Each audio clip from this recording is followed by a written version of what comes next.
The Art of Appropriation by Alpha Delta 1001, link in the description. Chapter 1, Prologue. Early that morning? Naruto's eye twitched as he glared up towards the rows of students ogling him from the safety of their seats. Of course, he had nobody else to blame for his predicament but himself, and the nosiness of his teacher Irika Umino, who was at that very moment scolding him the best way he knew how, by having him tied up and, after dragging him halfway across the village, sat down in the middle of the classroom floor as an example to the rest of the class. The message he was establishing was clear: anybody who thinks of messing with the village's monuments and landmarks will be severely punished. The most outstanding accusation the jinchuriki was being blamed for today was painting the faces of the Hokage monument in white, red and blue for the rest of the world to marvel. As of right now, Naruto could still hear the waves of praises from his fans all around. People who were in sight of their beloved mountain were crying out in dismay and outrage, their resonance of obscene calls and questions echoing onto the school grounds and into the classroom itself. Though this brought a tug of a smile to Naruto's lips, he still couldn't help but feel displeased at being caught by his teacher. There was no arguing it had to be karma. The sounds of impatient tapping filled the room and Naruto glanced to his left and up, where he found himself locked in an intense gaze from his teacher. The irate, brown-haired, ponytailed Chunin had his hands balled into fists on his hips and the tightest of scowls in play, cluing Naruto into the amount of pain he was suspected to be put through in the foreseeable future. The whisker-marked boy grinned sheepishly at the taller man shadowing him and slowly turned back towards the rest of the class. Some of the students were glowering at him, others were grinning in amusement, whereas those with mental disorders and/or brooding problems couldn't give a damn. However, most of these observations were based on the jinchuriki's own point of view, who merely chuckled away the various stares and the most prominent, aggravated glare he was receiving from Irika. Okay, in my defense. I think Hokage Gigi looks way better with a nosebleed, Naruto exclaimed, earning a round of chuckles from the boys who had a sense of humor up in the stands. This is no time for jokes, Irika shouted suddenly, silencing the laughing offenders. All of his students jumped in their seats and the accused cringed at the sheer volume in the man's voice. We all know exactly what you did, you little smart-assed brat. I gave the past Hokages a makeover, big deal. That's nothing to get angry about. It's not like I poured a whole bottle of laxatives into your coffee this morning, sensei, the boy groaned in response, shaking his head to clear himself of the ringing. He then grinned proudly when said ringing stopped. Besides, it was fun. Heh, I sure gave the other Chunin a good chase around Konoha this morning, you should have seen their FAC. Irrelevant. Irika roared, his head growing several times in size and startling the teens seated in the front rows. Unfortunately, Naruto was sitting right next to the raging storm and his hair ended up being blown and kept to the side. Huffing, the Chunin calmed somewhat, but his eyes maintained that enraged, animated expression. This is the 8th time this year you've done this. You skipped the early morning lectures and practice tests to pull another one of your stupid pranks. That was valuable time you could have spent studying for the final exams coming up in a month or so, and you failed it twice. What do these little escapades of yours teach you that the academy doesn't? That the Chunin chasing after me are second-rate chumps? Nothing. That's what, the man screamed out again, intent on shooting the boy down before he took it any further. However, Irika quickly suppressed any harsh words he was planning on throwing to keep his voice from growing hoarse. Instead, he resigned to rubbing the bridge of his nose and silently glaring down at the still smug-looking boy. Why can't you appreciate the time I'm using to teach you the stuff you need to know to become a shinobi, Naruto? Isn't that your dream? Yup, the boy piped with a nod. My dream is to be Hokage, Databeo. Well, you're not going to get anywhere near Genin at the rate you're progressing at, so I suggest that you straighten up and start flying right from now on, before it's too late. Otherwise you'll be left behind for the 3rd year in a row, Irika stated and stepped forward some. And I'll be damned if I'm going to be teaching you again next year. So I'll make this clear and easy enough for you to understand. The first thing you have to do is stop these ridiculous practical jokes. He grabbed the rope binding Naruto and pulled him to his feet, but left him tied up where he stood. Ah? Naruto groaned, giving the man a disappointed frown. But they make every other day fun. For you, not for others, Irika smirked, strolling past the youngster and over to his desk. Getting behind it, the Chunin yanked open the drawer and started pulling out random items, lining them up on top of the workspace for everybody to see. Those students who couldn't see craned their heads around others to get a better look. Exhibit A, the apple you crammed full of worms and gave to Mizuki, and several other unfortunate teachers. Exhibit B, the stink bombs you simultaneously detonated inside every single classroom. Exhibit C, slipping factory adhesive glue into everybody's sandals during dojo practice. Oh yeah, that one was great, Naruto laughed out. His good-natured outburst though had him on the receiving end of a wave of glares and killing intent thrown at him from the students seated up in the stands behind him. Exhibit D, rigging the dividers in the hot spring between the boy and girl sides to collapse randomly during the day. Actually, props to that one Naruto, nice going. Oh, and Exhibit E, replacing all of the canned drinks in the academy cafeteria and Jonin lounge with urine samples swiped from the hospital. Irika ended the last one with a groan and dropped the document in relation to that travesty on top of the desk. He then slammed the drawer shut. That's not even the worst part. How was that not the worst part? A random student called out, sounding a little bit distraught, probably from memory of the previously mentioned prank. All of those so-called accomplishments can be used to fill up my file 3 times over. Irika marched over to Naruto and crossed his arms. He returned to glaring at the boy, only to see that he was still looking curious and perplexed. To summarize your academy record for you, in brief, you're a terrible student. The jinchuriki instantly dropped the clueless look and grinned. Thanks. That wasn't a compliment, idiot, Irika replied and drew a kunai from his holster. With a clean slice, he cut the rope binding the boy, who then stretched out in relief at being liberated from his chains. Upon watching the blonde flex feeling back into his limbs and midsection, the Chunin then held his hand out to him expectantly. Don't think you're being let off so easily today, Naruto. You still need to face punishment for your actions. Empty your pockets. Considering his teacher's hand extended towards him for a few moments and seeing the impatience slowly growing in the man's eyes, Naruto eventually resigned to his fate. With a heavy sigh he reached into his jacket pockets and pulled out whatever items he had planned to do mischief with, and handed them over. However, while Irika was expecting to be given packaged stink pellets or zapping paper, the Chunin held up one of 3 eggs the boy had on his person and had surrendered to him. Irika held the egg up to eye level and looked at it a little more closely with a raised eyebrow, wondering what the plan behind it was. Surely, the greatest prankmaster in the village's history and modern-day class clown wouldn't be carrying around ordinary eggs. That was too simple for him, not his style, wawaii below Naruto Uzumaki material. Irika knew this from experience, which prompted him to throw a questionable glance down at his student, who had his hands in his pockets and was looking up at him apprehensively. The jinchuriki shrugged. Backups? Backups? Irika parroted and looked at the 2 eggs he held in his lower hand, then back up at the solitary egg he held in his dominant hand. He sniffed it, checking to see whether it was expired or not. This security action he undertook meant that he barely missed Naruto lowering his goggles over his eyes. What do you mean bac-splat? Naruto laughed when he saw the egg blow up, point blank, right in front of Irika's face, along with the other 2 he held at his chest. Those that weren't placed in line with the intended target ended up staining the man's pants and vest in yellow goop. Ultimately, the young teacher was left standing stock straight in bewilderment, confusion, and covered in chicken mix. Though the jinchuriki ended up catching some of the splash back from his secret weapons going off, it was still worth it to see his teacher pasted. The boy was holding in his guts as he continued bellowing out laughter in a doubled-over position, with the rest of the class shortly joining in when they realized what had happened.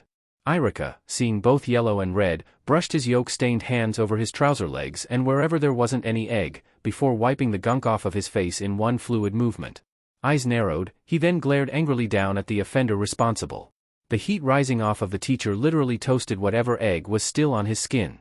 Calming himself down, Naruto grinned happily at the Chunin. How'd y'all like that, Irika-sensei? Cool, huh? He then pulled out another egg he had hidden in his jacket pocket and held it out in front of him, as if it were some flag won in a King of the Hill match. He showed the Chunin the utter brilliance of his device. The hard part was getting the ignition powder into the egg, but it all worked out in the end. XXX. Approximately a few minutes later, the troublesome Naruto could be seen standing by the door inside of the classroom, with the 1 egg he had left placed precariously on top of his head and a bucket held in each hand. The metal pails that he suspended several feet off of the floor were filled to the brim with water, so that meant that if he had even a momentary loss of balance or a lapse in concentration he would spill some of the contents. In addition to balancing the egg on his head to prevent it from falling, he also had to contend with the ever-growing weight of the buckets. The annoyed glint in his expression remained steadfast, as did his place in the room. After seeing that Naruto was dealt with for the morning period and didn't look as though he would be causing any more trouble for him, Irika then carried on with his daily lectures and practices with his class, albeit a now foul smell wafting off of his clothes and a bit of egg still visible on his clothing. Since the overall tragedy would be difficult to wash out, he made a mental note to go shopping at the end of the day for a replacement uniform and set of clothing. However, he still had the first task of conveying the information he had on hand towards his students and the second punishment he had planned out for the resident troublemaker later in the afternoon. The Chunin spent the next few hours talking, reading off of pre-planned notes and setting the students questions to answer at the end of every briefing. For Naruto, it was the study periods in which the students were engrossed in answering basic questions and materials that proved to be the most boring to stand through, as he struggled with the pails in his place of metaphorical isolation. To pass the time, the jinchuriki positioned his punishment as an unconscious front while he focused on the blackboard and reluctantly read the information Irika had written down. During the more long-winded study breaks, Naruto spent a few minutes reading the same paragraphs and theories over and over again, before eventually getting bored of that too and returning concentration to keeping the egg on his head straight. Though it was apparent Irika had placed him under this same timeout before, it was nonetheless a real drag. This particular sentence was normally administered to him during the first half of the subjects that he missed out on during his mischief runs in the morning, and ones in which Irika was the tutor. On other days when he wasn't in trouble, Naruto would either nap at his desk or reluctantly do the work assigned to him to pass the time. It was the normal routine. After lunch Irika would be swapped out with Mizuki and time would tick by on course. And as usual, the young jinchuriki did the bare amount for both occupations undertaken within the academy, actual schoolwork and standing at the side of the class facing the penalties for his actions. When the bell for the lunch break mercifully rang some time after his punishment was dished out, Naruto remained resolute at the door as the students slowly filed past him one after the other. Some of them tried not to look at him in his sorry state, others grinned mockingly when they passed, while the more brash ones had the nerve to actually throw nasty comments his way when they crossed. "Nice going, dead last," Kiba exclaimed, with Akamaru yipping from his perch on top of his master's head. "Enjoy tidying up the place." "Bite me, dog chow," Naruto shot back, the pair trading glares before the other vacated the vicinity. Within minutes the classroom was empty, leaving only Naruto left waiting under his teacher's shadow and authority. As part of the patterns of his normal punishment for offenses within and outside of the academy, Irika assigned him to classroom cleanup first. Naruto swept the floors, emptied the bins, cleaned the chalkboard, and wiped down the windows and desks. Afterwards, once Irika had gathered his things together for his break, he then dragged the boy up to the Hokage monument so that he could clear up the mess he made of it. It was to be a long and grueling process? XXX. Early afternoon? Irika, sitting atop of the fourth Hokage's stone head, blinked in surprise when he heard the bell to the Ninja Academy ring. In response, he looked down towards the village within the vicinity of the Hokage mansion where he saw students and teachers begin to pour out of the building. The sound of that bell and the sight of the sun approaching closer to the other side of the horizon line meant that the day was ending, and that made the Chunin sigh. A part of him was relieved that the day was over while the other half was still dismayed that he wasn't quite done. Looking down, he stared at the boy who has yet to finish scrubbing the paint off of the last Hokage's face. Since the start of second period Naruto had finished cleaning the other faces and in spite of his constant groaning and complaining, was hard-pressed into completing his task by his teacher. Bit by bit, the paint peeled away, revealing to the world the real expressions of the village's past leaders. It was a breath of fresh air for Konohagakure, and at least the monument could smile again. "I won't let you go home until everything is as it should be," Irika said, folding his arms. "I expect this cliffside to be spotless." Naruto scoffed and looked up, his expression conveying a deep sense of displeasure and annoyance. "Like I care, it's not like I have anyone to go home to," the boy replied harshly, before going back to work with his dulling rag. It was insanely difficult to scrub paint off of rock, and even after trading hands several times his knuckles and fingers felt as though they had been sandpapered. At least the platform gave him good traction. It had been a real brave effort for him when he had to scale the sheer cliff himself, armed with only a rope and a set of paints. Irika was taken aback at the response from his student, and his gaze softened after a moment of thought. In his blind annoyance, he had completely forgotten that Naruto didn't have any parents waiting for him back home and that he lived all on his own in a second-story apartment downtown, with no neighbors, relatives, or anyone to look out for him. Ever since the Jinchuriki could live on his own, he had to raise and teach himself. This was information Irika learned from Hiruzen back when he first took Naruto as a student in his class and needed to be briefed on his living conditions and upbringing, but he had completely forgotten about these facts when he had to focus on the whole body of students he was already tending to. It was hard to concentrate when you had loud children and a troublemaking blonde under his wing to take care of. Feeling abashed at his own austerity, the Chunin reconsidered the entire situation and the day earlier, before coming to the conclusion that he had probably been a bit too hard on the boy for just a few harmless pranks. Well, most of his shenanigans have been harmless anyway. There was the one time when Naruto had brought a rogue, Goliath wasp nest into class for show and tell that not even the Aburame could control, and then he threw it. The man quickly shook the rather graphic memory out. Trying not to get too far off track, Irika surmised his thoughts, that he had been a little bit more unfair on Naruto than most others. With that thought in mind, he decided to make it up to him. Naruto. The boy huffed and looked up from his work once again, hoping he wasn't going to get scolded for a second time. What is it? Irika rubbed his cheek and averted his gaze elsewhere, trying to make his next words as delicate as possible so to not deepen the boy's already emotional constipation. It was quite clear that the youngster was beyond frustrated, but just didn't want to let it out in front of his teacher. He was pretty stubborn about such things.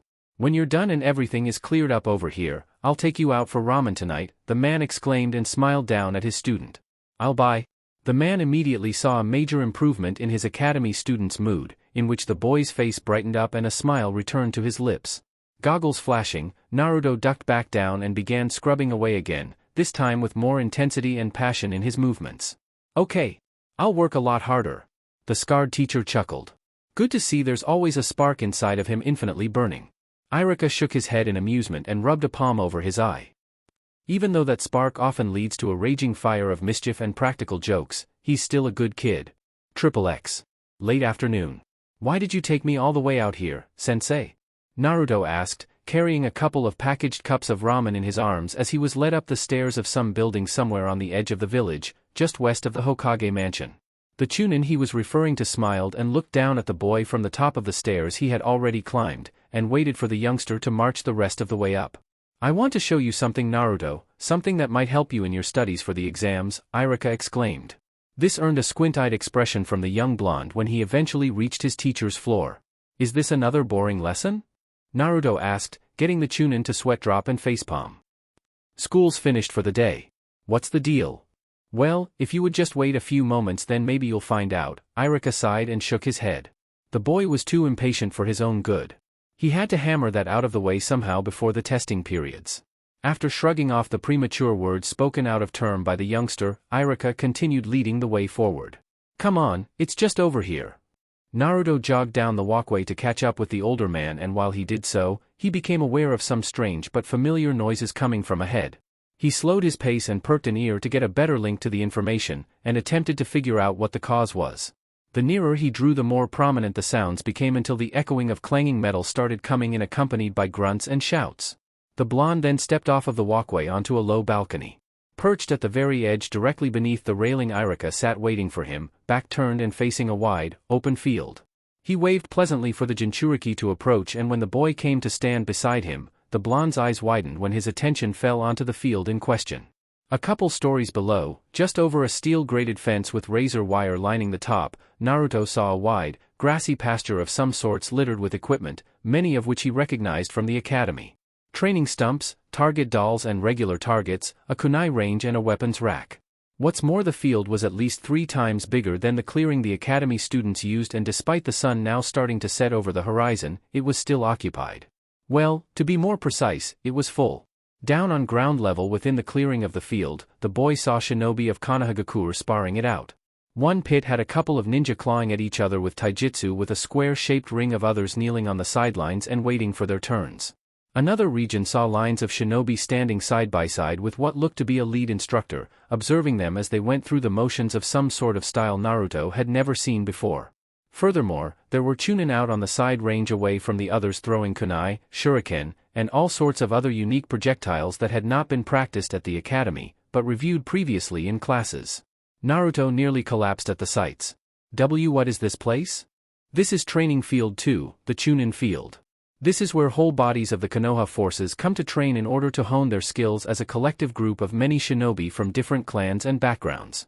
It's big enough to support an entire platoon's practical needs and requirements, Irika explained with a smile as he watched Naruto silently sit down beside him and lean forward for a better look.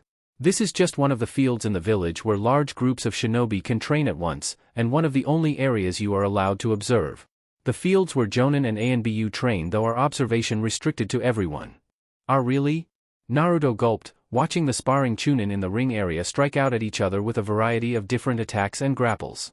It was beyond comprehension, they were moving at a speed he could barely keep up with. Man, that's cool. Oh yeah, it's cool, Irika chuckled and turned back around to look down on the field. This is a great spot where I can sit and watch my companions train. Sure. I'd go down there and lash it out with them myself for a bit, but I'm always busy, what with the academy, my responsibilities as a shinobi, and my students.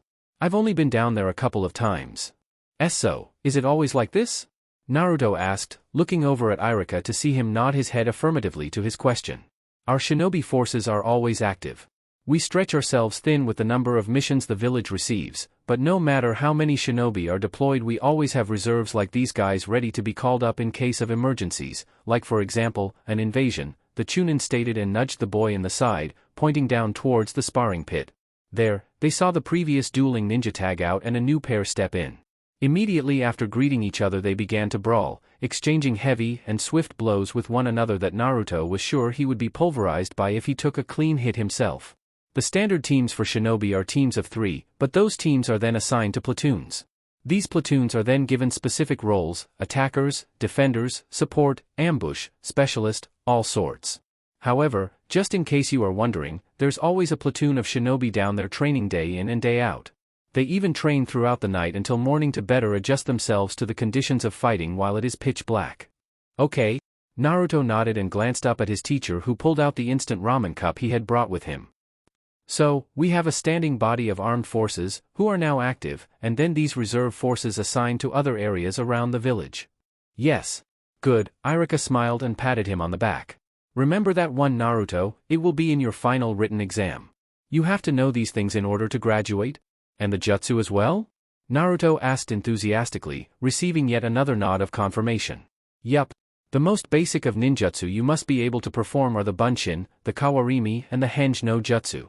From there, you can learn to use these techniques in conjunction with any other jutsu and will allow you to develop them to the point where... There was suddenly a flash of light and a loud, earth-shaking bang which caused the balcony Irika and Naruto were perched on to rattle loudly. Surprised, they looked up to see a plume of smoke rising several stories into the air, only to dissipate on the wind moments later. It was a spectacular blast, one that Irika had to point out to his student. You can do something like that. A fire technique crossed with a wind technique, or a fire technique with a replacement technique. Until you've mastered 2 or more, you can then work on combining them. Though the display was impressive, what his teacher said afterwards had Naruto's spirits plummet. The boy looked away with a discomforting expression crossing his face, as he deeply considered his own arsenal of skills he had acquired so far. His teacher didn't fail to notice the sudden change in his tone. I know how to do the kawarimi and the henge well enough, but I haven't been able to create a decent bunshin yet. He lowered his head some more, his hands clenching and eyes becoming overshadowed with disappointment. This sucks. If I can't do the bunshin I can't pass. Irika's look softened and he placed a hand over the boy's shoulder, hugging him in encouragement. Hey. It's alright, Naruto. Don't take it so hard. It's not the end of the world. It will be for me if I can't pass the stupid practical tests. Naruto huffed and looked away sharply in frustration. I can't control my chakra well enough to produce a decent, working clone. They always end up either unconscious or they just die on me the moment I create them. His growing anger at his inability to perform the technique made his voice tremble with irritation. Why do I suck so much? Why do I fail at everything I try to accomplish? Why am I a dead last? The Chunin sighed, continuing to brace the boy's shoulder while he turned and glared off to the side. Their attention was no longer set on the fields or the other amazing spectacles around them. Irika had brought the boy here for a reason and he was darned if he wasn't going to get through to him tonight. He had to break him out of his current funk and get him back on track. If there was any hope of the youngster succeeding in his career as a shinobi in the future, even if he's lost it in everyone and everywhere else, then he was going to be that hope for him. He knew he should have helped him out like this a long time ago. Naruto. Irika shook him and forced him to look back up at him. He then gestured out towards the training camp. What do you see out there? Who do you see out there? The boy frowned and looked up. He examined one pit after another, eyes scanning the flat ground and its occupants before craning back up to his teacher. Chunin training with each other. Exactly. Every one of those ninja down there had a dream and an ambition. They probably still do, and they all worked incredibly hard to get where they are now. Many of them had failed the academy graduation exams in the past once or twice, but in the end after working even harder, they managed to pass, and here they are. Those challenges that they faced as academy students and as genin are years behind them. But today, they are combating new challenges and negotiating other obstacles, including their own limitations. Irika balled his fist and then jabbed it out in front of him, showing Naruto a sign of absolute confidence and strength. I remember what a wise shinobi once told me, that hard work and perseverance in the face of great adversity, and the will to never give up, will help you get to where you want to go. You can accomplish anything if you put your mind to it. Who told you that, sensei? Naruto asked, finding the statement a bit odd. A man named Jiraiya. It's been years since I last saw him though. Irika looked down at the boy and smiled. After my parents died when the Kyuubi attacked the village and I was having a hard time coping, he approached me. Apparently, he saw me wandering around the streets looking upset and wanted to cheer me up. He sat and spoke with me, just like how I'm speaking with you right now. He took me here and showed me this place. He patted the wooden platform they were on, illustrating the scene before gesturing out over the horizon. Both their eyes scanned the trees and rooftops beyond the field's gates and fences, along with the sky now turning into night. I wasn't a good student back in the academy and the other kids always made fun of me for having no parents. In order to try and fit in with everybody else, I always fooled about and made jokes to get attention, making me the class clown. But all those tricks I spent time pulling meant I sacrificed learning valuable lessons of a shinobi. However, what Jiraiya said to me that day set me straight, and thanks to his encouragement I was able to work harder and become stronger than I ever was before, and now I'm here. Irika saw the look of awe written on Naruto's face and after seeing that immediate improvement gave him a light tap on his nose. Though the boy fussed over the friendly gesture, he quickly returned attention to the grinning Chunin. Do you hear me, kiddo? Naruto nodded his head furiously and grinned. You were like me, Irika-sensei? Why yeah, I guess I was. The Chunin chuckled and rubbed the back of his head sheepishly. He then shook it off and returned to a casual expression with a beaming look still in play. But you get what I'm saying to you. To work and study hard, right? The jinchuriki asked heartedly and in a very energetic manner. This earned another bop to the nose. Not just that, Irika said and then poked him in the chest. You have to stop taking things so easily and start focusing on your studying and your training. I know you have a lot of potential bottled up in that thick head of yours, so start opening it up. He then pointed back down to the field to where the lineup of Chunin was practicing their taijutsu in formation. Remember, they started off from the academy just like the rest of your class, and I want you to be a part of that next, graduating group. Aha. Irika saw the youngster quickly turn back to him with an intense gaze and attention firmly set on him. The man raised a finger and prodded in his direction, but withheld himself from making contact. He gestured at him, making his points loud and clear so to make sure the slacker absorbed the information he was given and it didn't just go pouring out of his other ear. You can make up for your past mistakes and lost time by concentrating on your lessons and work. From now on, I want you to work hard, study hard and focus. If you keep your mouth shut, and your eyes and ears focused on what's going on, you'll be surprised at what you can learn. For that last time he made emphasis of the Chunin locked in their exercises, from the ninjutsu training zone across to the taijutsu area. Training to become a shinobi is all about watching, learning, and adapting. Naruto blinked and nodded. Without issuing any form of response beyond that, the jinchuriki then silently turned back to the field at a labored pace, making Irika wonder if maybe he had accidentally broken him with the brick-solid words he had been throwing at the boy. The academy teacher waited and watched patiently while the jinchuriki fixed his attention onto the Chunin training all at once down on the field. The youngster's eyes trailed from one area to another, moving quickly over the various activities going on, with the strain of concentration becoming a little bit too much for him in the end. Calming down some more, Naruto took in a deep breath and focused on just one aspect of the camp. He watched the current one-on-one duel going on between the two Chunin within the sparring cube, both of them going at each other with a fury of attacks and counters. The blonde took genuine time and interest in observing the fight going on, to the point where he was able to slow it down enough to be able to watch their movements clearly and see how their taijutsu was executed firsthand. Time seemed to slow down around him. He became so engrossed that his stare became unblinking and he completely forgot about the instant ramen he had brought up to the balcony with him. When Irika yanked on the ignition string at the base of his cup of noodles, which effectively flash-heated the contents, the man then noticed Naruto's continuous stare. Looking between the youngster and the occupied pasture, the Chunin reached out and shook him to see if he was still alive. It would suck if he was having a stroke. Naruto? You okay? Why yeah. I'm fine, sensei, Naruto replied a little bit lazily. His eyes and attention shifted rigidly between the field and his teacher a couple of times, before becoming fully locked with the practice sessions transpiring before him once again. Submitting himself to silence, the boy then waved a hand at Irika. I'll eat a little later. Irika became both puzzled and astonished at his response. Naruto never said no to ramen. Fact of life. Period. It was the teacher's trump card to all of his breakdown problems, and he needed to restart the eccentric boy. The blonde would easily give up a day of lessons to go eat at Ichiraku's. Heck, he'd even trade in his shoes for a bowl without a second thought. He would even neglect valuable hours of sleep to go sit at his dining room table and eat ramen. The only thing that sat next to ramen on Naruto's hobbies and interests chart was pranks. Ramen was quite literally the boy's lifeblood. The fact that he was purposefully ignoring the instant cups meant that something was definitely wrong, and that had Irika worry. Okay. The scarred academy teacher slowly turned back to his fast food meal and pulled the cap off of the now steaming broth. I'll just leave you to it then, While he ate, Irika kept on sparing brief glances at the boy who just continued to sit and stare at the field with a deep expression of mixed curiosity and analytical edges visible, as the training between the groups of Chunin continued on throughout the night. Chapter 2, Academy Arc, First Steps. The next morning? Irika expressed quite a bit concern about leaving Naruto on the balcony all on his own when it came time for them to hit the sack respectively, but the boy insisted on staying and watching the platoon of Chunin train for the night. After several failed attempts to tear the boy away from all the excitement, the academy teacher eventually relented and went on his own way, while at the same time warning the youngster to behave.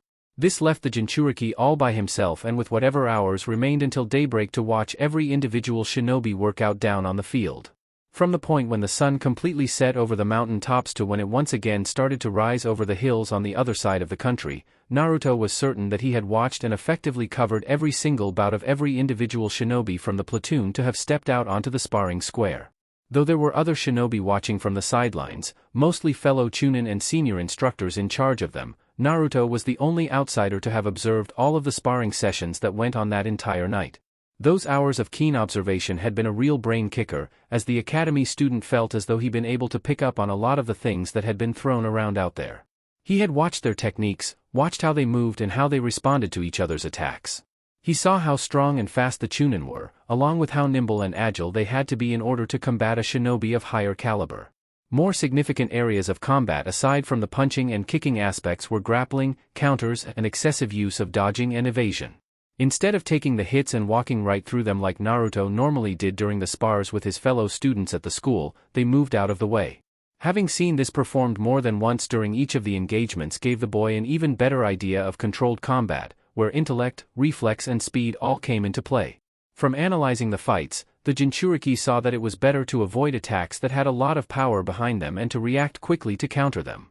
It had been both an invigorating and enlightening experience, so to speak.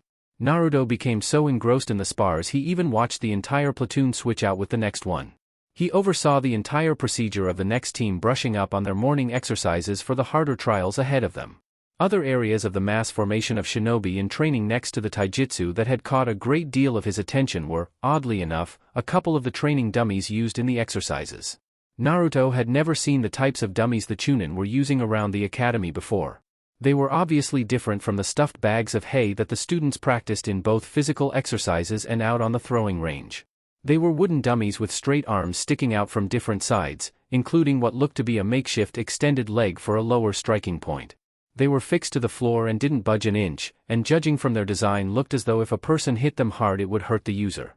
The Chunin assigned to each post would get in close and attack it like it was an actual punching bag, only they were all able to maintain fluid form, technique, and strike out with an unbroken repertoire of attacks. The blonde youngster had seen shinobi become frustrated at their efforts and restarted on the dummies consistently. Each individual that took the stage practiced different styles all around on each dummy designed just a little bit differently to the next. He kept in mind to try out some of the stuff he had seen later on. All he needed were some targets to hit. Perhaps if he rummaged through the utility and weapons shed on the academy grounds he could find a wooden dummy to practice his taijutsu on. About 40 minutes after the sun had risen, Naruto then up and left to go get himself some breakfast. He had already finished the ramen Irika had bought for him the other night and had carried up to the balcony, so he figured something healthy to start the weekend would be a welcome change. All throughout the morning the young jinchuriki spent contemplating Irika's words of wisdom and encouragement. The knowledge he was shared whizzing around inside of his head prompted him to look back on his own past performances on the Ninja Academy front, and after some careful, deep thought, he came to his own humble and reluctant opinion that it had not been a good track record on his end. It was while he was having porridge and orange juice at a privately owned, roadside stand that he came to his senses that he had really been the absolute worst student imaginable. Irika's words echoed through his head. He actually blanked out and looked ahead of him in a daze when he reviewed his lessons. It was all set in stone. He messed about during the stealth exercises, he was close to failure in theory, his arsenal of jutsu fell short of 1, 2 to 3 if you counted the students of prominent clans who were trained in their family's basics, he was at best middle in shuriken jutsu, and he was ungracefully slow compared to taijutsu adepts like Sasuke team and the Baka Kiba. What he thought he more than made up for in these failings was boundless energy, insane endurance in marathon events and brute force. Prank Master didn't count for grades within the schooling system at all. Nothing. Not. Nevertheless, in the midst of his prolonged moments of epiphany, Naruto decided to place his mischief and tomfoolery as a side note for possibly future creativity referencing. After what felt like an eternity, which turned out to be half an hour at the bar, Naruto eventually returned to Earth with a declarative shout and an affirmative nod of his head. Sure, it scared the shit out of everybody nearby, but he was eccentric, as the saying goes, unpredictable. It took quite a bit of time for him to work things out with himself, he admitted. Hell, he even gave himself a wide enough berth in between the porridge and the bran muffin to rethink his training regime. That was where all of his current problems with his ninja techniques and practice started, and where he realized he needed to restart. An hour or so was ample time enough for him to get his flaps and tail straightened out for takeoff. He finished his breakfast and thanked the stand's owner for his meal, before heading off to one of the only places in the village people thought would never see him at. What had transpired the night before showed him a whole new world. He seriously had to shape up and fast. XXX. Konoha's local library? At least it would give me something to do for the weekend. Naruto kept that thought firmly fixed inside of his head as he ventured down yet another aisle of the vast catacombs of knowledge and learning he thrust himself into. He knew that the best way he could start improving himself was by mending himself in the areas in which he was lacking. Ergo, the library. Forget the physical exercises and increasing chakra capacity for the time being. He had an entire list of recommended areas needing development, starting with technique and chakra control, and then jutsu and standard knowledge reserved for the later weeks. Start from the foundations, up. He knew what was required of him for the exams, so he was going to prepare himself as best as he could for them. From that thought alone, he was able to construct a foolproof, mental timetable to follow. Irika-sensei was right, I need to get my butt into gear and start taking my future as a shinobi seriously. No time for joking around. Naruto thought, nodding his head affirmatively, just one prank a month and more vegetables in my diet. I can consider that an accomplishment in itself. Right now, Naruto was already carrying about 3 books with a stack of practice scrolls on top. They were all readings and articles depicting and describing proper taijutsu form, a list of chakra exercises and stuff on Konoha shinobi basics. He already had the kawarimi and henge down, so there was no need to read up on those. What he needed to do was just pass his bunshin and he would be home free. But that didn't mean he could neglect other aspects of his learning.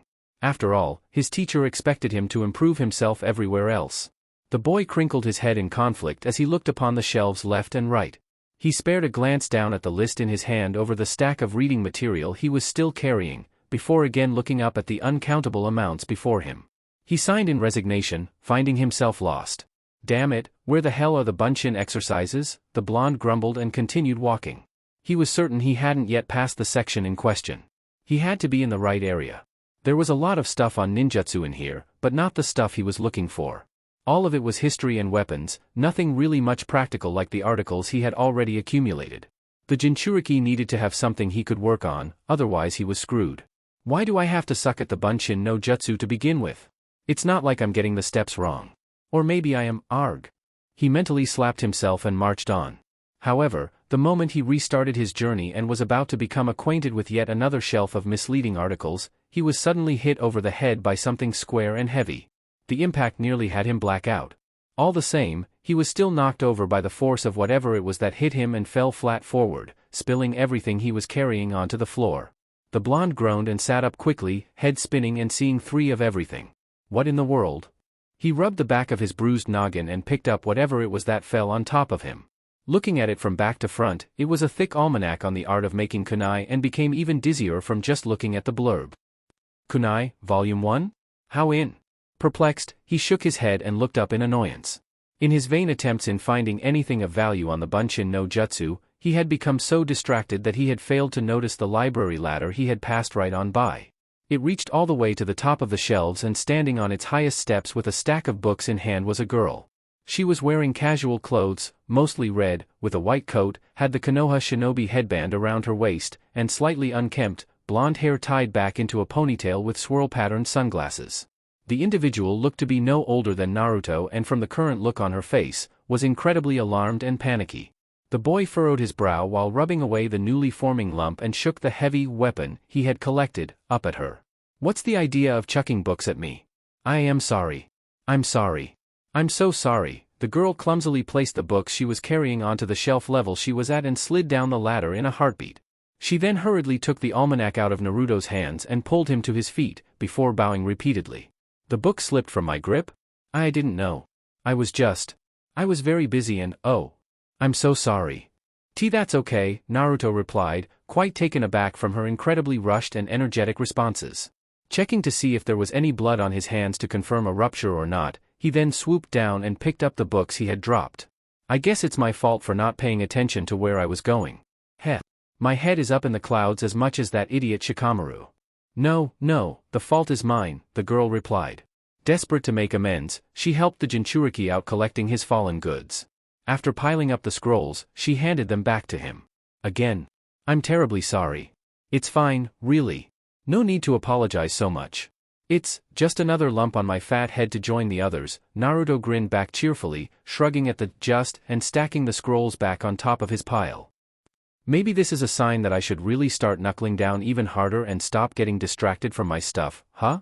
Well, no more slacking off and no more pointless shenanigans." He saw the girl giggle at his choice of words, which earned a nervous chuckle from him as well. He wasn't sure if he was growing a horn or not thanks to the book, but perhaps it was a good thing he got hit by accident. The girl wasn't hurrying him off or trying to scare him away or anything yet, really.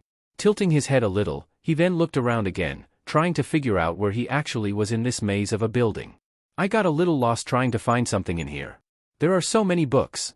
"Oh, are you looking for something in particular?" the young girl asked curiously, her expression of anxiousness vanishing. She stepped forward in a kind gesture of offering her assistance, but Naruto didn't catch that right away.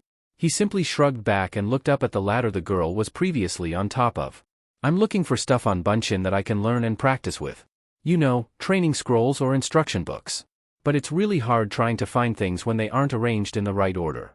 The library helper giggled and beamed, assertively taking his hand. "That's because you're in the weapons category, you need to be back in ninjutsu." "Oh," Naruto blinked before being pulled along by the girl and out of the aisle. As she led him around towards the far end, he consulted the pillars of books flying past him. "I thought it was alphabetical, like at the academy." "Well, this library is bigger than the academy's, and I'm guessing a little more elaborate in terms of contents." Stopping for a moment, the girl pointed up at the sign hanging overhead at one aisle's entrance. "See. This library records all forms of profession, occupation, and information, not just shinobi practices. I guess you found these other ones purely by accident." She turned back towards him and plucked one of the scrolls he already had as well as the book he was carrying under that. Looking at them, she smiled and held up the article, tapping the front. "This one is Advanced Chakra Control Volume I, something you don't learn until your first year as a genin. And this scroll illustrates the fighting arts of karate. I think you got them mixed up. You need the beginner's volume of Shinobi Taijutsu or Unarmed Combat, and Academy Basics in Chakra. I could use that too." The last one. Naruto gently took the books out of her hands and smiled. "I already have a Basics in Taijutsu copy at home. I just thought I'd take a look at some of the other stuff that we don't learn at school, like other fighting styles." He shrugged at the material he was already carrying. "Most of these are based on techniques and form. Forget about the Taijutsu. What I need is more practical material to help me control my chakra better, like instruction sheets, tutorials, or something similar, because I'm really struggling in that area." "Oh. I see. Well," the girl straightened her glasses and grinned, hands being placed firmly on her hips. "I know exactly where to find your Bunshin and chakra basics. Come with me." She then grabbed him by his hand again and started pulling him along a lot quicker. Though Naruto nearly tripped and fell over at several stages, he obediently allowed himself to be led around. She pulled him into the ninjutsu aisle and yanked him over to the column he was looking for. There, she showed him all documentation and articles based on the Bunshin types that Konoha was allowed to lend to the public. Naruto felt as though he had stumbled onto the mother lode and skimmed a finger over each item displayed, while his new companion helped pick out a suitable copy for him. After a quick run over them, she then pinched the book at the far side of the row and gave it to him. It was a raggedy old hardback on Bunshin, with information designed for understanding the concept along with practical exercises to follow. Despite its age, she insisted he have it by cramming it into his already immense stack. People don't often borrow these books nowadays, they buy them. But donated, second-hand copies usually have some interesting and surprisingly helpful notes left over in them from their previous owners, the library assistant explained after seeing Naruto's curious yet slightly questioning expression. The last person who owned this book had a habit of writing in the pages, like corrections, helpful tips, and other random stuff. I didn't get a thorough look at it yet, but he made quite a lot of sense of what was written. That's neat, Naruto exclaimed, glancing down at the old book in thought. This encouraged an appreciative nod from the library assistant. The past and experiences of others can be a great teacher. At least, it's what I gathered from the amount of time I spend here, she stated, while rubbing her cheek sheepishly. I hope that book helps you out, I really do. Thanks very much, Naruto smiled weakly and weighed the material in his arms. I'll use these well. Oh yes, and before you go. The girl quickly rushed around him and disappeared down another aisle. Before Naruto could even begin tracking her, she reemerged with 2 more books in her hands and dropped them on his already immense pile. The boy winced when the weight increased and tightened his grip. She stepped back and admired her work. Other material that you'll need, basic chakra control exercises and scroll sealing techniques. These will get you started, no problem. Oh, thank you. Naruto huffed and propped the stack up into a more comfortable position. You've been a really big help. No problem. It's my job to help others find their way around this place. Although, I'd still help others out even if I wasn't working in the library, being too nice and all. Force of habit. The girl then held out her hand to him with a warm smile. I'm Shiho, by the way. Naruto Uzumaki, the Jinchuriki replied, returning her extended hand with his and shaking firmly. Future Hokage of Konohagakure, it's nice to meet you. This earned yet another giggle from the library assistant. My, how ambitious. Well, it's a good thing that you have such a big goal in life. The path to it can take you almost anywhere, the girl identified as Shiho replied, lacing her hands together and nodding towards him in admiration. Hope you do become Hokage someday, Naruto-kun. Gee, thanks. That means a lot, Naruto rubbed the back of his head, his grin becoming a grateful smile. He had never been given such confidence from a complete stranger before in his life. All he received from people and many villagers he passed by on the streets and didn't know, were looks of content and displeasure. Even those kids he had come to know from his school laughed at the idea of him becoming Hokage. However, this girl he had just met, gave him the most confidence and heartwarming smiles he had ever received from another human being. She seemed quite alright with him being around and he felt really pleased about it. Again, I really appreciate all of your help. I'm gonna take these books home now to study. Good luck. If you need any help, just drop by and ask, Shiho exclaimed with a small bow. It's really nice talking to somebody here, it gets pretty lonely on the job, just hanging around with books and all. Okay. It's a promise then, Naruto nodded affirmatively. I'll drop by whenever possible. You have my word. After bidding farewell to Shiho and saying that he will try and visit as often as possible, the blonde then headed off on his way. He put the books through for approval with the librarian and carried them home, with a noticeable spring in his step and a cheerful smile engraved on his face. Of course, what reason was there to keep him from smiling? This morning has been filled with a whole lot of firsts for him that he could really take to heart and appreciate. His first real visit to the library for his own personal development, his first friendly chat with a girl close to his own age that didn't end with him being scolded or hit, and the first friend he had made in a long time. XXX. Later that day. Apartment complex backyard. Naruto had to admit that there were quite a few perks with living alone on the far edge of the village. He used these said positive aspects to downplay the many negatives, and chalked up a list that helped him to accentuate the advantages even more. First and foremost, he could be as loud and as troublesome as he wanted to be in his own time. Since the landlady didn't live in the same complex but in a small home a couple buildings down the street, he was free to mingle about the entire structure at his own leisure without fear of disturbing the other residents, due to complete lack of. Secondly, the 0 occupants of the building meant that the shared backyard was completely open and available to him. It mostly consisted of a wide open lawn with a garden beside a bamboo fence that arched around the whole of the turf. In addition to this, there were also several oak and cherry trees planted within the overstretched patches, and a clothesline set up beside a patio, both of which could be used by all of the establishment's patrons. The blonde was quite grateful that he had such a good, quiet place out back. In contrast to his apartment, which only had a small lounge room, a shared dining and kitchen space, a bathroom complete with toilet, and bedroom, the backyard area was quite spacious. It was also conveniently set up as all the rooms of the building had a stairway access to it. To the jinchuriki, it gave him all the space he needed to train in private. With his books laid out on the patio table and a taijutsu scroll already opened up on it, Naruto was out on the grass practicing technique. In the center of the lawn sat a large tree stump with rope wrapped around it, which he had used to transform the piece of wood into a temporary training post. He took advantage of the fact that the building was supplied with a firewood pile around the side and managed to get a rather large log for his own leisure. He was currently dancing around the post practicing a series of techniques from his academy taijutsu scroll. The scroll illustrated all of the punching, kicking and blocking types, and it was the student's job to study the illustrations and perform them in combinations as well as through practice. Going through the motions, Naruto was attempting to do just that, to perfectly mirror the forms displayed in the scroll. He wasn't applying power to them just yet, it was more around the area of getting the positions and executions correct. With a relaxed stance he moved through one position after another, and by the sweat already dripping down his face, he realized just how far off he had been in getting the form of the basic taijutsu style the academy students were expected to know, down.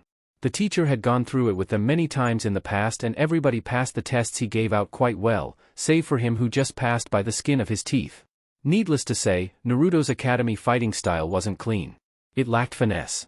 From this realization, it was now his main intention to get the forms and positions right. Since he didn't have a distinctive fighting style like the Uchiha, Yamanaka, Inuzuka or Akimichi, he had to start off from scratch just like the other students at the school who had absolutely no inherent clan backgrounds. They had to study what was provided by the academy to cover their taijutsu aspects of their training. They had had years to practice technique and apply it, but the jinchuriki hadn't been taking the lessons as seriously as he had thought. All he wound up doing was plowing through training dummies and most partners, and though this meant he passed, it didn't look too well from an observing teacher's point of view.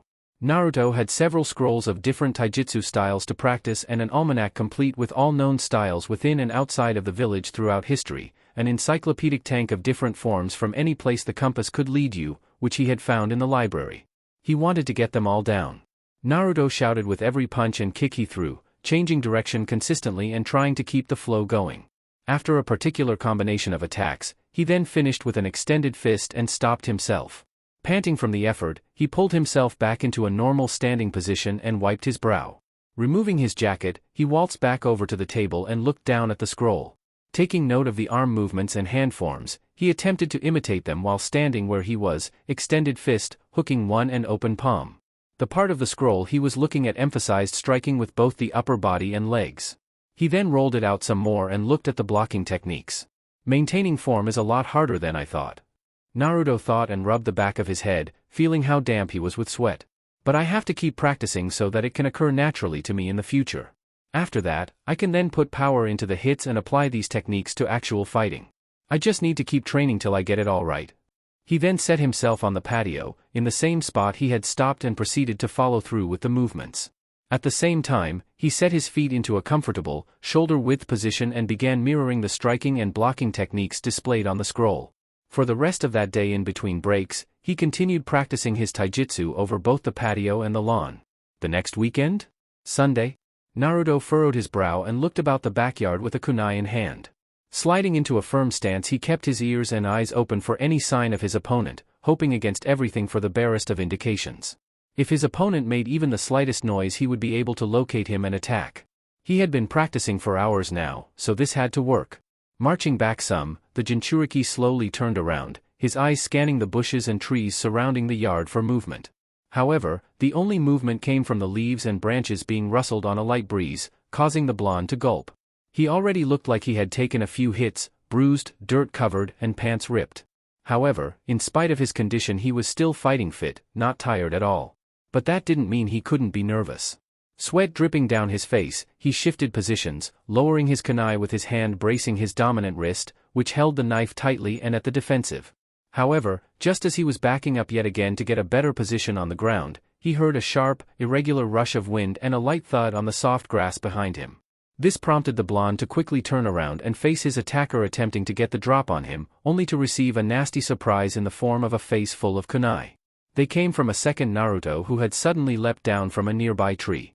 Crouched low and hand extended, the exact duplicate frowned as he glared across at his stationary target standing bewildered in the center of the yard with his mug covered in 5 throwing knives buried deeply into the flesh. Well, at least he thought it was flesh. Could have fooled him? Moments afterwards, the Naruto copy that had been standing in the middle of the lawn suddenly turned a dark, dry brown color and began to crumble. Seconds later, the entire embodiment of Earth formed into the life-size version of its user just fell back down to the grass, forming a pile of dirt, while the real Naruto rose back to his feet and dusted his pants down. Since he was fighting topless, he didn't have to worry about the condition of his shirt or jacket, but the execution of his technique and his maneuver. His ambush had been a success and his clone responded well. But there was a problem. At least I created a good, Earth-based clone. I can consider it as some sort of success, Naruto exclaimed sarcastically, but then frowned and placed his fists on his hips. He wasn't taking the accomplishment at face value, because he knew up to this point he has yet been able to accomplish his main objective. But I still can't create a regular clone. What's up with that? Damn it. He kicked the ground and uprooted a clump of grass before storming over to the table on the patio, leaving the pile of earth behind with his kunai still buried in it. He glared down at the dirty old book that had been left on the table and he wiped more sweat from his face. The effort of practicing so many different kinds of bunshin in a span of 3 to 4 days with little sleep was tiresome, but at least he was getting a good deal of practice out of it. The slightly faded pages spoke stories to him. But in spite of his success and patting himself on the back for creating a working Earth clone, he still looked and felt incredibly annoyed at himself as he turned over to the next page. The previous section had been scribbled with the steps of how to create element-based clones, including the hand seals and the processes of performing the Doton Bunshin no Jutsu. He thanked the previous owner of the book for writing down so many notes and corrections, but he was still stumped, so to speak. Okay, I can create some sort of clone now, great. But not the clone I need to pass. The regular Bunshin no Jutsu. Naruto slapped the pages of the book. The guy didn't write anything in this about it. No tips. Nothing. Is it that simple? Naruto knew he was being back and forth about the whole situation. First he was pleased at the idea of being able to create some sort of clone, and then the next second, he was arguing with himself that he couldn't create a different clone. It was a stupid conflict in itself. The blonde ran his hand through his hair and sighed. Shaking his head, he turned the page over again and looked down at the next elemental clone type the previous owner had written in it. Damn, the pages were really faded. It had to be older than pretty old. Still, I can't believe someone would just leave this lying around. It's a Bunshin gold mine, Naruto grinned at himself. Well, he could take some solace from the fact that he was aided into finding this. Thank you, Shiho-chan. Pause for emphasis on that particular person. At the rate I'm going at, I might just become the greatest Bunshin user ever. Not unless I can figure out how to do the stupid, normal one. He kept his yelling suppressed in his head, but the inner conflict still reflected greatly on his face by the way his eye and lip twitched. If he wasn't careful he was going to snap. Keeping his complaints to himself, Naruto just skimmed over the hand seals for the Mizu Bunshin no Jutsu that the old keeper of the book had provided for him. It was just one seal required, a tiger seal, but it was incredibly specific on the level of chakra control required to form it. A body of water is constantly in motion, therefore it requires a portion of chakra to maintain the shape and a source to create it. Naruto nodded his head and then moved over to the other book he had opened up next to the one he was reading, which was on advanced chakra control. The two articles seemed to come hand in hand with one another and it was helping him a lot in understanding his own chakra. Apparently, after reading through and following the practices in the books he found that he had an incredibly high level of chakra for a novice. He discovered this from the control and output exercises, where the level he was able to reach and sustain being phenomenal.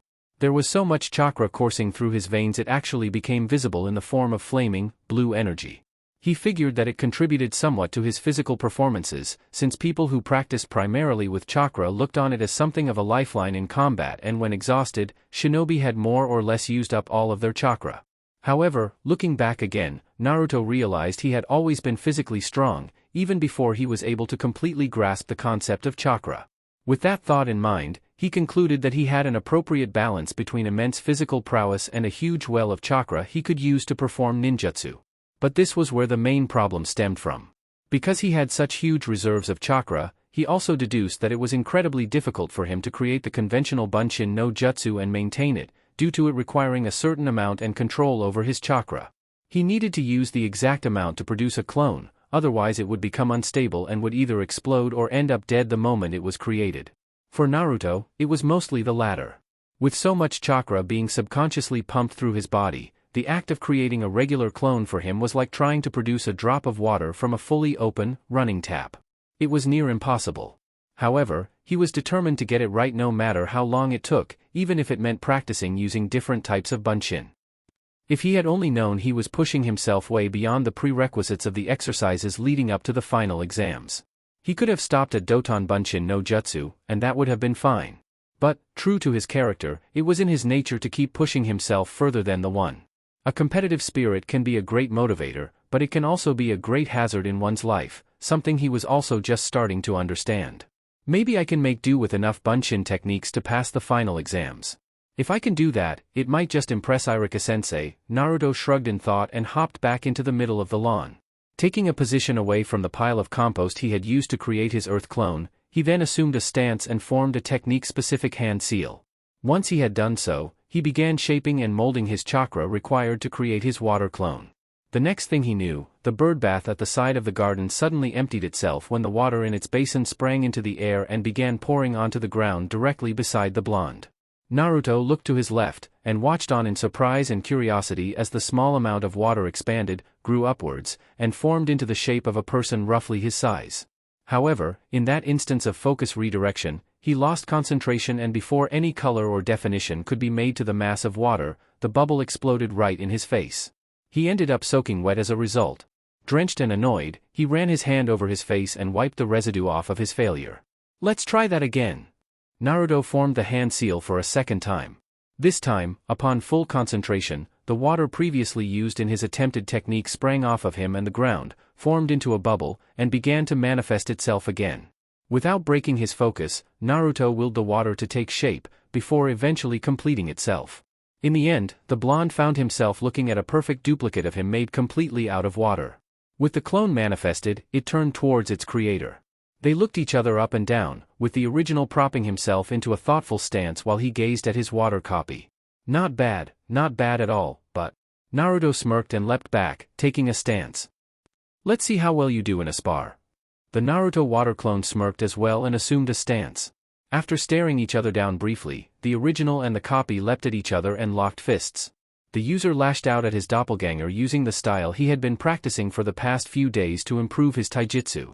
The strenuous exercises worked wonders on his body, and Naruto could see an immediate improvement in his attacks.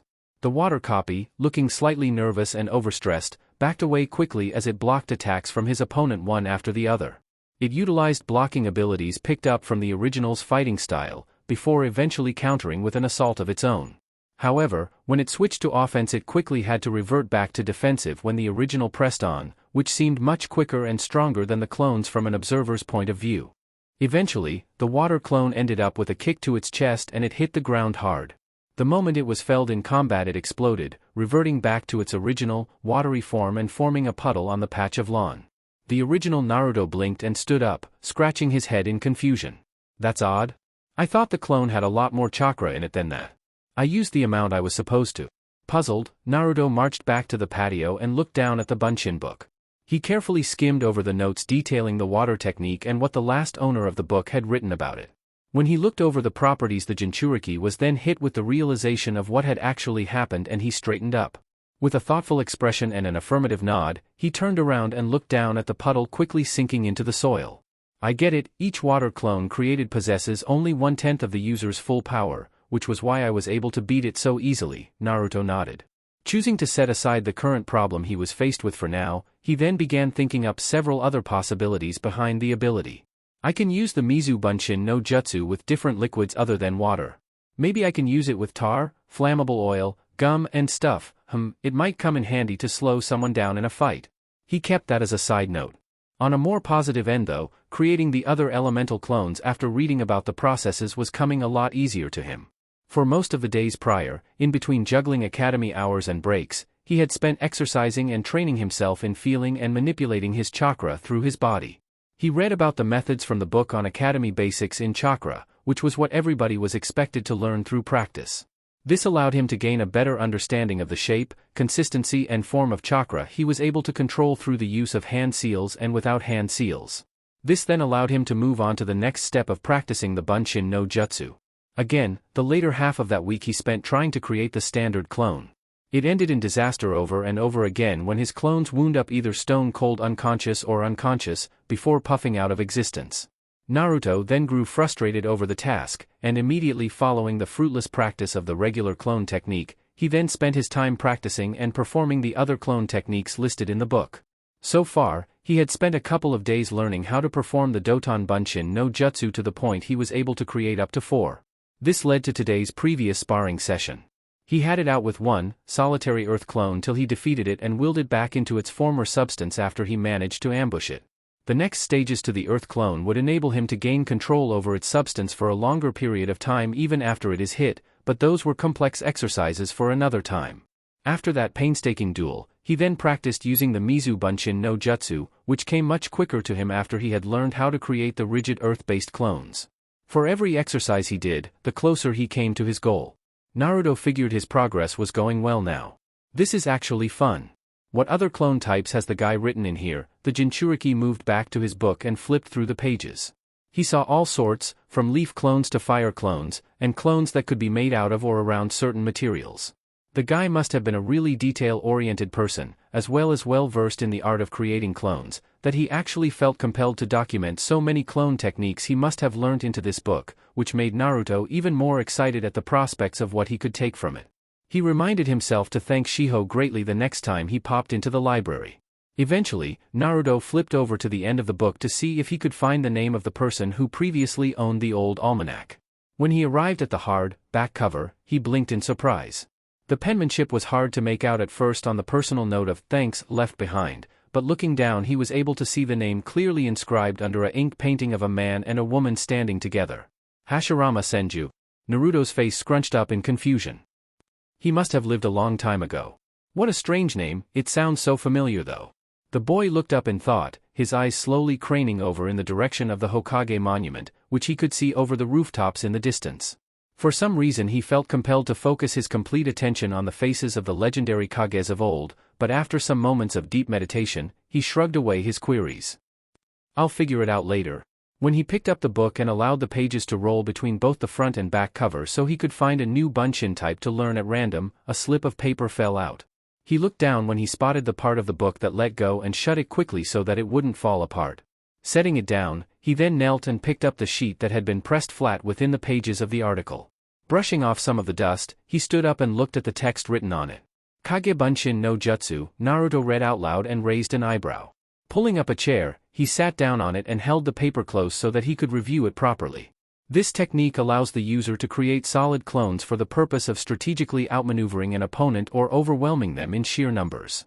Adaptive and although taxing on the body, the Kage Bunshin no Jutsu also allows the user to inherit information from every clone created upon dispelling. Reading that note at least twice over, the Jinchuriki became both bewildered and infinitely more interested in the subject that had been so conveniently dropped in his lap. Properties: these solid clones can bleed from injuries taken and perform techniques in place of the user, but will disperse upon sustaining significant damage, e.g. a critical hit. However, depending on the user's will and control, their existence can be prolonged so long as the creator of the clones allows it. Therefore, the copies will be able to withstand more than a few direct hits before dispelling. Unlike the regular Bunshin no Jutsu, each clone requires an even portion of the user's chakra and can exhaust if the user doesn't have the energy capacity necessary to maintain and create the clones. Naruto glanced down at himself, and after a quick account of his own chakra levels nodded and looked back up at the paper he held. If the user has a large chakra capacity, they can use this technique successively and produce large numbers of clones without risk. Additionally, this is a recommendation to those reading this, to exercise chakra control in order to increase chakra capacity and the number of clones this technique allows the user to create. Naruto smirked and leaned back some as he reread the note. I've got chakra to burn, easy. Hell, I've been practicing using Bunshin all day and I'm not even close to feeling tired. He thumped himself in the chest, almost as if he was having a genuine, direct conversation with the slip of paper. He then read on. Pros: strategic potential, presenting overbearing odds against an opposing force, even distribution of chakra between each solid clone, accelerated learning, combination/collaboration techniques. The blonde rubbed his chin when his thoughts trailed off. Looks like he couldn't find more pros. Cons: requires a lot of chakra. Caution: if the user overexerts their energy executing the jutsu, they can die of fatigue. Well, that sucks. Naruto then looked at the bottom of the page and he spotted a section highlighted in light ink. Technique under development, Taju Kage Bunshin no Jutsu, a step up from the regular Kage Bunshin no Jutsu. This ability allows the user to create clones upwards of 100. Personal best.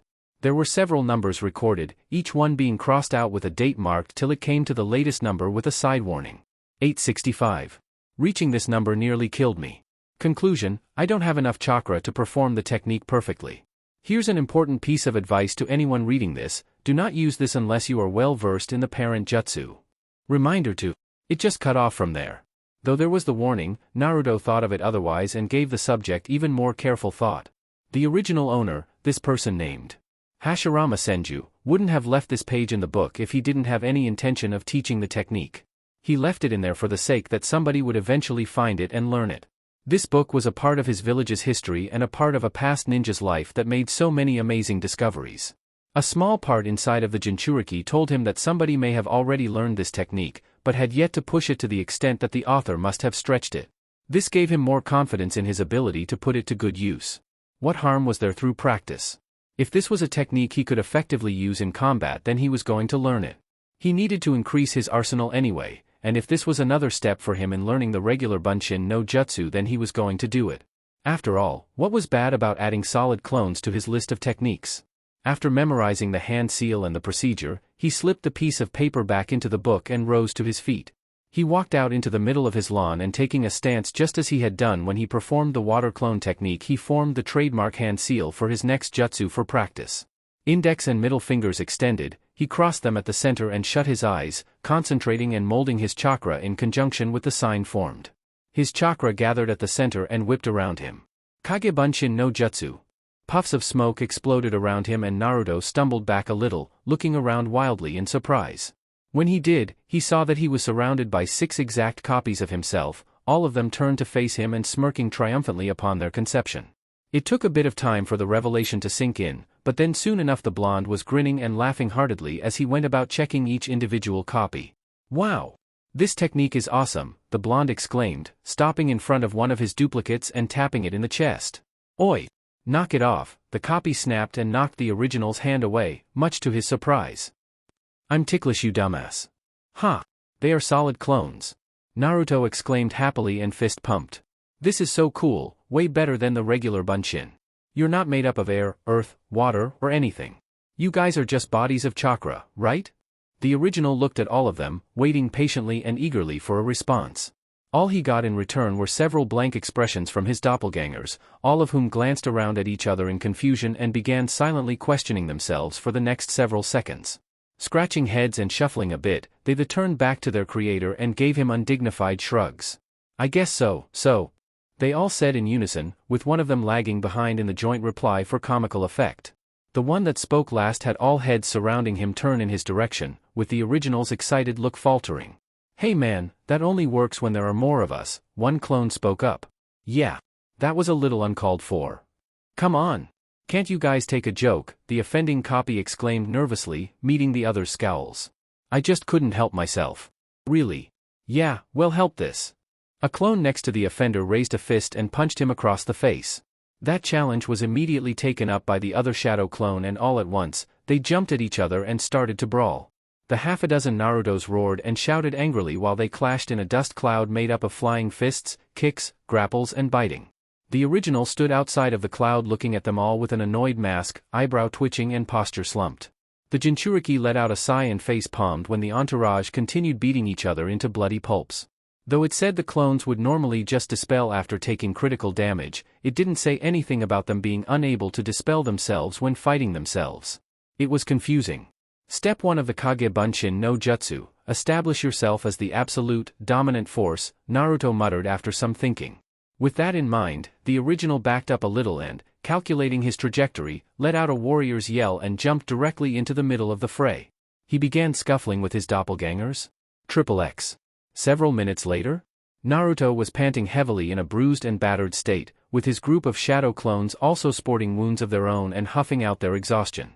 It was after that free-for-all brawl it became clearly apparent to them that the original had indeed split the chakra evenly between himself and his duplicates, and though it had been fun and games at first, the fight had the user knackered. Now he knew what it felt like dealing with himself. He was bloody annoying. Alright, the original rose to his feet and, rubbing the various bite marks he had taken in the arms, pointed at the still fallen shadow clones on the lawn. He was the only one capable of standing. If this technique is going to work, you guys are going to have to cooperate. So no unnecessary brawling or arguing. We don't want to cause chaos on the battlefield when the time comes for a mission. That'll just get me killed. Yes, boss. The clones groaned back in unison, earning an affirmative nod from the original. Good so. Naruto looked around at the state of his lawn, which was all disheveled from the fight that had carried across it. He pointed at the patches around him. Start by cleaning up this mess, otherwise the landlady will be pissed at me. Meanwhile, I'll go over there and, while I'm recovering, read up on my books. The now obedient clones nodded simultaneously and at the order of their creator, went about fixing up the garden and lawn with their bare hands. While they did that, the original staggered back over to the patio and sat himself down to take a break. When he did, he pulled up the copy of Advanced Chakra Control Volume I and opened it up to the first page. He was hoping to absorb as much information as he could before the end of the day. Additionally, he also produced several clones to work on the Chakra Basics book practically, so he sent them off to their own little corner in the garden that wasn't damaged to perform the exercises. The original sat there for a few minutes, trying to focus on the book while everything else went on around him. But after a while of skim reading, which was the best he could do at that point, he promptly shut his book and stood up. Collecting his jacket, shirt, and goggles off of the chair, he then marched up the stairs to his apartment. Screw this, I'm going to training field too. He stopped at the back door to see his clones staring up at him. Noticing their confusion, he waved at them. Don't stop. I expect everything to be done and covered. Seeing them get back to their tasks, he stepped into his apartment and shut the door. XXX. That night, Naruto found himself back up on the balcony again with a book in hand and his eyes fixed on the Chunin training in the field beyond the threshold of the wired fence. He also had a cup of instant hot ramen open beside him. He had made sure he was adequately equipped for the night ahead while he continued to watch the shinobi of Konohagakure work it out, going by their usual routine between the fighting pit, the taijutsu lineup, the shuriken range and the jutsu arena some ways out from the physical combat area. He stared unblinkingly at the two dueling shinobi in the ring and as they scuffled, he took accurate note of their fighting styles and their techniques. Every strike, every block, every counter, every grapple, he made sure to account for them all. In between each break-off, Naruto would then consult the almanac of fighting styles he had brought with him.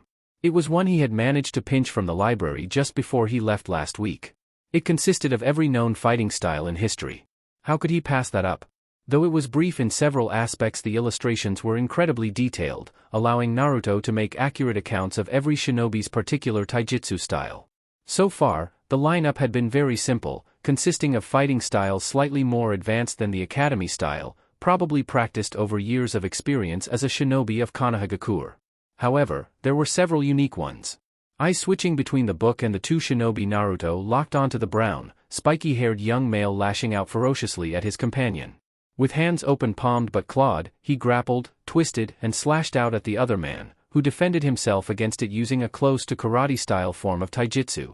The other individual using the clawed hand form seemed to have the advantage, as he was forcing the other individual to retreat consistently with every re-engagement. The jinchuriki watched them break off for the 10th time and quickly flipped through his book. Judging the list of illustrations detailing the striking and grappling, the blonde was able to distinguish that style easily. He grinned and looked up, watching the man lunge in again with a series of quick swipes, one in particular ripping the edge of the other Chunin sleeve and leaving 4 long gashes along the cloth. Inuzuka style, Kyoken, Naruto exclaimed, watching as the man let out what sounded more like a bark or growl than a shout as he lunged in with a furious series of attacks. There are different variants of this one focusing on aggressive movement, mad dog attack, but this one was made for the Inuzuka. They use clawed strikes as opposed to enclosed fist. Guess I can bring this back to Kiba. The blonde smiled when he watched the opponent retaliate, grabbing the Inuzuka's arm, turning and shoulder tossing him to the floor. Naruto observed the thrown man quickly leap to his feet, only to get kicked across the face and sent back to the ground. He retaliated and attacked the Chunin that threw him, only to meet a more solid defense. Naruto flipped through the pages and looked at the fighting styles closely when he arrived at the next page. Wood blocking fist. Naruto noted the extensive use of the arms and the infrequent use of kicks. He watched the man double block with his arms high, avert a strike to the side, then ram both fists into the Inuzuka's open chest, knocking him down. Defensive, relies on focused melee attacks and grapples through the arms. It predates hard fist style, which uses brute force and direct attacks, as opposed to this style where the user attacks immediately after defending. Naruto shrugged when he watched the Inuzuka get back up and lunge in again, only for his opponent to flip him again and then hammer him across the face with a hook. Proper taijutsu technique and form, awesome, the jinchuriki's brow furrowed. He focused more attention on the field below, where the two fighters stopped, bowed to each other and then broke off. They were switched in again by two other chunin and once more, the sparring continued. Still, there is a big difference between watching and learning taijutsu firsthand, and combating it when it comes to fighting out on the field. I'll need to learn all of these styles, implement, and combat them using my own style that responds to the techniques and allows me to counter them. But, what is my style? Naruto was adaptive, he could think of a way. He was a kinesthetic learner after all. It all came down to practice. The next morning? It was a start of a new week, and since it was a Monday, students began their day by slowly trudging into the school grounds with their heads down and the signs of sleep deprivation on their faces. Well, for most of them. Others who took pride in a healthy night of sleep rocked up fresh and looking like their usual selves. Those who couldn't be distinguished between exhausted and energy-bound were just left on the sidelines of outer judgment. People like Shino, for example, who looked the same as they did the day before and the day before that, and the years prior, were one of those individuals who lacked distinction and emotion. People like Kiba and Shikamaru, on the other hand, always looked awful on an early school morning. Like most others, they couldn't wait till they could get to sleep in again. Of course, the Nara was more prone to falling asleep at his desk, so he couldn't really muster any form of complaint when he actually got around to the academy. While said individuals started filing into Irika's class, all expecting to receive another boring lesson for the day, some of the other students who had more sense than drowsiness noticed something peculiar about one of the classroom's occupants. Shikamaru was the first to notice this when he started up the stairs to the back row for a power nap. He saw Naruto sitting at the entrance to his middle row with a focused look on his face and his nose buried in a book. This sight had the lazy youngster stop. The Nara didn't really care much about what book his classmate was reading. He was more interested in the fact that Naruto was reading in the first place. He performed a double take on the stairwell and stepped down some to better look at the blonde to see if it really was his nuisance of a friend. Inspecting the teen from head to toe, the pineapple-haired slouch nodded his head with every check he made of the aspects on his list. Yup, orange pants, orange jacket, goggles, it was all there, wrapped and packaged. But he was still reading. Naruto felt a pair of eyes on him and looked up, where he saw Shikamaru staring at him oddly. The jinchuriki acknowledged his presence with a friendly nod. Hey, lazy bones. What's up? The walking, currently seated adrenaline pill asked. Shikamaru shook himself out of his daze and glared suspiciously at the blonde. Be honest with me, okay, Naruto. What's the deal and why in the world are you reading? You don't normally read. Actually, a lot of us are under the impression that you can't read. The blonde scowled at him, taking the question's added insult. Oh, come on. Why do people think that I can't read? I read all the time. Sure, when your head is lying across the book and you're sound asleep. That's metaphorical reading, or sarcastic reading, I can't remember, Shikamaru replied, cocking his head some. Ugh. Troublesome. Anyway, what I'm trying to say is that, unlike all those other times, you're genuinely reading right now. What is up with that? Naruto held up the book, but didn't show his friend the cover. However, a smile returned to his face once he turned back to the rather thick encyclopedia on known taijutsu. He was reading up on the senju style. It was incredibly old, but traditional academic and advanced shinobi styles of Konoha descended from that very style. It utilized excessive use of kicking and punching, and relied a lot on the power in the attacks through movement and the body. The user required equal strength in both the upper and lower parts of their body, but they also needed speed for it to be effective. It was recorded that all members of the Senju clan and most likely their students knew the style well. The Jinchuriki made a note to ask the old Hokage about it later. Back to the matter at hand, Naruto again smiled up at his patiently waiting classmate. It's just something I'm reviewing, nothing big. It's all in preparation for the coming exams. I see, Shikamaru rubbed the back of his head. Good luck with that then. Don't let my nosiness hold you up. He felt it best not to fuss over it too much. It was simply too much work for a Nara. After seeing his friend off, Naruto resumed reviewing the style, his eyes carefully analyzing the main techniques in the arms and legs. It was like taking photographs, which he would later apply physically through his own taijutsu practice once he got back home and out onto the lawn. At least his clones did a good job on fixing the garden and grass. Not to mention he received all of that other feedback from the doppelgangers that had been assigned to reading and exercises. Yet another accomplishment from yesterday. He was really starting to enjoy using the clone techniques. No, not just enjoy them. He wanted to use them as his primary form of jutsu. Despite them being supplementary and theoretically only good enough as distractions against enemies, Naruto figured that with learning enough clone techniques he can use them as an effective weapon on the field. After all, one could only handle so many opponents. How would an opponent fare if they had to deal with 100 of him composed of completely different and random elements?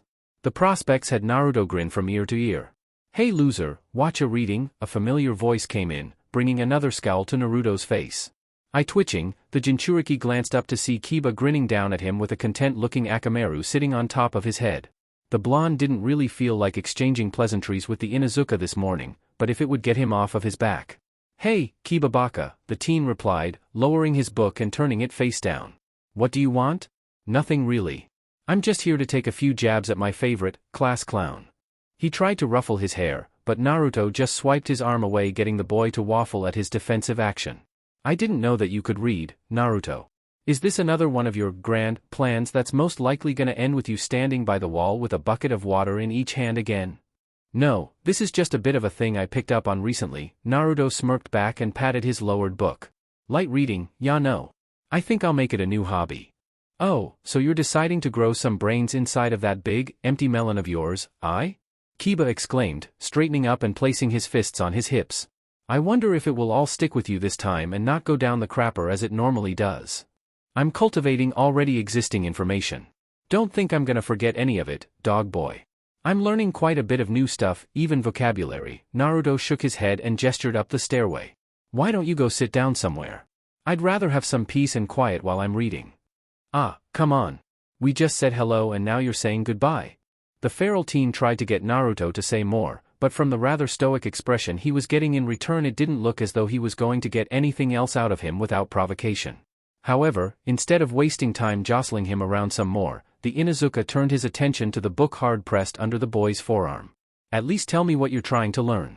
Kiba was just reaching out for the article in question when he heard a warning bark from Akamaru. However, he was unable to respond in time or react for anything really, when Naruto swiftly grabbed his hand and twisted it. The next thing Kiba knew was that he was lying painfully on his back, staring up at the ceiling, while sprawled across the stairs with his head directed towards the classroom floor at the bottom.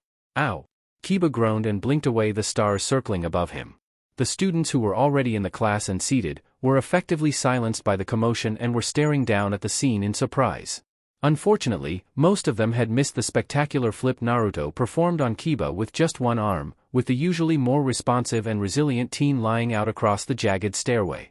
The only person to have caught the whole thing was Shino, who raised a curious eyebrow at the events transpiring. Naruto smirked down at the Inuzuka, whose wrist he gripped tightly in his hand. "I'm learning how to kick ass, that's what I'm doing, Kiba," the blonde exclaimed, seeing the teen blink in bewilderment. "Oh, and that was for all those times you kicked me around on the training field. Karma, databao." He released his classmate's hand and went back to reading. It took the Inuzuka a while, but he eventually managed to pull himself back to his feet. Rubbing his now sore back and head, the teen huffed and glared down at the blonde, who just grinned back. "Lucky shot, dead last," Kiba sneered, a smirk once again spreading across his lips. "Don't think it'll be easy when the final taijutsu trial comes along. As soon as Irika calls up the contestants, the first person I'm challenging is you. I'll be looking forward to it, dog boy," Naruto shot back. After one more confrontational stare, Kiba marched off, still rubbing his spine from the fall. On the other hand, while he was muttering to himself about stupid, blonde kids, his mind pondered on how the well-known last in the class had been able to flip him so easily without him noticing. It was so fast. Or maybe it seemed fast and he had been unable to counter it. Akamaru barked his disapproval at being tossed about like he did, which his owner responded to with a snip of his own at the whimpering pup. "Okay, alright, I hear you. There's no way I'm letting that chump do that to me again," Kiba growled.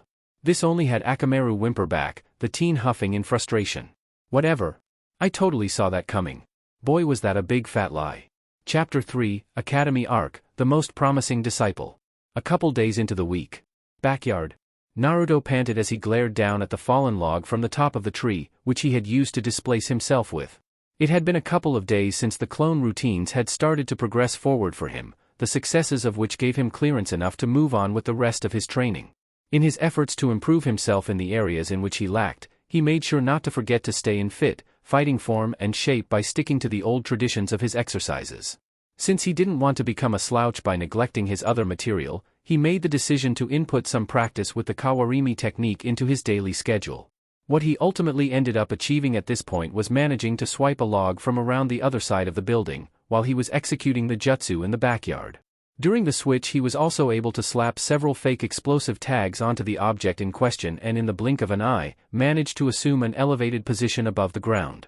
Wiping his brow, the blonde formed another hand seal and performed the replacement technique for a second time, this time with a tablespoon which he left sitting up on the branch. In the meantime, he returned to ground level. Dropping down beside the log he had used, he picked it up, chucked it into the air and watched it descend straight down towards him. Gritting his teeth and concentrating hard, he spun on the spot and threw a side kick straight at the falling piece of timber. The strike landed, cracking the wood and sending it flying through the air, a second before it slammed into the concrete wall of his apartment building. It dropped to the ground a moment later, his sandal print clearly evident in its side when it rolled to a standstill. The jinchuriki grinned and lowered his extended leg in a single, fluid motion. Awesome. My technique and aim is improving heaps. Shrugging off the sweat dripping down his bare shoulders, he considered the log lying on the ground for a moment, taking some time to mull it over in his head. The sight of it brought him back round to the kawarimi no jutsu. Since he had pretty much pushed himself to the point of being able to switch with not only objects as small as a pencil but also with larger stuff like scarecrows and timber that were some distance away, he wondered to himself if he could up the size of the material he was trading places with. A log or a boulder, which were common objects shinobi in the midst of battle performed the jutsu with, were pretty heavy and not to mention quite large. They were ideal for substitutions. However, these already existing concepts gave Naruto something else to think about. If I'm diving down at someone from up high and they chuck a bunch of kunai up at me, I could replace myself with something even bigger and heavier that will keep on falling towards them, no matter what they do. Naruto grinned and slammed his fist into his hand, as if he was shouting Eureka with his body. It's brilliant. I'll call it the Uzumaki special delivery. Let's give it a try. The jinchuriki took his position in the middle of his backyard and after flexing his hands out, immediately flew through the seals required for the technique to work. When he stopped at the end seal, a grin spread across his face. Kawarimi no jutsu. An explosion of great proportions erupted around him and engulfed the entire area in smoke. Out on the streets and even from a great away distance, villagers could see a white wall of fumes plume into the air and blanket the entire property and building, almost like somebody had rigged several bags of flour to detonate simultaneously. Moments after the pure white mushroom cloud climbed into the air, the expelling smoke lifted from the space entirely to reveal a large tree lying across the lawn. From its condition, the tree looked as though it had been quite literally ripped out from the earth by its roots. It was disheveled, had leaves still falling about it, broken branches, and it was capsized with a few disturbed animals looking about their newly located home in surprise. Even the birds were shell-shocked. Two things could be subtracted from this analysis. Firstly, the jutsu Naruto executed had been a whopping success. Secondly, it was far more of a problem than it was a usable concept. Instantly after the cloud faded from the scene, Naruto revealed himself when he walked out from behind one of the oak trees in his backyard, pouring with sweat and gasping for breath. Slumped over and staggering across the lawn, he stopped beside the giant piece of dug-up, Mother Earth and laid a hand across it, before stumbling back some for breathing space. In between rather noticeable gaps in his speech pattern, which he needed time to take in air, he grinned. Pant. Gasp. Pant. Never. Pant. Doing. Gasp. Gulp. That. Pant. Pant. Ever. Pant. Pant. Pant. Again. Naruto then keeled over and fell face first into his lawn, his body landing with a heavy thud. As he began to slip into the wonderful world of unconsciousness, he spared anybody who could be listening in to his current predicament the last words he'll ever say if he were to die in his own backyard. Not the classiest way to go, but at least he was in a familiar place. To those who would chronicle his great journey, to the children who would marvel at his distinguished career, and to those who even gave a shit, he could say only one thing. I'm awesome. Too bad it was muffled by grass. He blacked out a second later. A few days later, Irika nodded approvingly when he saw Sasuke perform a perfect replacement technique with the cut-up log. The piece of timber hit the ground with a clatter, a clear sign that the jutsu had been performed and executed perfectly. After ticking off the points the raven-haired teenager had covered from his sheet, the Chunin then turned towards the spot in the wooded area nearby, where he saw Sasuke walk out with his hands in his pockets and his eyes closed. His reappearance to the land of the living had an incredibly similar eerie to a live, magical performance, so as soon as the Uchiha strolled into view he was met with instant applause from his waiting fans. Boys congratulated him with cheers and girls swooned in his shadow. The only people who didn't really applaud his success with reason were Kiba out of annoyance, Shino from lack of real visible emotions, Shikamaru out of laziness and Naruto because he was distracted or couldn't really care less. However, those who did or didn't share the majority of the crowd's ecstatic responses over Sasuke's accomplishment were droned out by his fan club, led on by screams and squeals from Sakura and Ino. "That was amazing, Sasuke-kun. You are so cool, Sasuke-kun." Both girls yelled out respectively. "Yeah, you're a real dream, Sasuke-kun," Kiba mimicked sarcastically in a quiet, girl's voice and scoffed, nudging a motionless Shino in the side. The Aburame wearing the ever-present sunglasses slowly turned in the Inuzuka's direction upon his addressal. "Can you believe that? About half of the class has already gone and the so-called best in the academy gets the largest standing ovation out of everybody else. Hell, nobody applauded me after I went up and performed the jutsu successfully." "The practices of a shinobi are not something to be applauded," Shino replied, the lenses on his shades flashing under the sun. "True, praise builds a lot of confidence and may encourage a shinobi to improve their skills, but too much of it makes one arrogant. In the face of, stop nitpicking, dude. Geez," Kiba shook his head with an uncomfortable shrug, earning a bark of agreement from Akamaru. When the raven-haired teen passed his used substitution and returned to the crowd, Irika smiled after him. "Well done, Sasuke. Superb form, matter, distance covered, and you even managed to tack on a phony explosive tag to surprise your enemy. Smart." The Chunin took note of the slip of paper he saw slapped against the face of the fallen log when it rolled onto its side. The comment also alerted the crowd of students to the addition that had been made, with those just above average students awing at it. "You made it past the tree line during the switch, a space of roughly 50 meters covered." Despite his markings, Sasuke paid little attention to the results given to him and simply took his place with the rest of the students. The girls immediately surrounded the Uchiha upon his arrival, earning some jealous glares from the boys envying the attention he was receiving from the major female body. Seeing that was all the response he was going to get from the teen, Irika turned back to his marking sheet and moved down the list to the next person. He smiled when he read out the name, Naruto Uzumaki. "You're up?" The blonde picking his ear let out a sigh and walked out onto the pitch for his go, his attitude not really conveying his normal enthusiasm. It wasn't that he was overly frustrated at the praise Sasuke received from his classmates, it was because he was bored. While waiting around for others to finish their tests, there really wasn't much for him to do.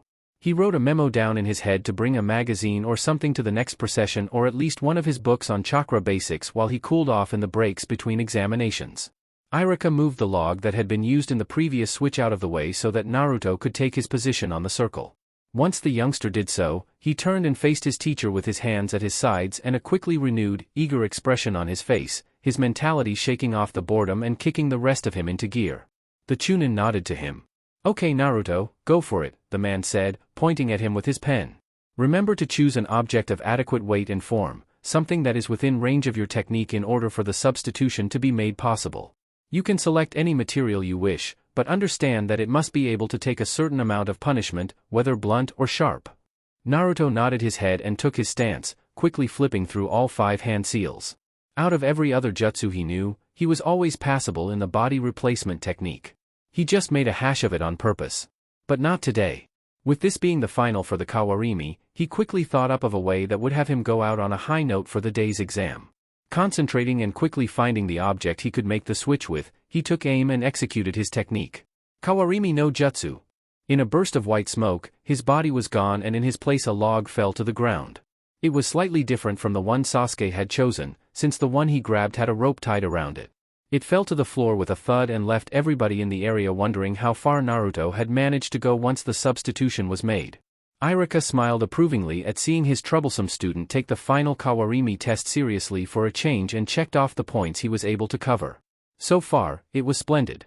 The scarred Chunin then craned his head towards the tree line to see if the youngster had made it.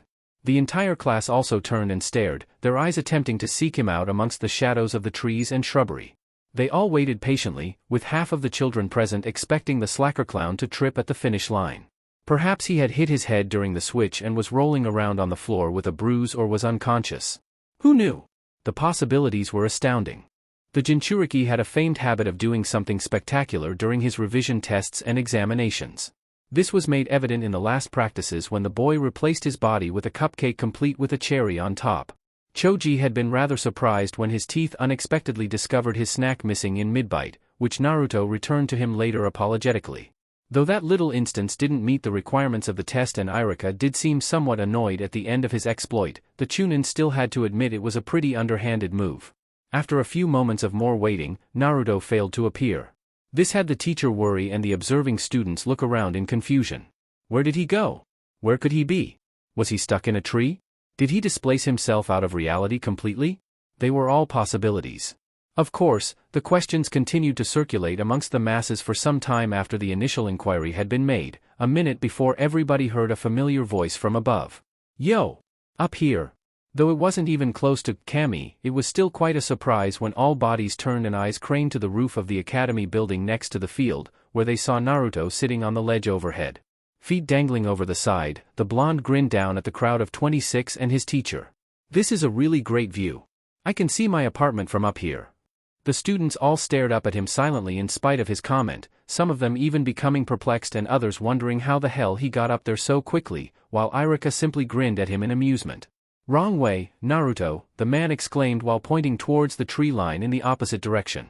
Though the expected target was off by 180 degrees, he figured it was what Naruto had planned from the get-go and applauded his inventiveness of the situation.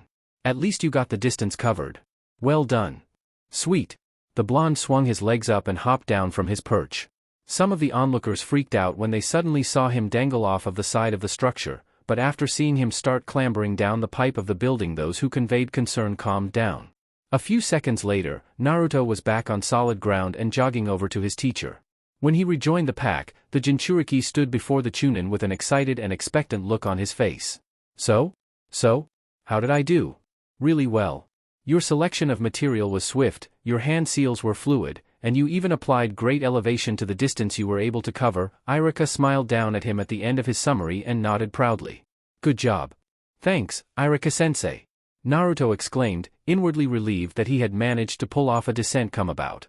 In his mind, he had intentionally premeditated on being original with his technique, so instead of following the sheep like every other Tom, Dick and Harry from the group, he decided to go black sheep and jumped outside of the flock. Being unpredictable and surprising was a part of a shinobi's career after all, so it was a good impression to make on his part. He had a feeling that Irika took his performance well. With that said and done, and upon receiving a pat on the shoulder from his teacher, the boy then strolled back over to the others. He was met with smiles on the way back along with a collection of uplifting comments and various other friendly gestures, indicating a majority of positive feedback from his audience. The beaming Naruto eventually took a stand at the very edge of the crowd right next to Shikamaru and Choji, the teens congratulating him quietly upon his arrival while their teacher carried on with tests. While the Nara nodded to the jinchuriki approvingly, acknowledging his achievement with as little effort exerted as possible, the Akimichi patted the blonde on the shoulder and offered him a few chips from his packet, which the boy gladly accepted. Well done, Naruto, Choji exclaimed, ruffling the bag open. You didn't trip over anything this time. Thanks, the blonde replied with an amused smile. I don't plan on fooling around anymore. I'm going to pass these exams with flying colors. Believe it. I'm not surprised you're taking these tests seriously now. After 2 years of failing in the finals, it's about time, the rotund student replied, smirking at his classmate. Good to know you'll be joining us on this one. I'll do my best. Hinata, standing in the shadows of Choji, pressed her fingers together and smiled nervously over at the grinning jinchuriki. Naruto's eyes fell on her while he was turning to accept the potato chips from his companion, and upon doing so he responded to her presence with a surprised blink. When their eyes met, the purple-haired Hyuga blushed brightly. Well done, and Naruto-kun. I knew you would do well. Her voice wasn't even close to the confidence and volume displayed by Sakura and Ino, but she was still vocal enough for the young jinchuriki to hear her. The blonde smiled at her kind-hearted commendation and nodded. Thanks, Hinata. I really hope you do well too. His response to her congratulations earned another blush from the girl, with Hinata looking away with a peachy red face. Naruto grinned both inwardly and outwardly as he turned back towards the field, where he saw Ami begin her examination under Irika's watchful gaze. As the examination pressed on, the boy meditated on his thoughts. After receiving such a high influx of smiles and appraisals, the young jinchuriki thought that maybe he was finally making a connection with the other academy students. Reconsidering all of the changes he had made thus far, he figured that he should probably start playing his nice cards a bit more frequently this time around, as opposed to his showboating, prankster personality. Of course, he could make do with one or two minor shenanigans on the side, just to spice up the more boring periods. The quick trip to the rooftop worked out pretty well on his part, as it certainly did impress 3 of his old companions from class. Things were starting to look up. XXX. The following day, it was mid-topic break period and the students in the class were mingling amongst themselves. Irika, on the other hand, had taken the few minutes available to him to cool off and to prepare his notes for the next lesson, but was actually dawdling in the process. He took things in a manner similar to the relaxed states his students were in the morning, casually going about changing out the drawer with notes and just playing around with the papers. The Chunin stacked together the practice tests for the theoretical exam and straightened them. After which, he then pedantically went about placing them on top of his desk and made sure that they aligned perfectly with the borders of the desk's edges. The teenagers standing or sitting about the classroom were carrying on with their own things.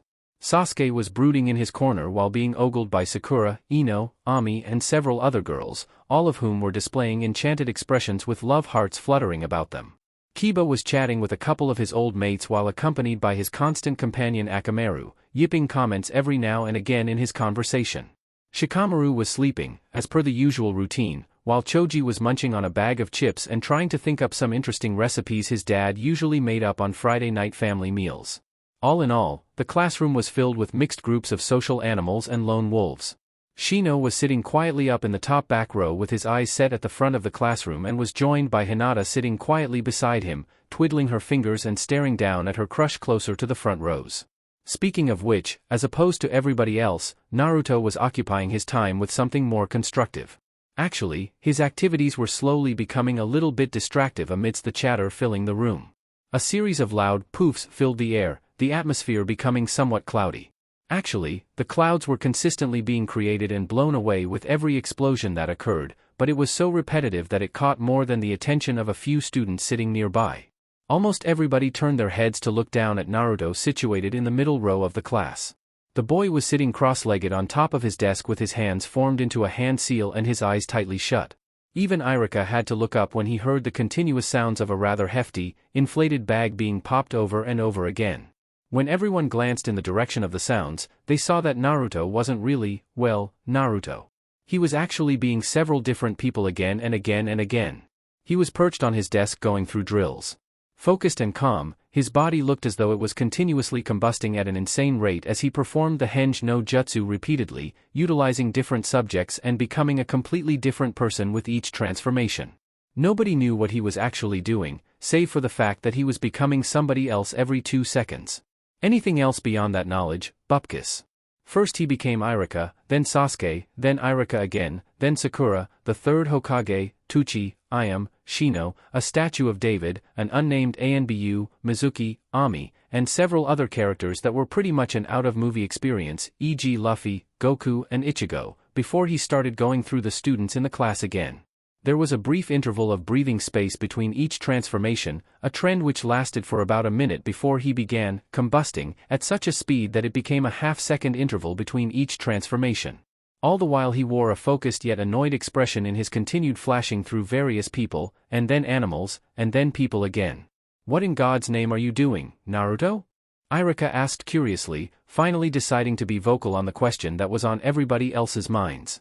Naruto stopped when he transformed into some female kunoichi he had seen on the Chunin training field and looked up at his teacher. "Practicing my Henge no Jutsu," the Naruto kunoichi exclaimed in a breathy voice, before he transformed again, taking on the form of a cat. Trying to make it faster, he exploded into a cloud of smoke and transformed into Kiba, complete with Akamaru on his head, getting a better idea of it.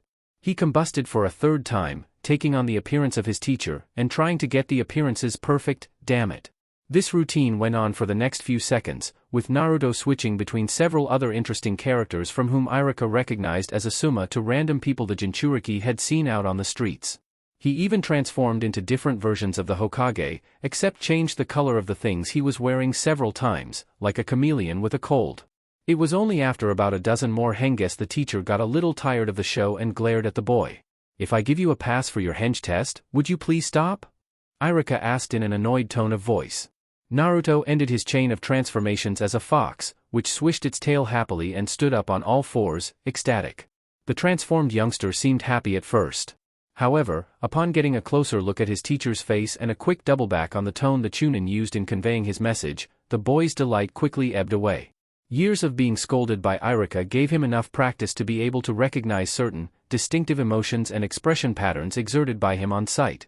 It was a habit he took up years ago when he started noticing the glares from villagers on the streets. The snide remarks, the anger, the admonishments, it was all enough for him to use and accurately predict coming responses from most adults. He used this unorthodox ability as a countermeasure, like whenever he found it advantageous to actually bluff his way past his educators in certain situations. Hence, when he saw Irika's glare directed at him, he instinctively took that response as one promising a talking later, at the same time asking him to leave and stop disrupting the peace, which he promptly did so without argument. "That will be just fine, Irika-sensei?" With an apologetic nod of its head and a rather well-played bark, Naruto hopped off of the desk and strolled out of the room. "I'm going out for some fresh air." The students and the teacher together watched with perplexed, transfixed expressions as the transformed Naruto Uzumaki vacated the premises.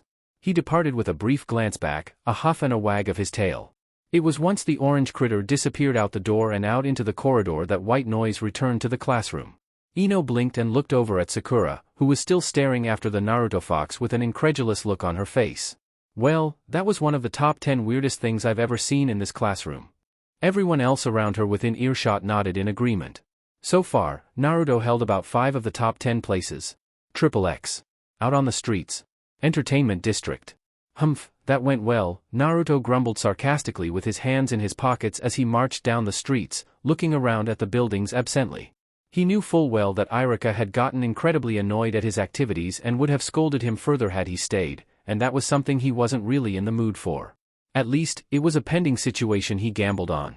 The entire situation that transpired had left him with several unanswered questions, with one of them being whether or not the man's proposal on passing him on the henge no jutsu early was a joke or not. In either case, he didn't want to overstay his welcome, and the moment he received that warning glare, he just ran for it, calmly. Train some more today, argue another day. There wasn't any time to waste. He had energy to burn. He admitted he could have done his exit a little better though. "It was just a henge exercise, what is the big deal? Irika didn't need to snap at me." Naruto threw his arms out, before putting his hands behind his head as he scowled at the passing shops. Although, the smoke was a tad bit noticeable. Ugh. I should have just stuck to reading. Too little too late, he had already been told off. Running seemed like the best course of action and had been for 2 good reasons. 1, he was damned fed up of sitting in a stuffy classroom for most of the day. 2, his body told him he needed to get out and about. Maybe I can go back home and continue working on my taijutsu or my bunshin. Damn. I still need to figure out how to do the normal one, Naruto thought hard, trying to come up with a suitable chore for the day. However, no matter how much he pushed for an alternative, he was continually led back to the fact that he still couldn't perform a regular clone jutsu, all because his chakra wouldn't let him. All of the normal bunshin he made just exploded right in his face or ended up passed out on the ground. The amount of energy he used when he administered it was either too great or too little, he just couldn't get the balance right. When he was dealing with jutsu that required huge gobs of chakra, he was fine. Like his Kage Bunshin no Jutsu. That technique agreed with him way more than any of the other clone techniques he had been practicing with, despite him already having learned how to perform earth, water, sand and several other types he had created himself based on the concepts listed in the book. It was all a matter of timing and material presence, sort of like the substitution technique, only the ones he thought up had more style. At least the training was doing him good if nothing else was. He could tell that he was getting stronger by the day. But he still had a few bugs to work out, like figuring out the style of taijutsu that was effective for him, being able to actively control his chakra without any hand seals, and theory work which consisted of history and knowledge of said techniques. He needed it all for the rest of his final exams. Was Irika really joking about passing my henge test? Naruto muttered to himself. That would be sweet. One less to worry about. While he was recalling the events of a few minutes prior, he suddenly lost track of them when he felt a heavy force unexpectedly wham into him. The blonde was shoved violently and was sent falling flat over to his side, where he hit the ground hard. Coughing on dust and surprise, the jinchuriki growled and looked up from the gravel. That was a push. He nearly punched the road out of sheer frustration and picked himself up. Somebody was messing with him, and there was no way in hell he was going to be pushed around by some arrogant stranger who wanted to pick on him for whatever reason. If the villagers were starting to get physical with him, he was going to put a stop to it before anybody else got the same idea. However, just as he was about to unleash his fury upon the person that knocked him over, Naruto froze when he found himself staring at the back of a tall-looking female. Though he could only see the side of her, he got a good enough glance over to see that she wore a light purple, flowing and flowering kimono, with light blue pants and a long-sleeve shirt. She wore what looked like indoor slippers on her feet and had long, flowing black hair tied up into a bun and the rest in a ponytail. At present she wasn't looking at him, but was facing a rather furious-looking restaurant owner. The grumpy, burly man held up a handful of strange coins and shook them right in front of her collected face pointedly, while his literally steamed with outrage. "You call this garbage money, you cheap foreigner?" He threw the coins at the ground, but the woman was unflinching in her stance as she stared apologetically at the man. "You drifters are all the same, thinking you can come into my store and slink your way into a meal on fake money. Well, I've dealt with your kind before. No dice." She bowed to him, with Naruto quietly and curiously taking further note of her gestures and form. "I'm very sorry. It wasn't my intention to trick you. I didn't know that my money was no good here," she explained gently and without a hint of nervousness in her voice whatsoever. The man huffed at her. "Damn right it isn't. Now get out of here, you vagrant," he said, pointing down the street. "If I ever see you in my restaurant again, I'm calling the authorities." With that said, he turned his back on her and stormed back into his diner to deal with the other customers, and to politely serve the ones who had money. Saddened at her vain efforts of getting some food, the woman dropped down and began picking up her coins. Passing villagers knocked into her as she went about on hands and knees trying to recollect her money, and she winced when a bystander nearly stepped on her fingers. Registering to her disconsolate state and struggles, Naruto quickly swooped down and helped her out. He methodically picked up the odd-looking coins she couldn't get to off of the road one after the other, making sure there was none left before standing back up and giving them to her. When the relieved woman took them from his hands, the jinchuriki managed to get a good look at her face, and for the first time in his life, his heart quite literally skipped a beat. The woman had the face of an angel. It was so breathtaking that the very sight of her complete form had seconds pretty much slowed down to the equivalent of hours around the young blonde. She was truly lovely, a fairy tale princess, a person with a face of someone you would only find on the finest of artworks. Heck, the picture was so lifelike Naruto could feel the radiance of her very image graze his nose and chin. Gorgeous, tan skin, rosy red lips and eyes, though brown, sparkled like a shallow stream of pure water under the sun.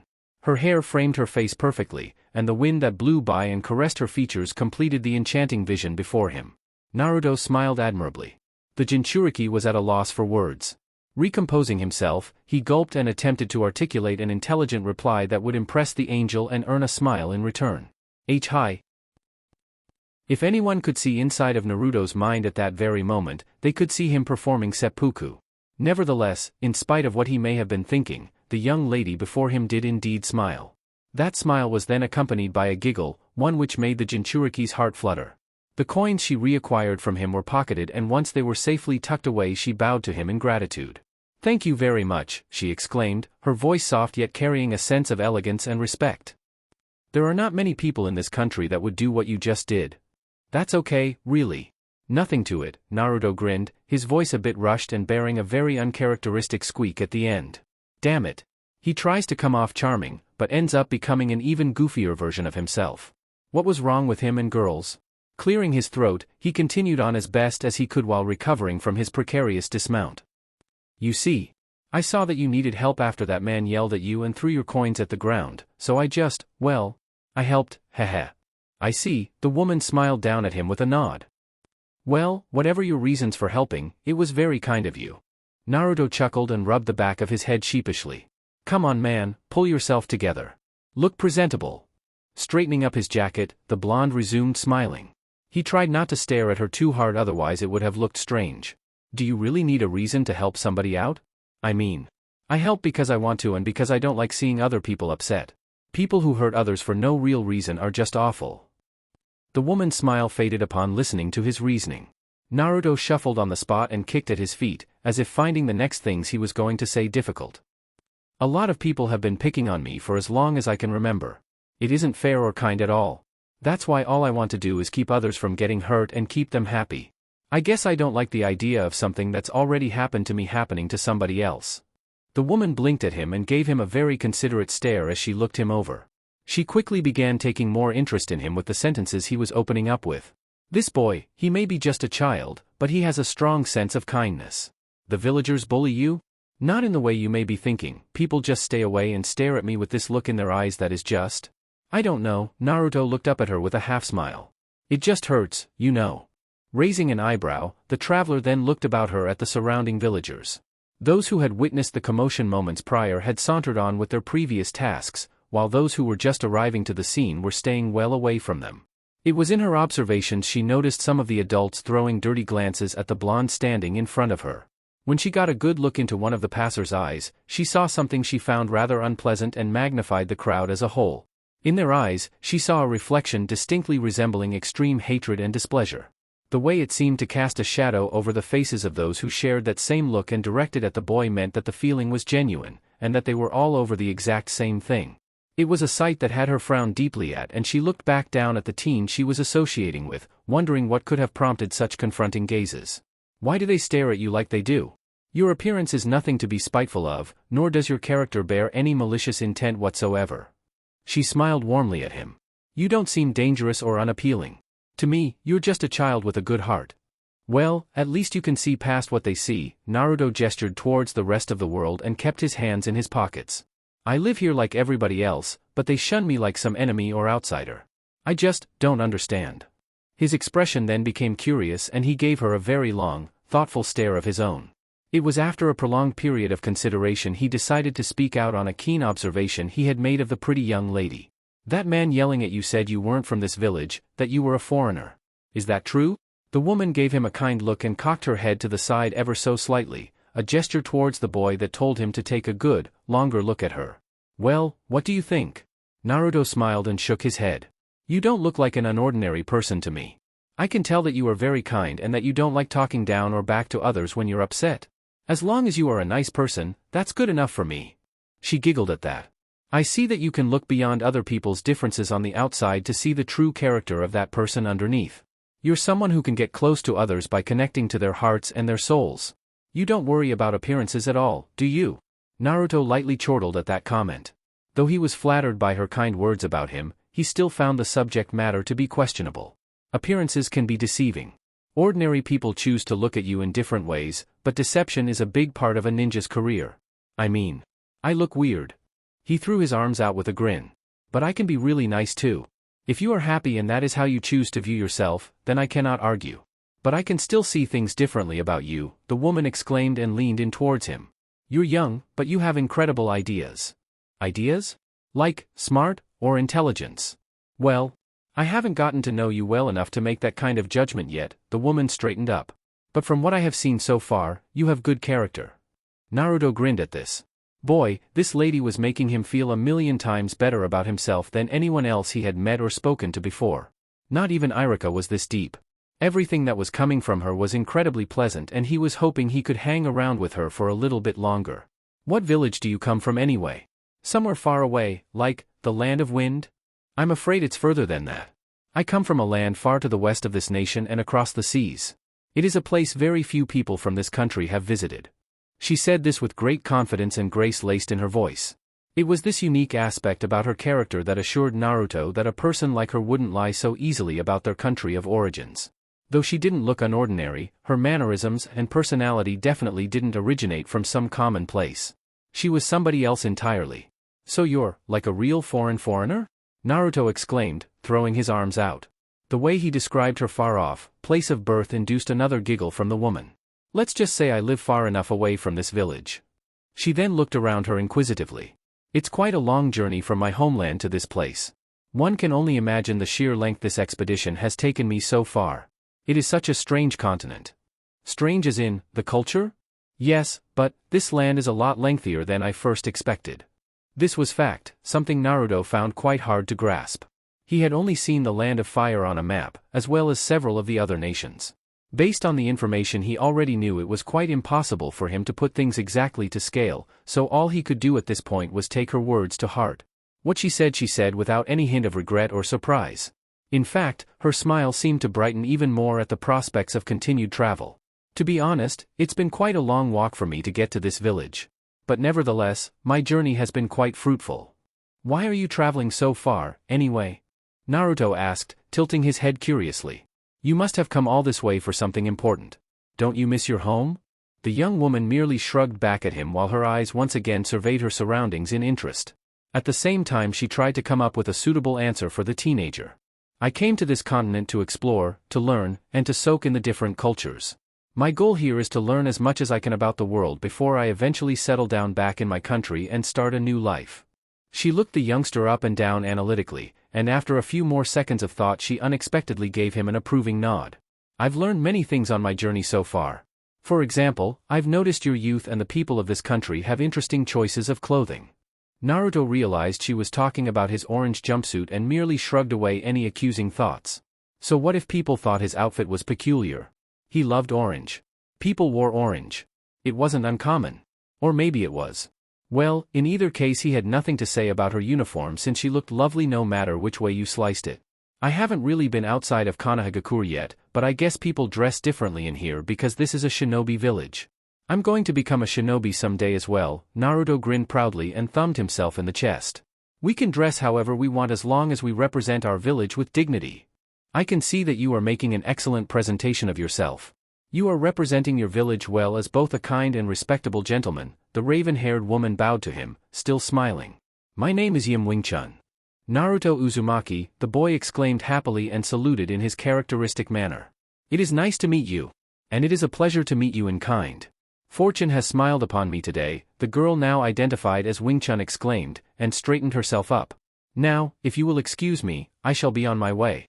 Yim turned to leave, but found herself held up when the energetic boy leapt in front of her. Still grinning excitedly about meeting such a very interesting person, he decided to present to her an offering that would keep her around some more. Hey! If you're looking for a place to eat or if you want to look around the village some more, I can help you out. The blonde placed his hands on his hips and stuck his chest out. The macho appeal had worn down some. He had to get it back. I know the best places you can go. Believe it. Yim blinked and rubbed her chin thoughtfully. She looked around a bit in consideration, but after some careful thinking graced the young man with yet another pleasant smile. Hands rolled into her sleeves and pressed together, she nodded to him in acceptance of his offer. I'm still very new to this village. I might get a little lost. That's cool. Once you've been around the block a few times it's not that difficult to find your way back home, Naruto exclaimed and took her arm. He gently pulled her along while pointing down the crowded road they were negotiating, like a child eager to show his mother something he had found. Here. I know a great place where we can get some good food. The woman blinked in surprise. Good food. XXX. Sometime later? Naruto had treated his guest with his utmost attention and interest, taking her on a grand walkabout of the village's roads. They toured the marketplaces, where the boy was able to show her some of the stuff that was sold, like exotic foods, souvenirs, and animals. Of course, being primarily a shinobi village, he also showed her to where the security forces and academy students could buy their materials, even the library which he had been frequenting over the week. They waved at Shiho when they passed by at the entrance. He also introduced her to the wide range of restaurants about town, even going on to explain to her that they needed ryo or manmi to buy what she was interested in, not foreign coin. Apparently, unlike the gold and silver used in Naruto's village, she used copper coins of Zhu and tael. Unfortunately for her, though it was once an international currency between their lands, they were no longer good here. It made him wonder how she was able to get so far on her own without anything of real value on her person. Naruto traded some of his manmi and ryo for her tael and Zhu, mostly for souvenir purposes and to help her get something to eat. Along their trek of the village, Naruto pulled her into Ichiraku's ramen. He happily introduced Old Man, Tuchi and Ayam to his newly made friend, and spoke stories of her even though he had only known her for a couple of hours. Yim, though a little bit overwhelmed by his generous services and introductions, simply smiled back and introduced herself personally once the boy stopped to finally catch his breath. He then went out of his way to buy her all she could eat, and paid for both his meal and hers. Soon enough, the two of them could be found at the dining booth sitting side by side, enjoying a nice hot bowl of miso ramen on the serving desk. Yim quietly drank her broth under the intense gaze of her guide. Naruto nervously watched on, hoping that she would enjoy the noodles and not fall into disappointment. He was doing his best in showing her around, he wanted to impress her as best as he could. Tucci was also watching patiently from behind his stove, hoping for a good review from a new customer. After a thorough taste test, the raven-haired woman smiled approvingly and looked up at the restaurant owner with a bright smile. "Well, is it good?" Naruto asked. Yim turned towards him with her gorgeous smile in play. It is tasty, very much like the noodle soup I have back home. However, this one carries a rather distinct flavor in it. She turned back to her bowl and took another sip, plucking some noodles out along with a few pieces of meat. The way she ate conveyed significant dining etiquette, which captivated the now more cheerful-looking boy gazing at her. I like it very much. Hey. See, I told you so, the jinchuriki exclaimed happily and turned to look up at a now beaming Tucci. The old man clearly approved of her review and Naruto felt that it was time to give his forever positive verdict as well. Hey, you're a genius as always, Gigi. Great ramen. Glad to hear that, Tucci nodded with a wide smile, gesturing to the both of them kindly. How about another bowl on the house? Naruto's expression improved, his smile turning into a wide grin. He literally leapt in his seat. Wahoo! You're the man. Yim took note of the young boy's eccentric behavior and the way he responded so positively to the man's offering. Pausing for a moment in her meal, she became incredibly intrigued by the boy's character and saw that he was unlike anybody she had ever met before. Despite his odd appearance and the way he so freely conveyed his excitement, as well as his unconventional personality traits, the woman observed that he had an incredibly big heart and was unbelievably generous. Even though he didn't know her, he still saw that she was in a rough patch, and unlike those who had passed her by without a care in the world, he went out of his way to help her and more. Looking back, she rarely ever found people like him back home that would so readily accommodate or assist a complete stranger. Even in a country such as this one, she saw that a boy like him was something unique, a one of a kind. The smile on her face grew and she returned to her small feast at a labored pace. The giggle she attempted to suppress didn't go unnoticed and Naruto turned to her when he heard her muffled exclamation. HM? Is something wrong? Yim gazed up at him with eyes closed. No, nothing. Confirming that there was no problem, Naruto nodded, grinned through a mouthful of noodles, and quickly dove back into his bowl, working at it so that he could move on to the next one. As they ate, Yim couldn't help but frequently glance at the interesting, yellow-haired child. She looked him from top to bottom, from body to soul. She made sure that her observations were discreet and accurate. There's just something more about him. XXX. After their late afternoon lunch, Naruto took his guest back around to his place to show her the rooftops. Since there was only so much one could do in one day, the blonde decided to treat her to a prime-time view of the village from the top of his apartment block. It wasn't every day he actually asked somebody over to his place for a play date, but if it was to show off the rest of the village then there was definitely something of value behind the quality time he spent with an individual. Yim had no arguments to share when the excited teenager led her up the stairs of his apartment and up onto the roof from the balcony. It was quite a liberating spot. Though he had never mentioned it to any of his peers, even to Irika, Naruto had been up on top of his apartment many times before to watch the sun set and the night sky to replace it. He just couldn't describe the sights, they were so inviting and awe-inspiring. Outside, he felt free and alive, and from looking at the natural wonders that passed overhead, the clouds, the moon and the rare shooting star, he could feel his soul take flight. Time he spent on the roof were some of the only times he had felt most at peace with himself, like he had nothing to worry about. He felt that this was the perfect place to show off and even though he had to help him up onto the tiles, it was worth it in the end. From his usual spot, he looked out over the rooftops of his village, which flourished with both fascinating architecture and varying types of trees. There were a lot of structures that were appealing and unusual, flat tops, cone tops, slick roofs, traditional style buildings and dome tops. The more prominent ones were the larger institutes, including the library, apartments, hospital, and the Hokage mansion, the largest building in the entire village. In addition, the Hokage monument stood proudly above them all, overlooking the whole of Konohagakure. Framed by both the slowly dimming orange sky and the clouds, it was a most wonderful spectacle. Naruto took in a deep breath and stretched out his arms where he sat, with Yim perched quietly beside him. A shinobi in training can really breathe out here, the boy exclaimed and grinned up at the young woman he had been escorting. To me, this is one of the best views in the village. Maybe tomorrow I can show you an even better view from the border walls.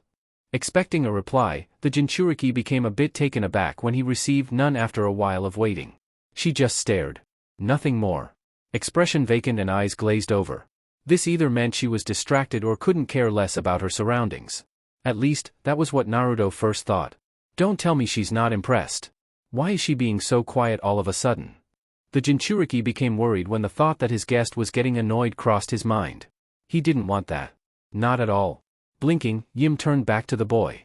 Catching him off guard, a smile returned to her lips and her eyes sparkled. This village, your home, it is a very nice place, she said in a soft voice, her cheeks becoming a little red under her beaming grin. Konohagakure, am I right? The village hidden in the leaves, it's wonderful. When she turned back she missed Naruto's jaw drop. However, while she was once again focused on the far horizon and drinking in the setting sun, the blonde-haired boy quickly returned to his usual self and sprouted a grin. He rubbed the back of his head and fixed his eyes on the village for a second time. Why yeah. Yeah. It really is a great place. I bet your village is nice too. I would really like to go out and explore the world one of these days, you know, before I become Hokage. Yim looked at him. Hokage? Yeah. It's what we call the top ninja in our village. Naruto grinned and thumped himself in the chest grandly. His face lit up in the dim atmosphere at the idea of becoming the leader of his home one day. I want to become a strong shinobi and the strongest Hokage there ever will be, so that everyone will acknowledge my existence. I want the people of this village to view me as, I don't know, somebody important. I see, Yim's eyes shone under the boy's fluxing aura. He truly did have ambition, something which was reflected in his words. I want to be the best I can be. Protect Irika-sensei, teach others, save people, go on adventures, all of that stuff. The Jinchuriki looked out over the houses again, letting out a thrilled sigh. His declaration had used up a lot of words, so he took a rare moment to catch his breath and admire the scenery some more for inspiration. There are so many things I can do and see as a shinobi. But before I take up the funny hat, I know that seeing the world is one of the things I really want to do. You can find something unique wherever you go. Life is just full of surprises, Yim spoke up softly, catching his attention. Remember to appreciate what you have and to protect those closest to you, because, like this view, they are priceless. Naruto beamed and sat up straighter. Sure. Of course I'll protect them. He gave her a thumbs up. Once I become a shinobi, I will protect everybody in this village and prove my worth to them. You have incredibly noble intentions. But your value to others mostly depends on how you value them as friends. Do not treat them like objects needing to be won over. True friendship is born here. Yim poked him in the chest, pressing the space just over his heart. At the same time, Naruto gave her a quiet and intense stare. You treasure the people you are with, you respect them, and you make them happy for just being you. That's what friendship is, the ideal and people worth fighting for. When she moved her hand away from his chest, Naruto placed his own over his heart and felt its beat slowly beneath it. It was calm. It was peaceful. Not erratic at all. For about a minute he studied himself and his thoughts in utter silence. All excitement over his dreams and prospects of becoming a Hokage molded in with these new ideas and realizations he had been shared with by Yim, her words sinking deep. He smiled to himself. Apparently, there was something to learn from everyone. Yim beamed at him when the Jinchuriki looked back up at her. As for me, I am truly happy to be around you. You've shown me many things and have spent so much time with me today, and I am grateful for your hospitality. It's been fun. So, can I consider you a friend as well? Naruto asked hopefully, tilting his head. He just felt compelled to ask. He had very few people close to him he could really call friends. There was his teacher Irika, and Tuchi and Iam who have been incredibly nice to him for the longest time. Aside from his classmates he was mostly acquainted with, and Shiho who he had just met and was just starting to know, he liked to think that he was making another. He waited patiently for her answer. Of course you can, Yim giggled, gently nudging him in the side. I wouldn't have accepted your offer so readily to escort me around your home if I wasn't. Naruto laughed childishly along with her, trading a few good-natured taps and jabs to each other's shoulders, before eventually settling down to staring out over the village once again. For the next hour or so, the two strange individuals sat, watched the sun set, and talked. They shared with one another their most recent and most befuddling of experiences, their favorite things, and laughable moments of days past. The Jinchuriki excelled in making the girl laugh at his historic antics, particularly his various exploits. He even asked her if she wanted to stay with him a while if she didn't have anywhere to sleep tonight, which she gladly accepted. After just a few hours the two of them had admittedly grown to enjoy and appreciate being in the other person's company. XXX. Soon enough, the afternoon wore off and the pair came down from the roof. Naruto showed his newly befriended guest his backyard to familiarize herself with her new lodgings. It wasn't glamorous or anything and still held scars from scuffles he had been having while practicing with his different types of clones, but it was spacious enough to walk about. Yim became fascinated with the large tree stump in the middle of the lawn with the rope tied around it. She ran a hand over a particular groove made in the side of the post when she approached it and then glanced over at Naruto in question. The boy was standing by the outdoor table, picking up scrolls he had laid out over it and rolled them up. She only needed to share a few brief glances to see what the scrolls were detailing to come to a suitable conclusion. So you're planning on becoming a martial artist as well? Yim asked curiously, causing the boy to stop packing and look in her direction. Seeing the woman's curious eyes locked onto his materials, he looked between them several times before grinning. Sort of. I'm training to become a ninja. Martial arts are a big part of it. I haven't been scoring too well in the tests over the years, but if I can get good marks for these last exams then I will definitely pass and become a ninja, Databeo. Oh? Naruto chuckled and rubbed the back of his head. I shouldn't have been taking things so lightly before. At first I thought it was going to be a breeze, just learn a few jutsu, know the moves and bam. Graduated. But after what Irika-sensei said to me he made me see how much improvement I actually needed. So I'm upping my game. Right now I'm looking at the books and scrolls that I have on taijutsu, so that I can improve my fighting techniques. Taijutsu? Yim became curious and turned completely in his direction. Yeah. It's the close combat stuff of shinobi training. There's heaps of it to get down. Naruto set his articles back on the table and walked over to her. When he stopped on the grass, he beamed excitedly up at her. I specialize in attacks up close, like fighting, throwing weapons and using clones. But I still have a long way to go. Really? Yim looked between the large, rope-bound log and then the boy. After several inquisitive glances and judgments on the overall condition of the post, she then focused attention back on him. Can you show me? Of course, Naruto grinned and bade her to step back some. With the appropriate distance established between himself, the target and his one-person audience, Naruto dropped into his fighting stance. Choosing to start off with the basics, he comfortably prepared himself and, after grinding his feet into the ground to get a good feel of his foundations, leapt at the log. He thrust punches and kicks of all forms of attack, parry and counters at the log immediately upon engagement. He didn't keep his attacks direct and chose to move around to practice working around an opponent rather than wearing them down, since the tactic would wear him down in a real fight as well.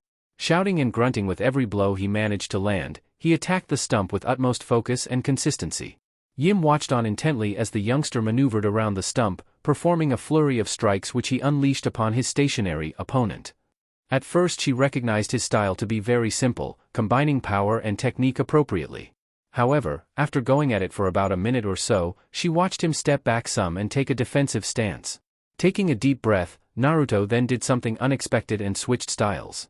Utilizing fighting form purely from memory of his nights he had spent watching the Chunin sparring at Training Field 2, Naruto dropped into a wider stance, both hands extended forward and palms open and upwards.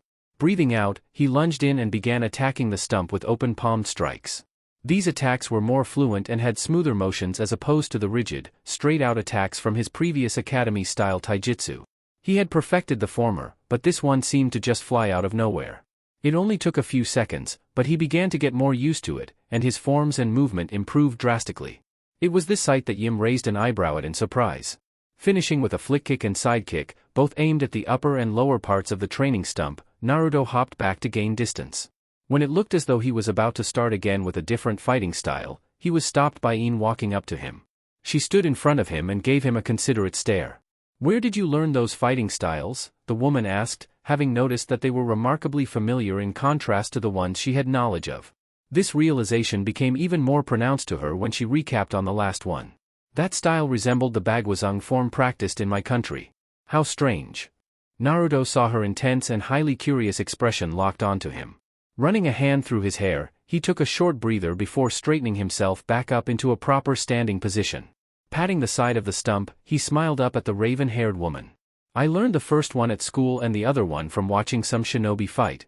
The first one is academy style for the students who don't have a family or clan style to learn. All of the students are expected to know it. The second one is soft style, which I learned from watching another Chunin use against an opponent. That one helped me improve my academy style's technique because it uses less physical strength and more control. They are very distinctive fighting styles." "You have a keen eye," Yim exclaimed, stepping up to him and assuming a very analytical position as she looked him over thoughtfully. "As a painter of this taijutsu martial arts system you shinobi use, I'm going to assume that you have dipped your brush into a lot of styles?" "I work from one to another," Naruto stated, gesturing to illustrate his process. He then started to rub his neck anxiously, averting his gaze from the woman giving him her complete attention. "I want to be good at taijutsu, but I can't find a fighting style that's right for me. I mean, I can use my new shadow clone technique to overwhelm opponents in numbers or by rushing them tactically. But all the same, I'm still a little worried that, if there is a time that I can't use chakra or if I just happen to run out, it'll all come down to one-on-one brawling, and if my opponent is better than me at taijutsu, then I don't know what I'll be able to do. I'd be screwed. Remember Naruto-kun, it is not the fighting style that assures success in battle. In the art of fighting, there is no dominant form. The master's choice of style may be a contributing factor to their victory, but it is really the practitioner and their skill that ultimately decides the outcome of a fight, Yim explained, surprising the boy at her rather knowledgeable response. You know many fighting styles, and through practice you have gained strength and understanding of each and every one of them. However, it is possessing knowledge of the fighting styles that is the most important, and if you know how to perform more than one form, that is good. But an opponent can be just as good, if not better, using only one fighting style as opposed to another using many. Naruto gave her a deadpan look. Wow, really? Yes, Yim giggled at his slack-jawed expression and stepped forward some more. She took his hands in hers and moved them up, with her thumbs gently running over his palms. Your body is extremely flexible. By creating a basic fighting style as a foundation, you can branch off and learn any form of fighting you wish, and input it into your style. This means that you have the potential to create your own fighting style made up of others. However, it is the base style that matters most and you have yet to decide on one that is adequate for you, correct? Why yeah, Naruto murmured, watching as the woman turned his hands over again and again. Yim made it a quick habit to move his arms up and down while still clasping hold of his wrists, as if she was trying to solve something about his body practically.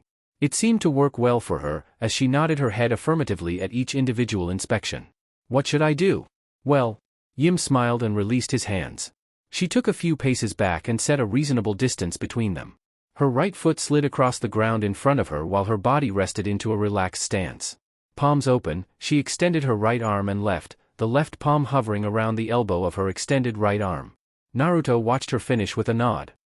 As thanks for your hospitality, Naruto-kun, I will teach you my fighting style and help you create your own. The boy blinked, a smile quickly forming on his face. Are you serious? Yes. She immediately saw the blonde readily drop into his own fighting stance at her answer, obviously eager to get the ball rolling. His fists were balled and extended left and right, his stance a little bit wider than shoulder width. Yim nodded when she saw him ready himself.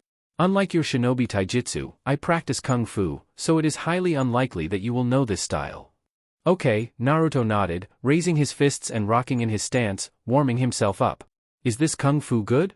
Like I said, success in a battle between martial artists depends on the individual, the practitioner, not the style, Yim exclaimed, her eyes narrowing, yet still she was able to maintain that calm and relaxed state.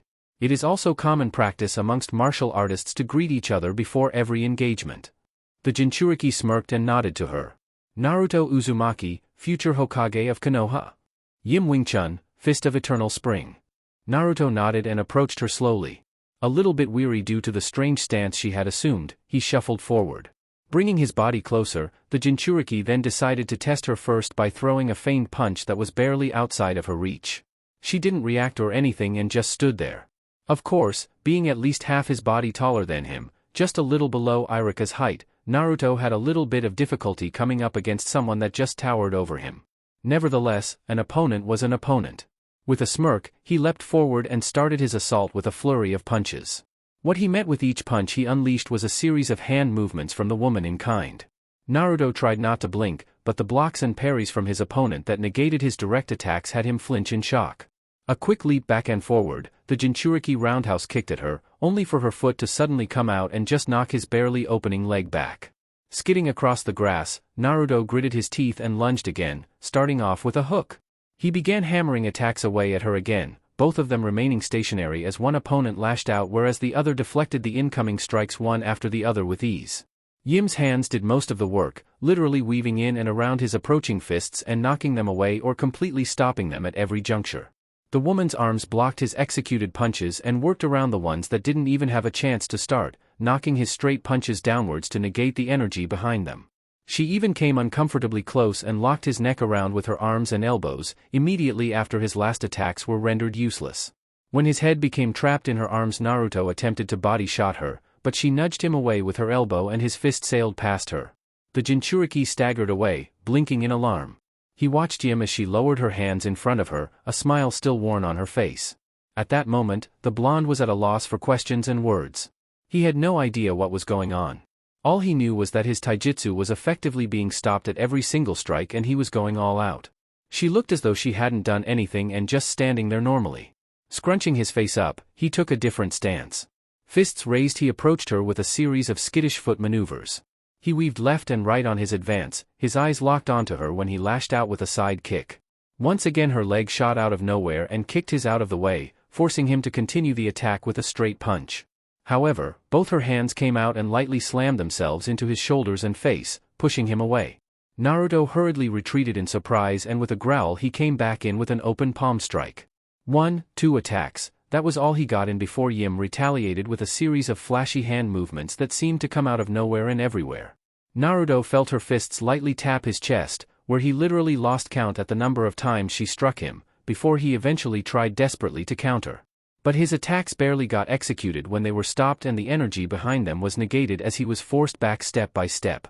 After a few fists flashed in front of his face, yet failed to make contact, Naruto hooked at her, but she pushed him away with a swift double palm strike to his chest. The boy slid across the grass again. Flexing his shoulders, Naruto brought his fists up while Yim slowly strolled back with her hands in front of her and a smile on her face. Ready to concede defeat? What for? I have no idea what's going on. Naruto shrugged back, earning a head shake from the woman. Focusing, Naruto lunged out again with an open palm strike.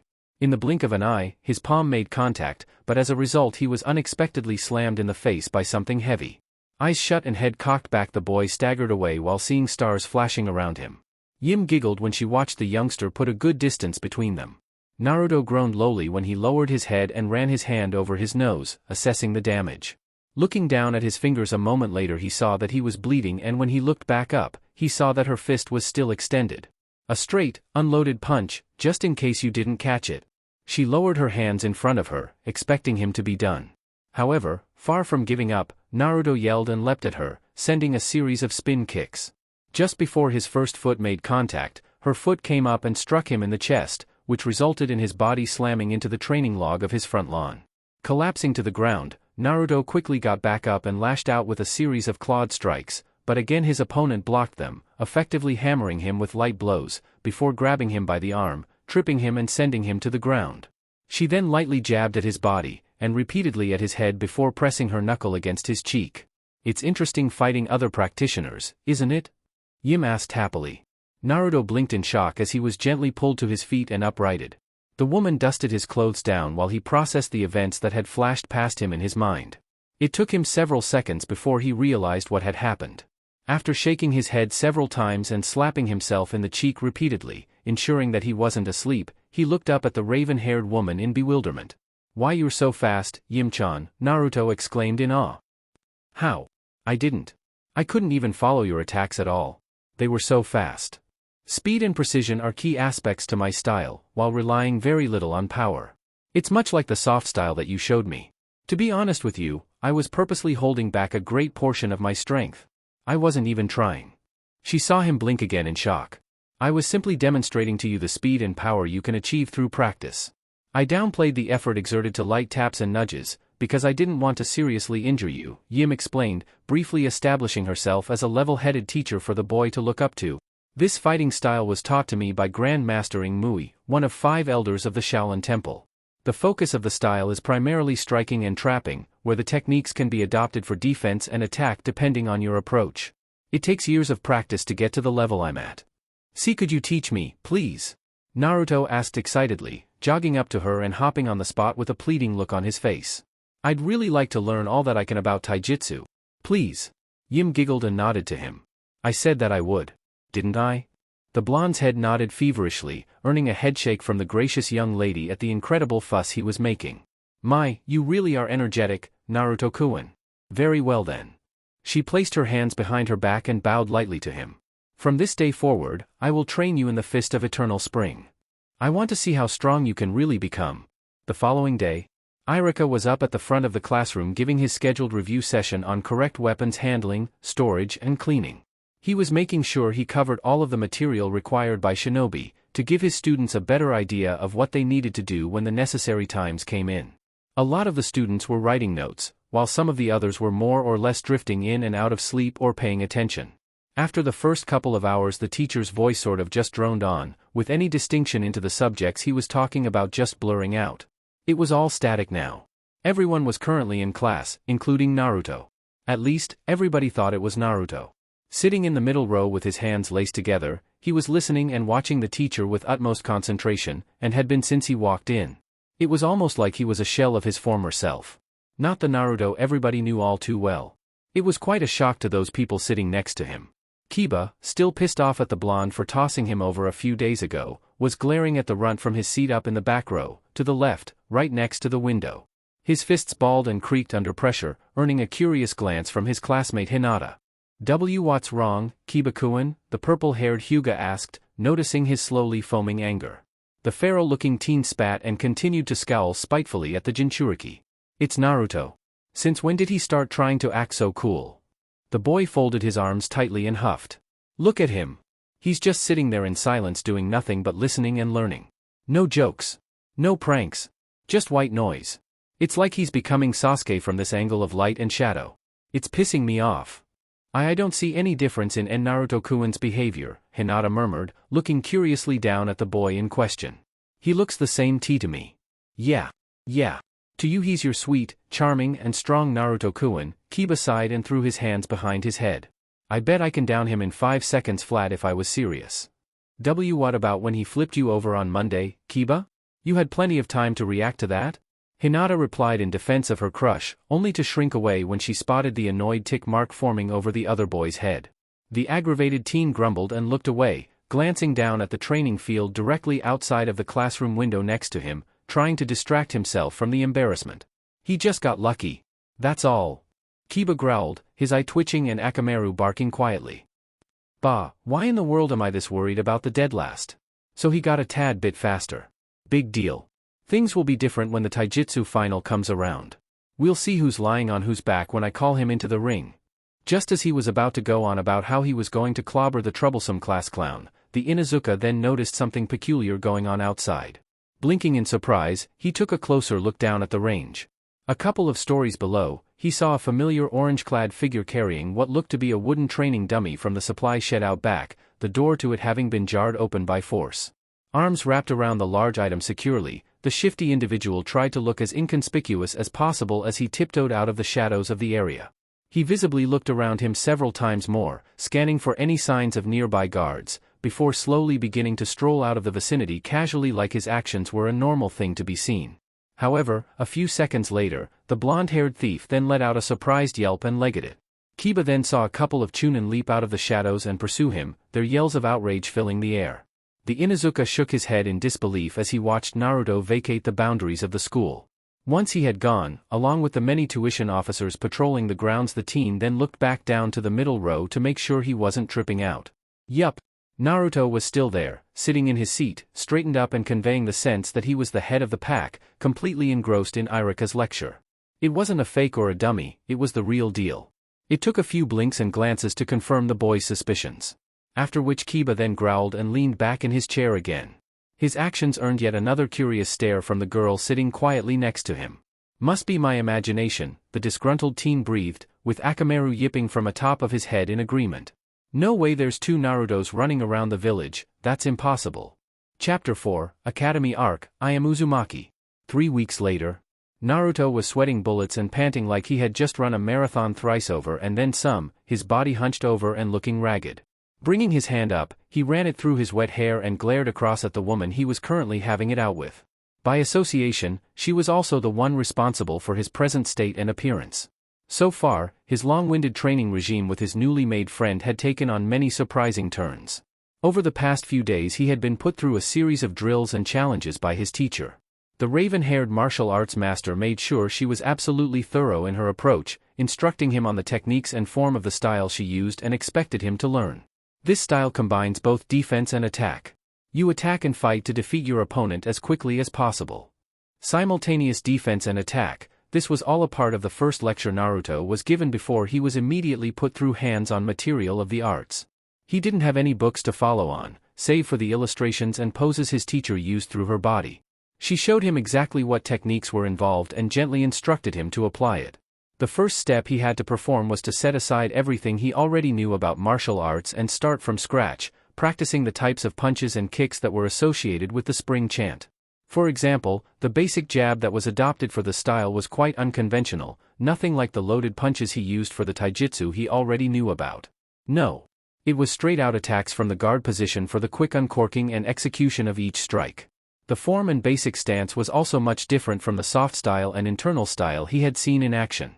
At first he couldn't see it when he tried it out for himself, but after several sessions and through intense practices of what was involved, he eventually got the hang of it. His body's natural structure took to it well, even though muscle memory of past styles used in his training took a bit more effort to overcome. He managed to surpass this obstacle over time. The first couple of days was spent learning the attacks used in conjunction with the defenses. He copied his teacher's movements on the introductory sessions and she helped him at every stage she could, fixing up the positions of his hands and feet correctly for each phase. It was a matter of going through the motions, that was what was involved in the second step. In order to accelerate his memorization and naturalization of the style, Naruto used his Kage Bunshin no Jutsu to assist him during the longer, more important aspects of the training. With knowledge of this jutsu, which he kept note of to find out who the author was to thank later, he was easily able to speed up the amount of learning time required for the fighting style he was being taught. He did this by having at least 24 clones lined up on his lawn to follow through with the techniques he was shown beforehand. Yim observed his progress intently, mimicking the Chunin instructors Naruto had witnessed back at Training Field 2, practicing in their formations. The whole teaching experience started off normally for the wandering martial artist, as she helped and nurtured an incredibly devoted pupil. The routine remained as such right up until the point Naruto started accelerating his learning with clones that she was caught completely by surprise. She had rarely seen a person duplicate themselves back in her land, let alone increase the speed of their information absorption capabilities through use of it. The numbers he also created were phenomenal and this made her wonder about his more latent capabilities. To Yim, it was an entirely new episode for her as much as it was for him. Presently, the Naruto clones were assembled, in formation, and following the instructions given to them. Yim on the other hand was pacing back and forth down the rows on the outside of the square mass they formed, watching them work. The platoon of doppelgangers fluently went through the motions of technique and form, practicing striking and blocking repeatedly, pacing across the wide open lawn and utilizing the space provided for greater effect. From a distance, it was like watching an entire class working together in perfect sync, and every so often you could see one or two of them differ ever so slightly from the rest with a slight quiver or error in their stances or execution.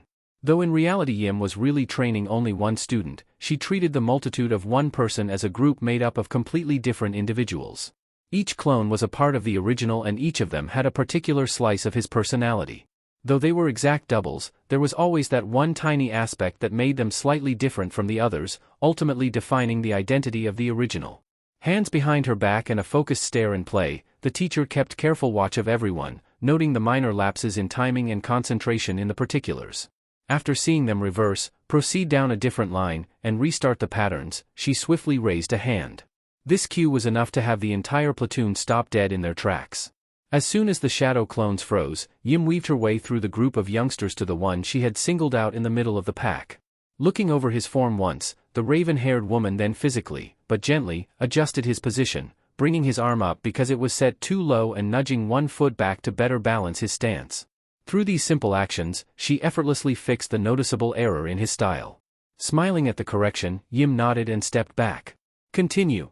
Yash," the entire enclave shouted. The session resumed, the clones once again going through the exact same steps of combinations, only this time focusing them in a different direction. Yim nudged her way through the equivalent of an entire classroom till she made it to the outside, where she then focused her attention on the other groups of clones set to work in the backyard. While the original Naruto was working on strength application through technique at the wooden dummy set up at one side of the lawn, there was another group situated close to the rose garden on the left-hand side. A team of about a dozen were all arranged into a wide circle, all of them cross-legged, and facing each other with their hands held out in front of them around their core. Their hand positions almost looked as though they were holding an invisible bowl just above their laps, but it was much more serious than that. Almost meditative, each clone had incredibly concentrative expressions in play as they glared at the space between their open palms. The task was odd, not to mention way too different to what they were normally used to, but Yim expected them to get it right. The woman smiled and crouched down beside one of the clones. This particular Naruto was sweating and looking quite aggravated, his arms and upper body trembling as the muscles in his appendages tightened. It was like he was trying to force something into his open palms through his pores, but was having no such luck at accomplishing the task through that means. Yim giggled. "No, no. You have to relax your muscles." The clone ceased his shaky performance and looked up inquisitively at his instructor. The raven-haired woman took a seat beside him and held her hands up, mimicking the others. Remember, chi is the tangible energy living in the center of one's body, your life force. Every person can tap into their chi to a certain degree, but for those who wish to excel in controlling it, it cannot be brought out through sheer force. You must be relaxed and focused in order to do so. To harness your chi and to manipulate it in conjunction with your style, you have to bring it out, feel it, and work on manipulating it through that sensation. Once you have control over it, you will be able to perform various different techniques with it. The clone watched on carefully as Yim held her hands out in demonstration. Silence fell amongst the Naruto copies formed into the circle, with the atmosphere becoming tense and the wind literally stilling. A second later, with breath held and tongue clamped down, the clone looked on in awe as a yellow, transparent sphere appeared right in between Yim's hands. The ball of pure life energy hovered within the woman's grasp and flickered brightly, seemingly creating its own sunlight at its intensity. She held it up towards the clone, which he leaned in for a better look. Every energy signature is different. It can either be small and meek, barely a speck in the dimmest of nights, or it can be large and radiating with intense confidence, generated from years of practice. But whether small or big, everybody will be able to find it within them, Yim exclaimed gently, seeing the Naruto clone's eyes shimmer in her projected chi's aura. After some time of watching and waiting, the raven-haired woman allowed her energy to dissipate and lowered her hands. Remember, relaxed and focused. When you are, you will be able to listen to the very center of your body and feel your life force. If you can control your life, nobody will be able to take it away from you. Upon hearing this, the clone nodded and returned to his task. This time, he properly relaxed himself. The shadow clones in the circle reciprocated his actions and restarted anew. They calmed their trembling bodies, allowing them to better attempt to tap into their latent energies. Yim then proceeded on, leaving the copies to it. While the legion worked out, the circle meditated and the original worked the dummy over, there was another group of clones on the porch doing their own thing. While the majority of the dozen in this part were working on controlling their chakra in order to stick to trees and surfaces, as prescribed in the handouts from the library, one solitary clone was still reading. This one had peeled off from the herd to continue looking into the vast assortment of fighting material detailed in the almanac the original so loved. The Naruto clone smiled as he turned the pages, moving from one fighting style to the next. It was an incredibly compelling read and he had barely scratched the surface of it. Most of the fighting styles he had looked up in here were solely Konoha-based taijutsu and he had barely even gotten into the known fighting styles outside of the Land of Fire. There was so much to take in. Forget about the history, a lot of the techniques recorded and described were somewhat tricky and untraditional, something he'd have to work around when the time came. After a certain period was spent flipping from page to page, mostly drinking in the summaries of the important stuff, the clone then noticed something odd. It wasn't really an immediate revelation, but he was brought around to it no less. Frowning, the Naruto copy flicked backwards through the pages, furrowing his brow as he reacquainted himself with the most well-renowned taijutsu styles of Konohagakure. He was easily able to distinguish the branched styles with the parent styles based solely on the illustrations, and with every one he crossed over he was able to trace back to their sources. Mad Dog Attack, Dog Tooth Fist and Hounding Claw could be rerouted back to Inuzuka-style taijutsu. The internal and soft approaches, though they could be practiced as complete, separate and individual styles on their own, coupled to form the gentle fist style of combat, which was a major part of the Hyuga branch of martial arts. Hard fist style originated from the wood-blocking fist first employed by Hashirama Senju about 100 years ago, who also created the Senju style and leaf cutter. The foundation Uchiha style utilized aggressive, direct movement and technique in order to overcome an opponent through precise, brute force and overbearing speed. However, though their style was one solely focusing blunt power upon an adversary, their rival Senju style instead used confident, fluent movement and motion to produce power. Depending on the practitioner, any one master of any of these styles could overwhelm even a seasoned shinobi who was also in the practice of ninjutsu and genjutsu. However, despite the great potential behind such knowledge, the information categorized so conveniently before the clone seemed to strike a different chord with him. Naruto's brow furrowed as he looked from one page to another, back and forth. His frustration grew more by the second. Damn. It didn't seem to matter that much in the beginning, but after 3 weeks of doing nothing but working on close combat, it suddenly started to dawn on him the actual significance of the topic in question. Every known clan had a fighting style. Hell, if you were to put the existing clan totals into whole numbers, a great majority of Konohagakure would probably have been taught in the ways of the big-name taijutsu styles listed in the book. That's not even counting those who were trained in just the basics and advancements of other signature styles. Everybody had a name to live up to in terms of this inspiring art. The Uchiha, the Inuzuka, the Yamanaka, Nara, Akimichi, the whole list of last names and people he knew that had them, started to grind against the Jinchuriki's mental state till it was flaming red. Even though he was just a wily shadow clone, his thoughts, dreams, memories, aspirations and appearances were all the same Naruto.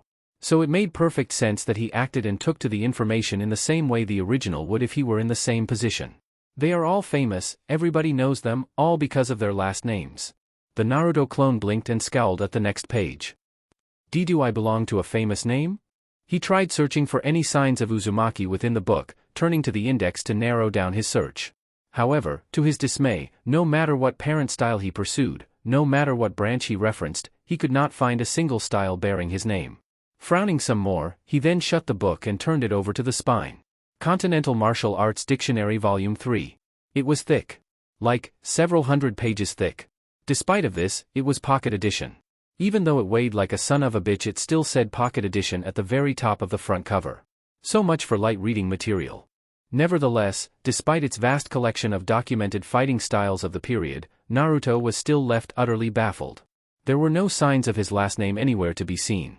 Even when he looked under U in the index, he found not only a shit ton of Uchiha branch styles that were pretty much extinct, but he even found his teacher's style. The Umino leaf cutter, which was derived from the old Senju concepts taught from the academy and crafted by the shinobi members of the family. Sure, it was a small, not too well-known style completely localized to within the village, but there was really only one Umino in the entire village. And there were more. Many more. However, after taking some time to think the whole thing over, it eventually made sense to the Jinchuriki. Irika had a family at one point in his life. He said so himself on the night when he brought him up to the observation balcony for the first time. But what about himself? The clone considered his copies training on the lawn with Yim pacing circles around them. He then considered the original training by the wooden man. The sight had a bit of an eerie to it, as the real Naruto looked so alone and confined to that one space. If you were to dim out his surroundings and negate the presence of the shadow clones, the young Uzumaki was completely alone. No brothers or sisters. No aunts or uncles. No cousins. No mother or father. The clone's face fell. All this frustration and fussing over not having a family fighting style unintentionally led him to the greatest, most elusive fact in his young life that he had never attempted to find out before, that he had no idea who his family was or who his parents were.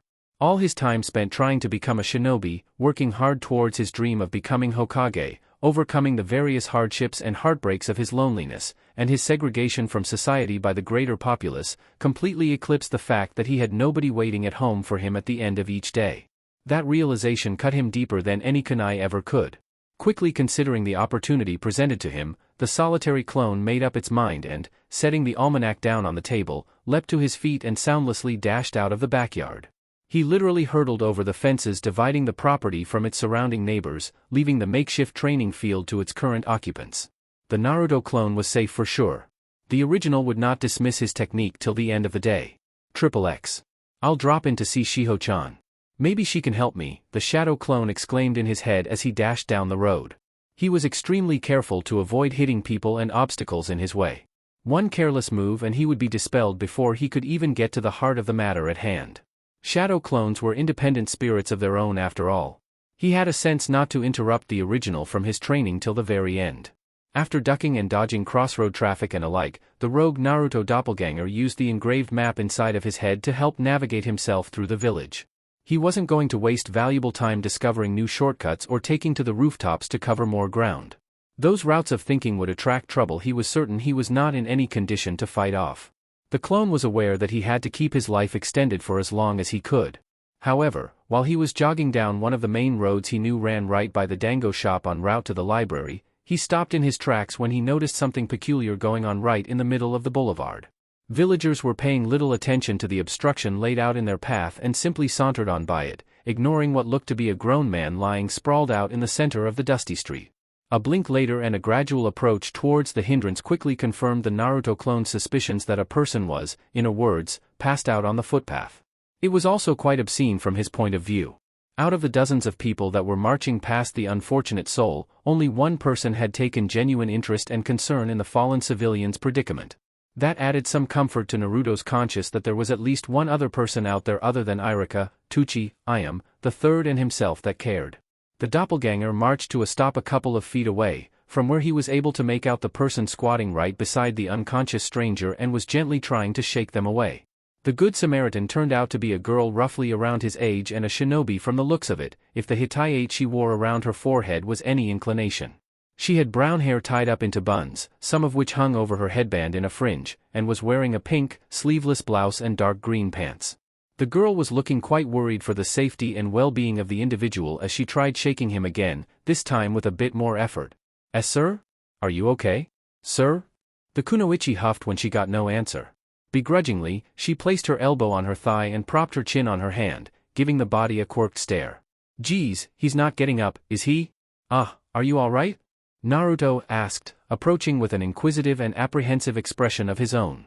The girl turned towards the boy, to which he acknowledged her attention with a pointed gesture. Is he all right? Beats me, the teen replied and redirected her focus back towards the lump in the road. I nearly stepped on him on my way back to my family shop. I've been here for 10 minutes already and to be quite frank, I'm a little bit worried. Is he, dead? No. Alive. Deciding to change tactics, the teen started poking the person in the shoulder, repeatedly. How a fully grown man can continue to sleep through this ruckus on top of an uncomfortable bedspread is beyond me. He's literally eating dirt right now. The person's nose was a nail to the floor, it was quite obvious what he must be experiencing if he had lost all capabilities of movement. Naruto thought it to be quite unpleasant, since he'd been in that position more than once. Since they were splayed out on their stomach, it was hard to tell who the person was. All Naruto and the girl who he was accompanying could see was that the man was incredibly tall, had long brown hair tied back into a long ponytail with a light purple ribbon. They also wore a traditional samurai hakama, with a white kimono and close to black, dark blue, Amanori-style pants.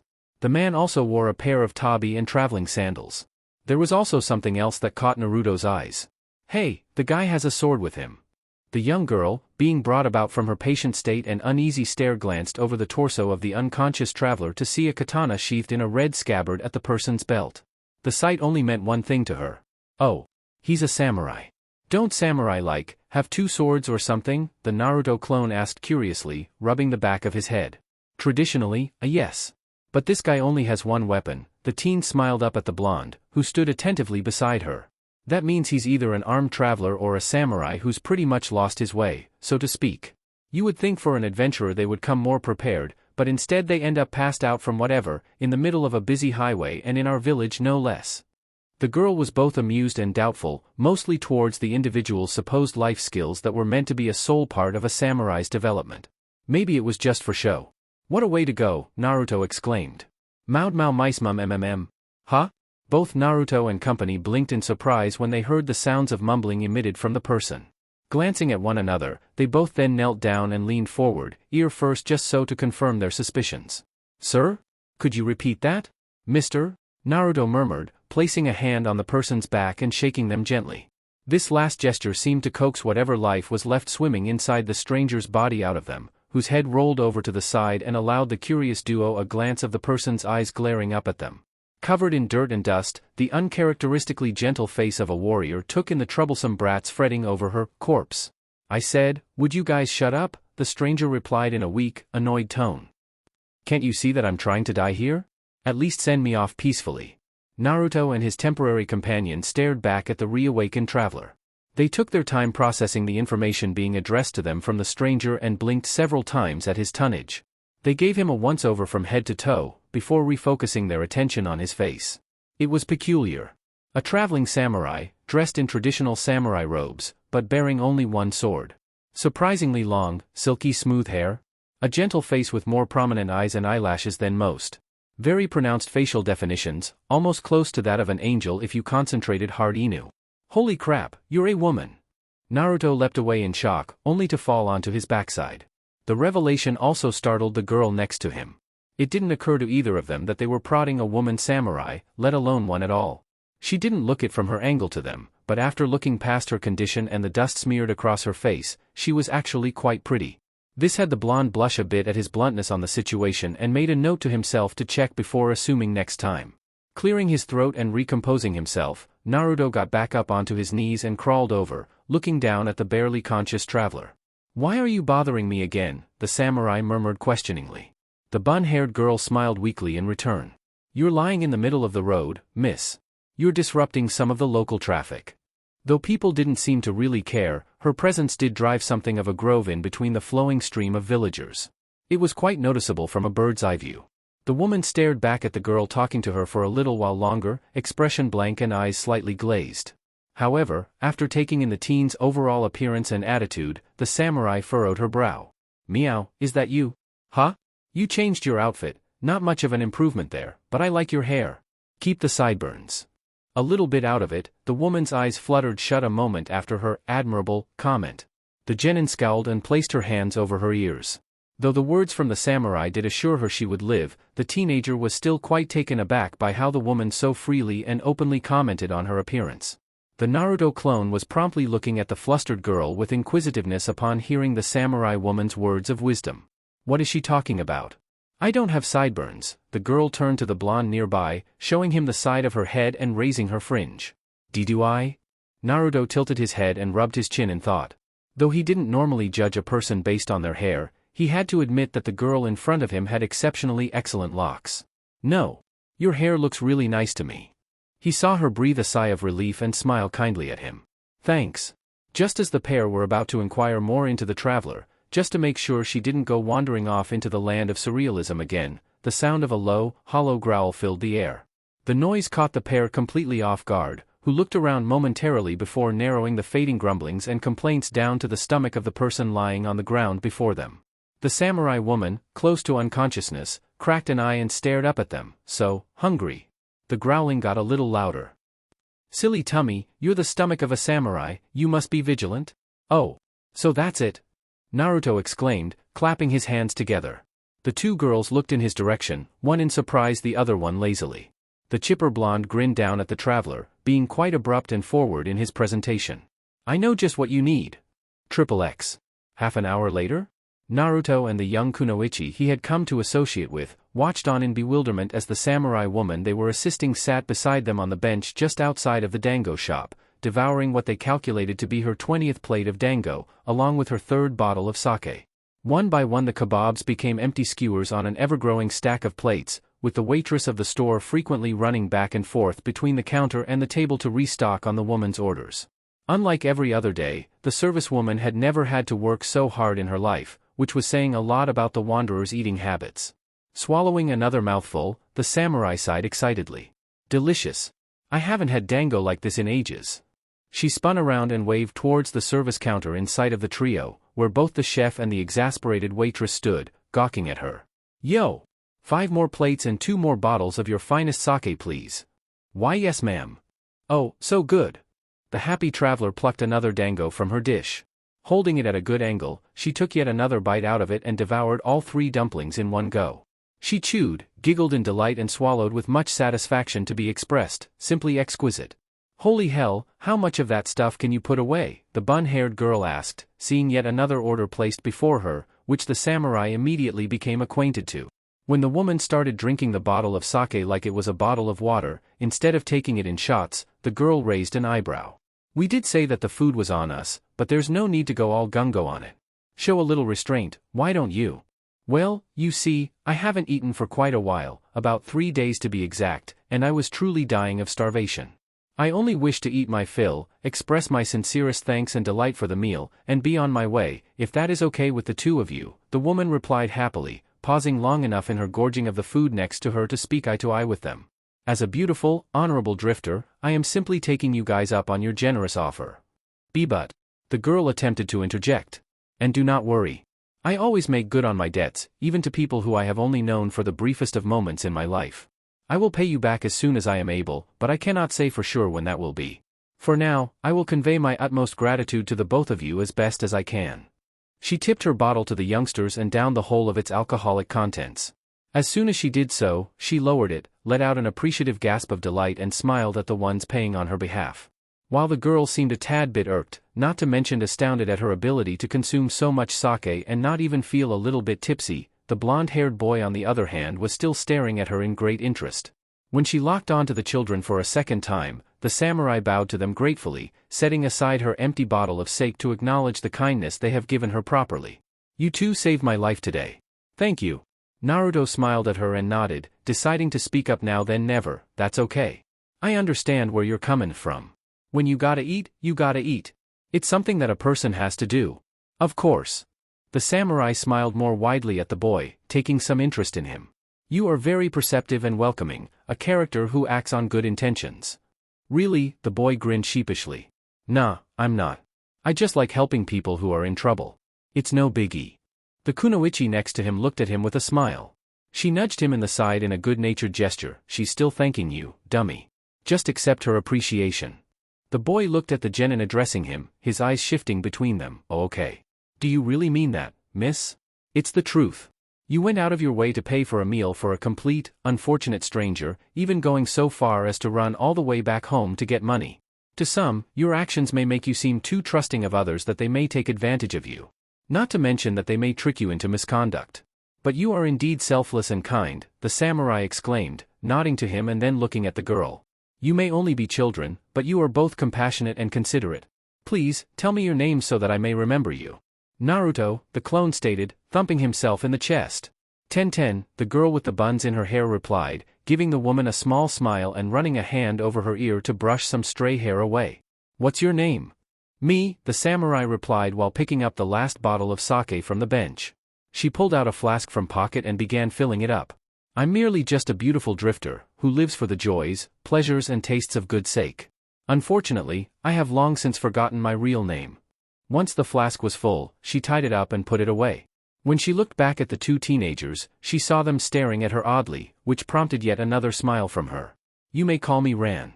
It's nice to meet you, Ran. Naruto exclaimed. And it is a pleasure to make your acquaintances, the samurai replied with a kind nod. Pleasantries between the three didn't last too long from that point though. Before any more conversation could be exchanged between them, Naruto unexpectedly leapt to his feet. Both women turned to him in surprise as he stood before them and bowed in an excited manner. He shared with them his characteristic grin, directing one from Ran to the other nice girl he had been sitting with. I enjoyed talking with you and it was nice to meet you, Tenten. The kunoichi smiled at him, tilting her head curiously. Where are you scampering off to in such a hurry? Clan stuff? Sort of, Naruto straightened up and shrugged, hands on his hips. Well, close. Not really sure. I, sort of have questions to ask for a friend, important questions. If I don't hurry along I might miss her. Oh. I see, Tenten smiled. By the way, thanks for helping me out. I wouldn't have been able to drag her all the way to the other side of the road on my own. I really appreciate you stopping by. Unknowingly, the young kunoichi missed the dirty look thrown at her by the samurai lady sitting beside her, one which held surprise and bother in one mask. Is this brat implying that I am overweight? Naruto waved her thanks away, but treasured her words no less. He had already received enough flattery to last him for quite a while. He didn't want to feel too good for just some little things, otherwise it would spoil his lunch. Don't worry about it. I'll take simple thanks above favors any day of the week. Heh. It's been fun, gotta go. Taking his cue, he turned heel and began rushing down the street, smiling back at the pair. I'll see you two around some time. Tenten waved after him, watching the odd youngster duck through traffic before disappearing altogether. It was from simply judging his exit the girl was brought around to an interesting characteristic trait she saw in the boy. Even though she was surrounded by weirdness day in and day out, she could safely say this. The boy appeared with a smile and left with a smile. He didn't bother with many questions, nor did he insist for something in return. He's a very happy person, Naruto, Tenten exclaimed, rolling her shoulders a bit as she continued to stare off after the jinchuriki, a little odd and straightforward, but a down-to-earth human being no less. The samurai beside her was sharing the exact same thoughts, while also staring after the boy with a curious gleam in her eyes. XXX. Konoha Library? It's great for you to visit me again so soon, Naruto-kun, Shiho exclaimed, sliding down her ladder and stopping at the bottom, grinning widely at her beaming visitor. How are those books I lent you? Been helping you along? They've been great, the jinchuriki exclaimed, walking around when she hopped off of her post to approach him in kind. I'm really enjoying that clone book you let me borrow. It's given me tons of stuff to think about and even cooler stuff to learn. I'm really coming along. Glad to hear that. I knew I made the right choice, Shiho replied, pushing her glasses up her nose. Rounding on the shelves, she strolled over to them and casually ran a finger along the row of spines, while looking back at the boy following after her. A book may look run down, shabby and out of place from the rest of them. However, it is not what's on the outside that matters, it's what's inside that counts. There is so much more you can learn by studying the whole contents of the article than just the first few pages. She then shrugged. Although, I do have to admit that it sometimes helps to have an appealing cover to attract an audience. But that's from a marketing perspective. The main point is, you can't judge a book by its cover. Oh yeah, definitely, Naruto agreed wholeheartedly. If you're aspiring to become a shinobi, you've got to throw your hand into everything you can, not just ninjutsu. If you want, I can find you some material on genjutsu, stuff that you can use to your advantage. Shiho smiled at him and gave him a once-over. You don't look like the type that digs genjutsu, so I'll give you something to help you break the stuff. Don't have to know genjutsu intimately to be able to utilize its aspects in the field. If you can master certain techniques, you'll be a real winner when the time comes around. That would be great, thanks. Shiho-chan, Naruto spoke up, watching her lead him down the aisle. However, not wanting to lose his current train of thought, he hurried after her with his topic on hand. Shiho-chan. Yeah. There's something else. The library girl quickly noticed something off about his speech patterns and turned to him.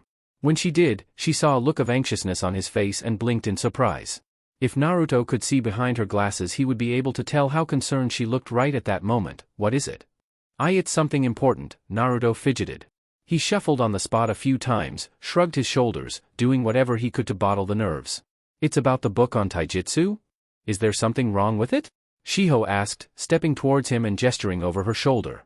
If it's a problem with the actual book, I could have the manager check it out for No, it's not what's wrong with what I'm reading, it's just, the clone sighed restlessly and balled his fists, hitting his knuckles together a few times to convey his distress. I noticed in the book of taijutsu that almost every family in Konoha, the big ones like the Yamanaka, Nara, Akimichi, and Inuzuka, hell, even the small ones like the Umino, Haruno and Yuhi, they all have their own brand of taijutsu. Signature taijutsu, stuff that only their families know. Why yeah. Shiho started to feel a little on edge herself. There was no telling where the boy was going with this. I just wanted to know, if it isn't too much trouble for you. He rubbed his neck, wondering whether this was really such a good idea. Then again, he did come all this way to ask a friend, so what harm was there from pursuing the truth? I want to find out whether or not I have a family like theirs, the Naruto clone finished, throwing his hands out to the sides and letting them drop. The thud of his arms hitting his sides was the last bit of noise for the next few seconds, as both teens stared at each other. One side waited patiently for an answer, any answer, while the other one stood planted to the floor with her mouth dropped open slightly to communicate her small measure of astonishment. It took a bit for the information to actually sink into Shiho, whose fingers started to clench and unclench repeatedly. I know I never asked this question openly before, but, after seeing that everybody else has something from their parents to carry on with them, it got me thinking, Naruto reasoned, bravely holding his ground, do I have something to carry on as well? Did I even have a family to begin with? Shiho averted her gaze in thought. However, after brief deliberation of his words, she then furrowed her brow and looked up at him. Her hand promptly followed suit and took his in hers, which she then began pulling down the aisles. Come with me. Naruto didn't argue or fight against forcefully being pulled around like a shopping cart. He made his friend's job easier for her by keeping foot with her, as she pulled him down the rows and rows of shelves containing the collective knowledge of centuries of research. He tried to discern exactly where she was taking him, but lost track after about a minute before he was pulled into an aisle somewhere at the far side of the building. Upon arriving at the center, Shiho stopped him and went to scanning the racks of books alongside them. Skimming a finger up and down, the library girl then pulled a hardback copy somewhere out from the section marked U and approached her friend hastily. Brushing the article down, she smiled weakly at the jinchuriki and handed him the almanac, which he took with great care. This is one of the only copies that we have that contains any information on the Uzumaki family that isn't restricted to the public, Shiho stated, seeing the academy student run his hands over the book curiously. It was donated by a kind soul from this village, but by whom exactly I don't know, and whether he's still around or not I'm uncertain. Naruto rubbed his fingers over the simple symbol that was on the front cover of the almanac. There was no title to be seen or any indication of who the book previously belonged to. But the character that was on the cover was the very same one he recognized from the back of the jacket he was wearing and on the backs of the vests he had seen on many of the shinobi around Konohagakure. It was a swirl pattern formed within a perfect circle, almost like a whirlpool. The boy opened up the book to the first pages, expecting some history or basic knowledge. However, the moment he accessed the volume's contents he was immediately hit with a truckload of information. To him, it felt like being hit by an actual truck. The academy student nearly stumbled back at the stuff he saw. He was quite literally blown away the moment his eyes drank in the first sentences on the page. "T the Uzumaki clan, and my clan." Naruto gulped and looked up at Shiho, who he saw was looking at him with deep consideration. I have a clan? I have a family. And they have their own village? They have their own hidden village. Uzushiogakure. Why yeah. Naruto grinned and looked back down at the article, flipping wildly through more and more of the pages. Though the exact location of his family's home village wasn't disclosed to him, he was still thrilled to learn that he actually had a genuine family and a place where he could also call home.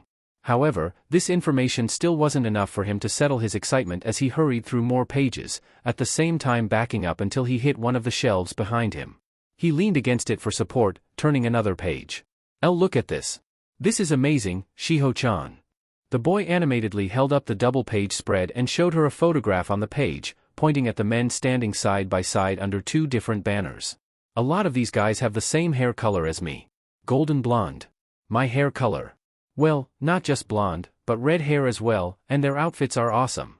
Wow." Naruto was speaking quite loudly now, but at least he wasn't shushed. He was grateful for that. Laughing some more, he continued turning pages, looking from one seemingly familiar face to another. All the while Shiho continued watching from the side, hands in front of her and, though she wore a small smile, still looked saddened. Unfortunately, the happy Jinchuriki didn't notice her expression as he was so engrossed in the book. Look! Konoha Shinobi standing beside Uzushio Shinobi. Sweet. They look so cool together. Naruto laughed, flipping through the pages again. Man! This is great. Konoha must be allies with them. I mean, why would a big village like this one be so friendly with another, smaller village somewhere else? Unless they're allies, there's no other explanation. My people are friendly. Awesome. And Naruto-kun. And there's so much more. Naruto grinned, slamming a finger down on a specialty-exclusive chapter of the book. Look. Fuinjutsu. My people's specialty is sealing techniques. It says here. He scrutinized the paper some and read off of it, his grin growing wider. That, the Uzumaki clan of Uzushiogakure specializes in the art of Fuinjutsu, a practice that requires a high amount of discipline, experience, and understanding. Renowned for their mastery behind the concepts of sealing, the Uzumaki clan taught it not as a means of fighting but as a means of understanding the principles and secrets behind chakra, space, matter and time. However, these unique abilities make them quite fearful as shinobi in battle, establishing them as one of the most powerful, smaller neighboring villages of the Land of Fire.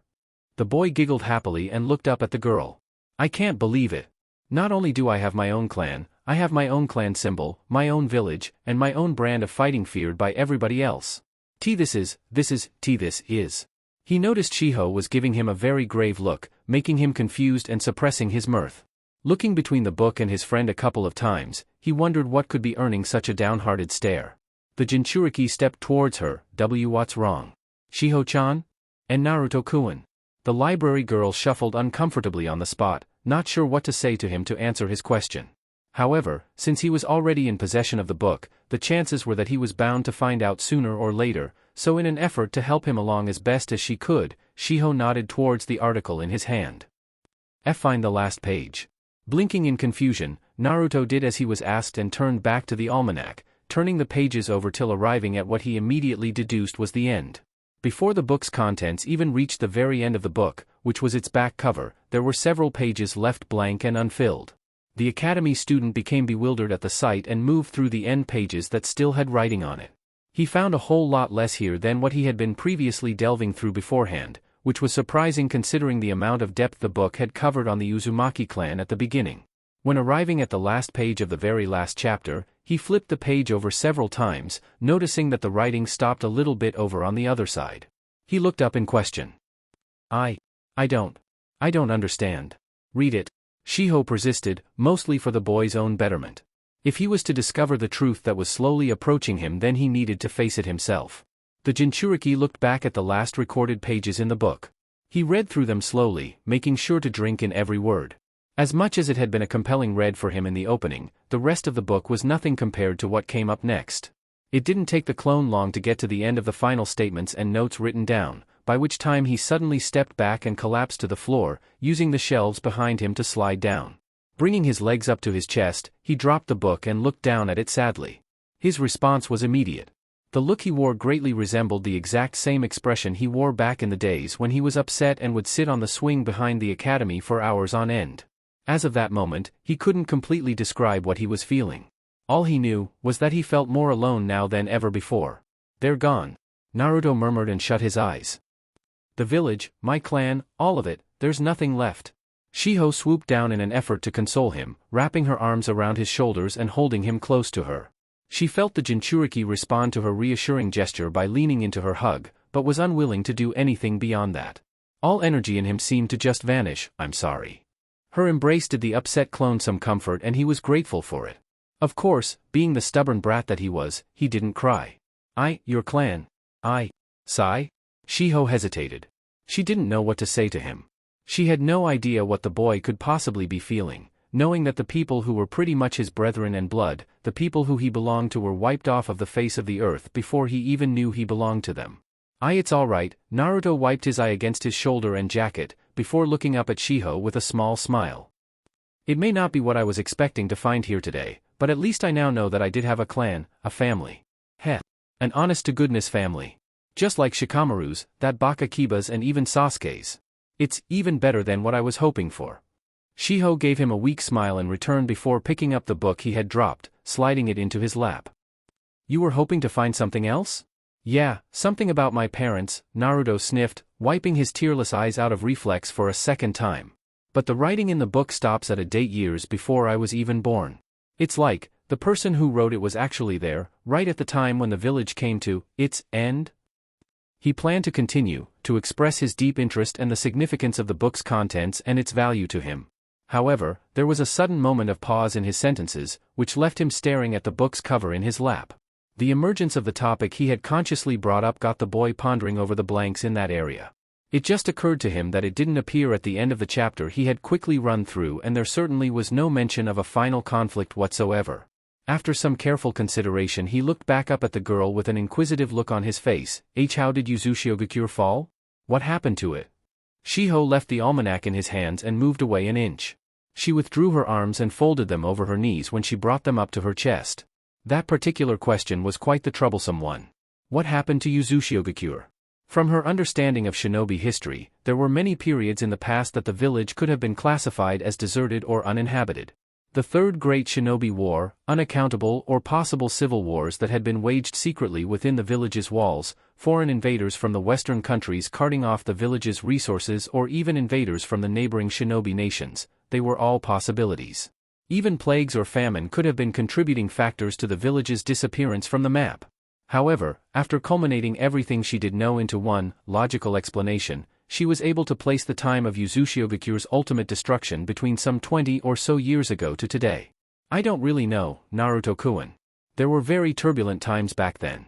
So many events took place back in those days that it's really hard to say for sure what actually happened to the village.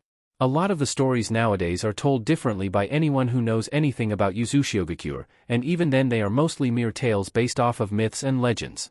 "It's a real mystery," Shiho replied, seeing her companion blink. "But I do know this. It is near impossible for an entire civilization to be completely wiped out. There are bound to be survivors." "Survivors?" Naruto blinked, earning an encouraging nod from his friend. "Yes, even villagers who left Uzushiogakure before it collapsed.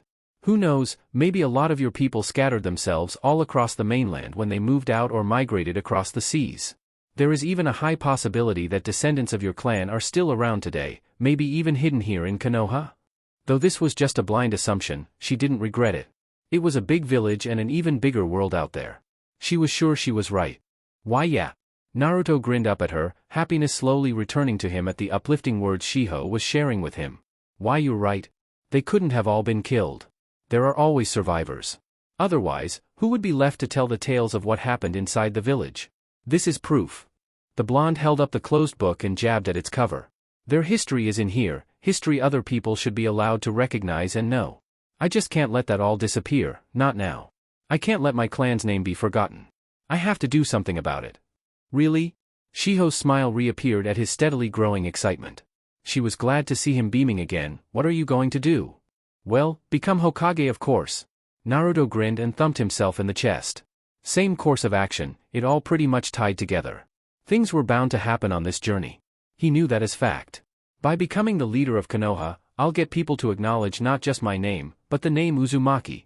What better way to let people know that you can kick ass and are a part of one of the most respected clans in history by becoming the strongest shinobi in the village? Heh. I see. The new plan is the old plan then. Shiho placed a hand on his shoulder and squeezed it gently. You'd better keep working hard then, Naruto-kun. This village and its people weren't made in a day, you know. Practice, practice, practice. That's the key. Yeah, the Naruto clone shouted, taking the book he was given into two hands and looking down at his front. I'll get there eventually. I will become Hokage someday, not just for me, but for them, for my family and my friends. Believe it. The boy admired the uniqueness behind the symbol representing his people engraved upon the book. There was just something to be said about libraries. Libraries were awesome. With this article he was able to find through a friend, he could learn everything there was about where he came from and maybe even find out who his parents were. Of course, he'll do all of that on top of making the Uzushiogakure symbol his trademark logo next to the Konohagakure headband. Boy, was he looking forward to graduating this year. While he continued to marvel the book, Shiho watched him from the sidelines with a giggle and a smile. However, the glasses concealing her eyes hid a small case of deep afterthought and concern. In spite of knowing that Uzushiogakure fell under mixed circumstances, the truth behind it all was still shrouded in darkness. A lot of the senior shinobi of Konohagakure knew this fact within the tale as it was told by others and revered it. Being a part of one of the largest collections of knowledge in the entire Land of Fire, Shiho was also aware of this. She just couldn't break to Naruto how deep the kunai actually went. Hopefully, you won't find out what really happened to your village, Naruto-kun. Shiho thought. It's best that nobody finds out. There's nothing to gain from such sadness. XXX. Meanwhile, thousands of miles away. A lot of people say that it's a big, wide world out there, a world that holds an infinite number of possibilities, destinies, and chances. Now, when somebody says this, a skeptical person would immediately assume that that is not necessarily a good thing. They would say that it was a death trap, a sewage system, and an unpredictable pile of excrement. True, it was unfamiliar. However, in spite of this view, you cannot deny the fact that it is still a wild and random world out there, one that an adventurous person could easily subtract from as equally as they could draw out the negative values. Across the oceans from the Land of Fire, towards the east, beyond the warring, desolate island nations, and beyond the treacherous channels and oceans, there lies yet another large continent. Very few people from either place have had the privilege of traveling between each other, but the existence of either continent was still well known to the other. Those in the shinobi nations viewed these strange places, these so-called Americas and Europeans, as the Western worlds, much like how the people from the Western worlds viewed the shinobi nations as a series of backwater, primitive places one wouldn't think twice of settling in. Well, that was some of their views. This far-off continent was much larger than the one the shinobi and samurai hailed from and was just as diverse. It was a world where one could dream big and become great, if only for a moment.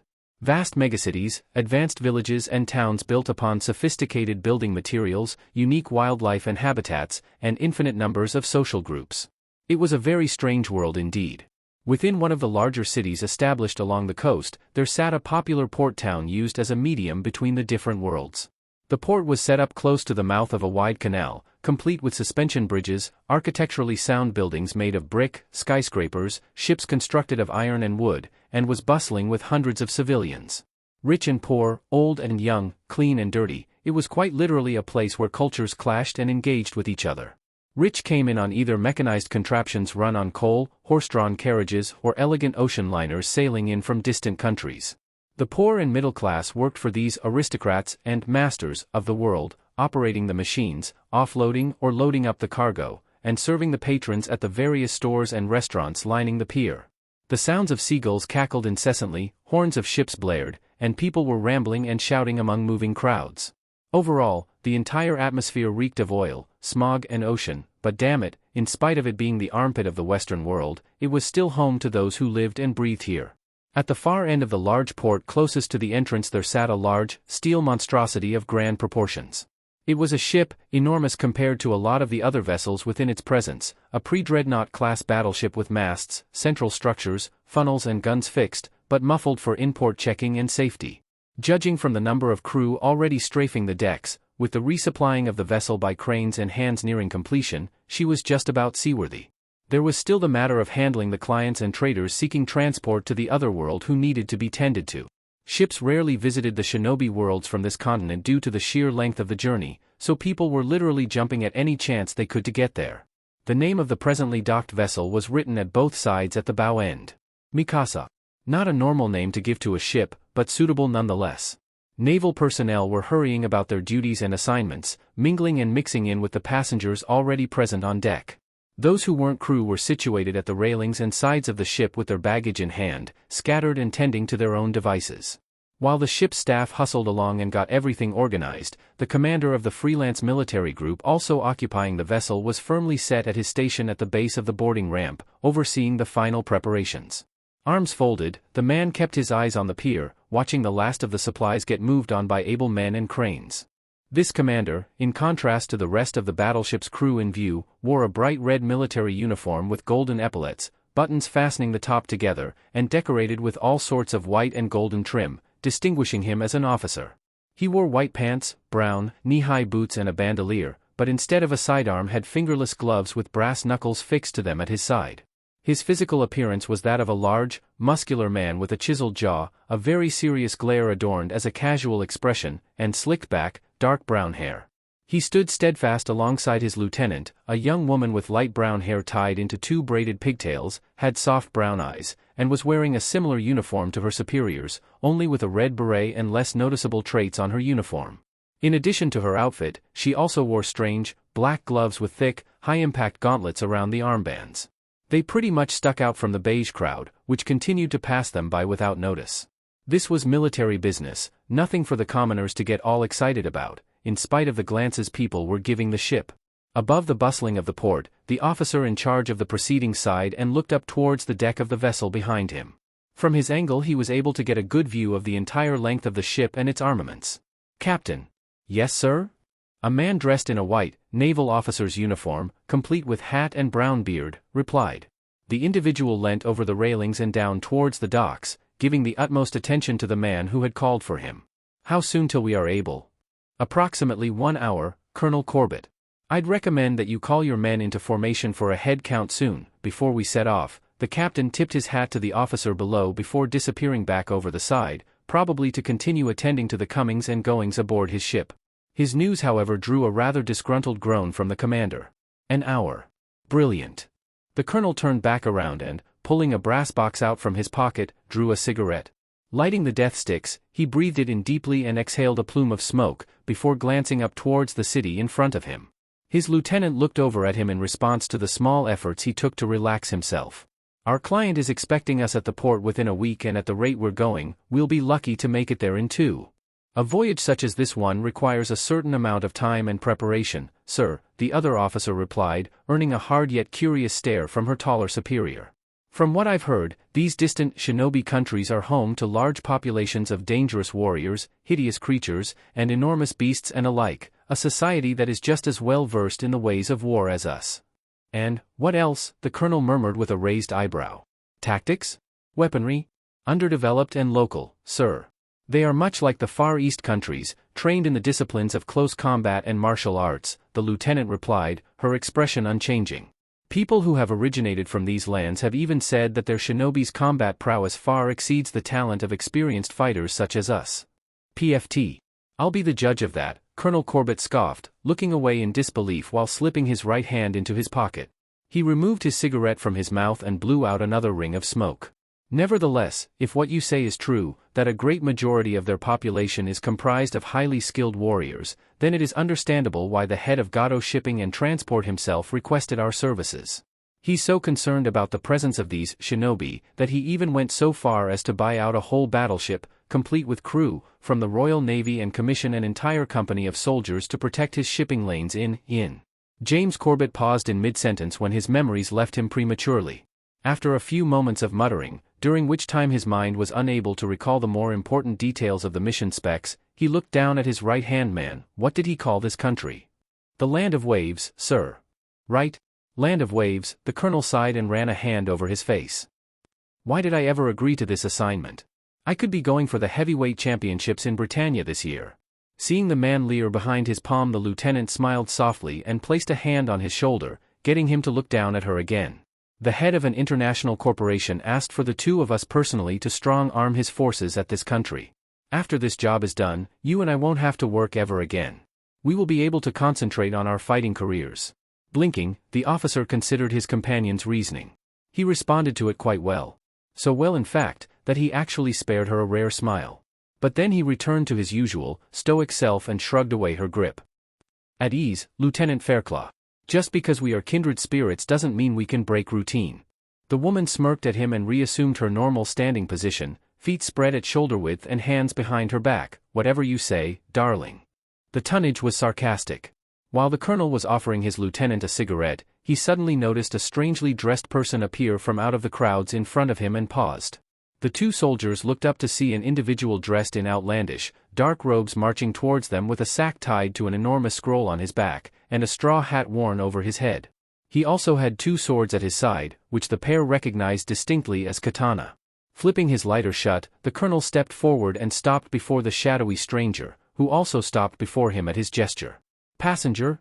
While the figure under the odd headwear looked up towards the battleship, James was able to get a good look over of the individual before him.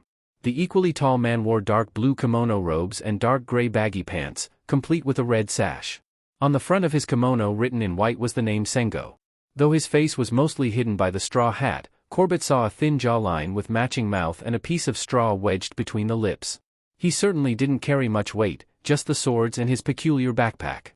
"Sir?" the colonel inquired again when not receiving an immediate response. The stranger looked back and smiled. "By any chance, would this vessel happen to be heading towards the feudal countries to the west?" His voice was smooth, calm, yet cold in a very indistinctive way. The tone he conveyed literally sent chills down both the battle-hardened officers' spines. "Come again? The shinobi nations?" "Shino, oh, right. Yes. Yes, of course. This vessel is bound for the land of waves. We're currently undergoing final boarding preparations," the colonel informed and placed the cigarette back into his mouth. He gave the odd gentleman a final look over. A once or twice over of his appearance eventually brought him back towards the swords, which Corbett then pointed at lazily. "Have you been through clearance checks with those?" "Yes, of course," the man replied slyly, turning a bit to emphasize the items in question. Corbett extended a hand. "Just to be on the safe side, I'll need to inspect them." The officer approached, all the while being watched over by his trusted aide for any suspicious activities. Any sudden movements would trigger immediate action from her. Of course, there was no hassle made whatsoever by the traveler, who permitted his weapons to be temporarily relieved and examined by the officer, who took great interest in the craftsmanship of the handles and sheaths. "Impressive artwork," the colonel exclaimed, rubbing a thumb over the engraved images on the scabbard, which he followed up to where the hilt and the ring met. "Gold encrusted?" "Only the finest," the stranger replied gracefully with a sly smile. "I see that you have a keen eye for weapons." "What can I say, I'm a fighter." "I can't help being impressed." Corbett smiled up at the man and took the larger of the two swords by the handle, pulling it from its sheath. "Really, it's the first time I've seen a katana up clargh. Jesus!" The colonel suddenly yelled out in shock and leapt back, waving his stinging hand while at the same time dropping the swords. Just before the sheathed weapons hit the ground, the stranger's foot swiftly struck out and caught them on the groove of his ankle. With poise, he then flicked them into the air, grabbed them, and carefully placed them at his side once again. Making sure that they weren't damaged and were secured, he then returned his attention back to the colonel gripping his hand, as well as the bewildered female officer immediately standing at his side. What the hell?" Corbett hissed. "My apologies." The stranger bowed to them, expressing his utmost sincerity toward the injured one. Noticeably, one of his hands continued to grip the swords at his side, almost protectively. "I'm afraid that my blades are a lot sharper than I had earlier anticipated. It was poor judgment. I should have warned you earlier to handle them with care." The colonel and the lieutenant looked at the man in bafflement and confusion. He was still unusually calm and uncomfortably polite. They had no idea what it was, but the vibes they were subconsciously receiving from him were making them feel uneasy around him. Nevertheless, after glancing at one another in a brief, silent word exchange, Corbett then looked back up towards the stranger and waved the man on. "Present your ticket or payment to the officer at the top of the ramp. We'll assign you to your quarters as soon as we depart." The traveler bowed once more, before turning heel and heading off as directed. While he was still in sight but well out of earshot, Corbett returned to nursing his wounded hand while Fairclough attempted to assess the damages for herself. However, her insistence had her shooed away by her superior. "Sir? I'm fine, Polly. Leave me be, Corbett murmured and pulled a cloth out of his pocket. After wiping away the blood and running the material over the wound several times, he then glared down at his palm to see a scar carved into his flesh. The wound was a minute fresh and blood was still seeping out, but it was nothing some disinfectant, a few bandages and some healing time couldn't fix. God damn it. Did you cut yourself on the blade, sir? Fairclaw asked in concern, quickly looking towards their new passenger currently walking up the ramp and back towards her superior.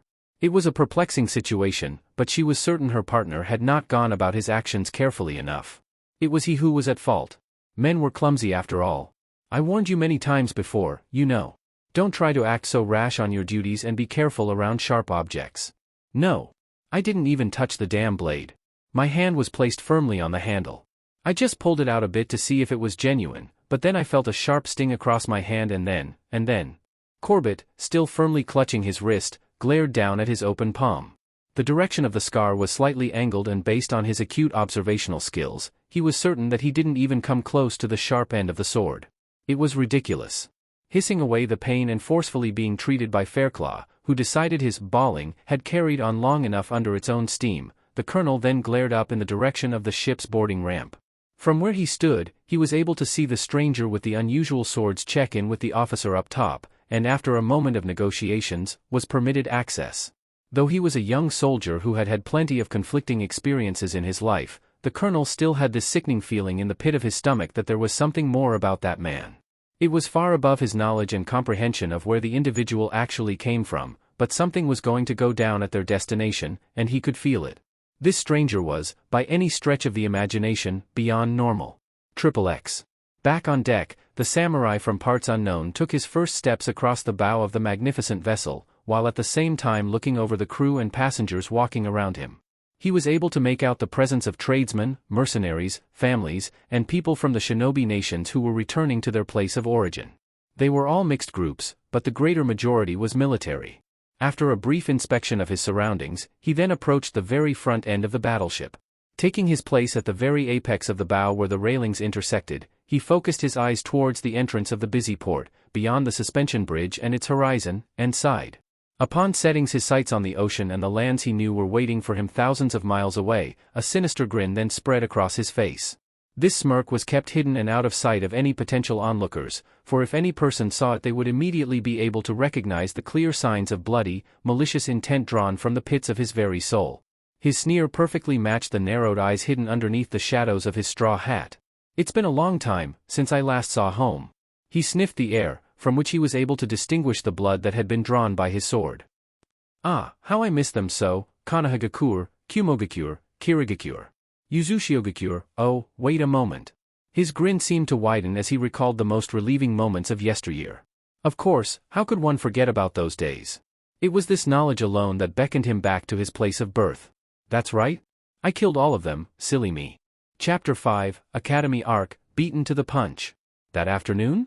Yim and several of the clones she was still training stood off to the side and were staring at the original Naruto sitting in front of the training dummy on the other end of the backyard. While the teacher looked significantly concerned for the well-being of her student, the clones on the other hand were filled with a mixture of bored, perplexed and blank stares scattered all over the place. After all, training had been postponed for the time being when information from the clone that had gone rogue for the day came back to bite the original in the face. The young jinchuriki had fallen into a state of shock that had him effectively drop out of his scheduled training for the afternoon. When he explained the situation to Yim a couple of minutes after the realization of what his clone had learned had sunk in, he then moved himself away from his crowd of shadow clones and went to sit next to the training dummy he had been using earlier that morning. From that point on, he just sat there with his knees brought up to his chest and a grave look on his face. He had been like that for about 3 hours now. One of the clones sitting on the grass side, "Boss looks pretty down in the dumps." "Yeah? When did you figure that out?" another shot back. "He's been like that for ages already. We can all see him, you insensitive jerk. Why are you such an idiot?" "We're all the same idiot, you dumbass," the clone that had broken the ice first retorted, while at the same time glaring around at the other doppelgangers mouthing off at him for his out-of-term comment.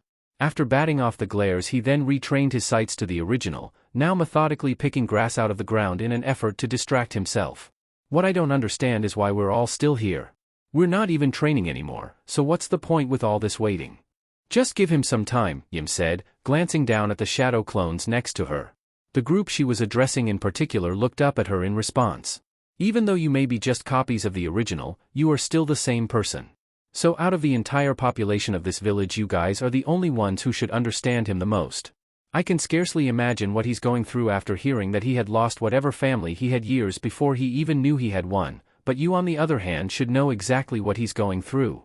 This had the clones pretty much put a clamp on their mouths. Shot down by their teacher's reasoning, they went back to dawdling and waiting patiently for their creator to return to the present. How could they argue from that point of view anyway? After all, Naruto had already been through an unaccountable amount of ordeals in the past: silent treatments, death glares, segregation, loneliness, name-calling, mockery, and mistreatment and neglect. There may have been worse things in the world, but Naruto had taken the brunt of point-blank abuse for his entire life, so much so that he could just about walk through and pick himself up from anything, really. After experiencing all of that, a few hours was ample time for the Jinchuriki to get all of his affairs into order and recover from his brush with heartbreaking realization. Back at the original, the Jinchuriki was still sitting and looking down at the grass at his feet. He spent so much time just staring he was able to count the exact number of ants that walked past him and every single blade of grass that fell within his peripheral vision. He had done just about everything he could while sitting there. He had time to think, he had time to do, but all he did was nothing beyond just being planted there contemplating reality. No family and no clan. Although he did have both before at some point in his life, he didn't even get the chance to meet either of them.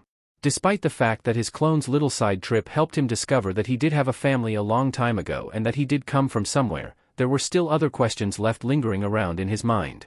Just who were his parents? How was his clan destroyed? Where was Uzushiogakure? Are his parents still alive?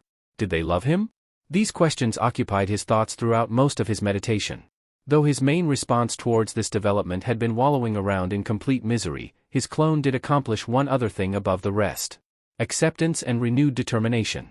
A part of him had already accepted the fact that though he was alone, he now knew that he did have a clan and that he was their legacy. He had expectations to meet, he had lives to live up to, and on top of this, he now had a new goal added to his quest. This acceptance came hand in hand with his determination to be better for his clan, to make an impact on the world for them by becoming the best shinobi he could be. The book his clone brought back for him would be enough for him to keep on going, for the time being. Upon bringing himself around to this part of his spiritual journey, the Jinchuriki slumped up beside the training dummy, looked up towards it. Life returning to his body and energy renewing, he nodded towards the wooden post and rose to his feet. The crowd behind him became aware of his activities and focused their attention on him as he approached. When he stopped before them, Yim stepped forward and looked down at him, seeing his eyes focused intently on the now and no longer dwindling in the past. She smiled at him. "Are you okay, Naruto?" "I am," the blonde nodded, smirking up at the raven-haired woman. "So, are we going to continue this thing or what?" The clones perked up to his words and also rose to their feet, expecting action. The martial arts master tilted her head, expression softened. "Are you sure you're up for this? It is late, and you've already been through a lot today." Konoha wasn't built in a day and neither were its villagers or its leaders. Naruto grinned and gave her the thumbs up. "I'm ready for anything." Yim smiled. "You are strong, Naruto-kun." Seeing that he was set and though the sun was already setting, she could see that he wanted to make up for lost time. With their chore for tonight established, the woman rounded on the clones filed up behind her.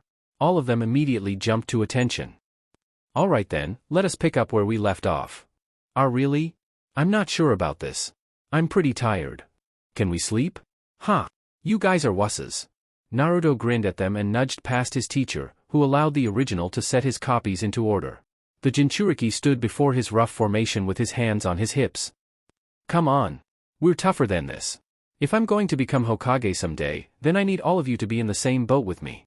We need to work hard. We need to be strong. I know we're all tired, but I haven't reached my limit yet, so let's put our backs into it and keep going." Yim smiled at her student's attitude towards work.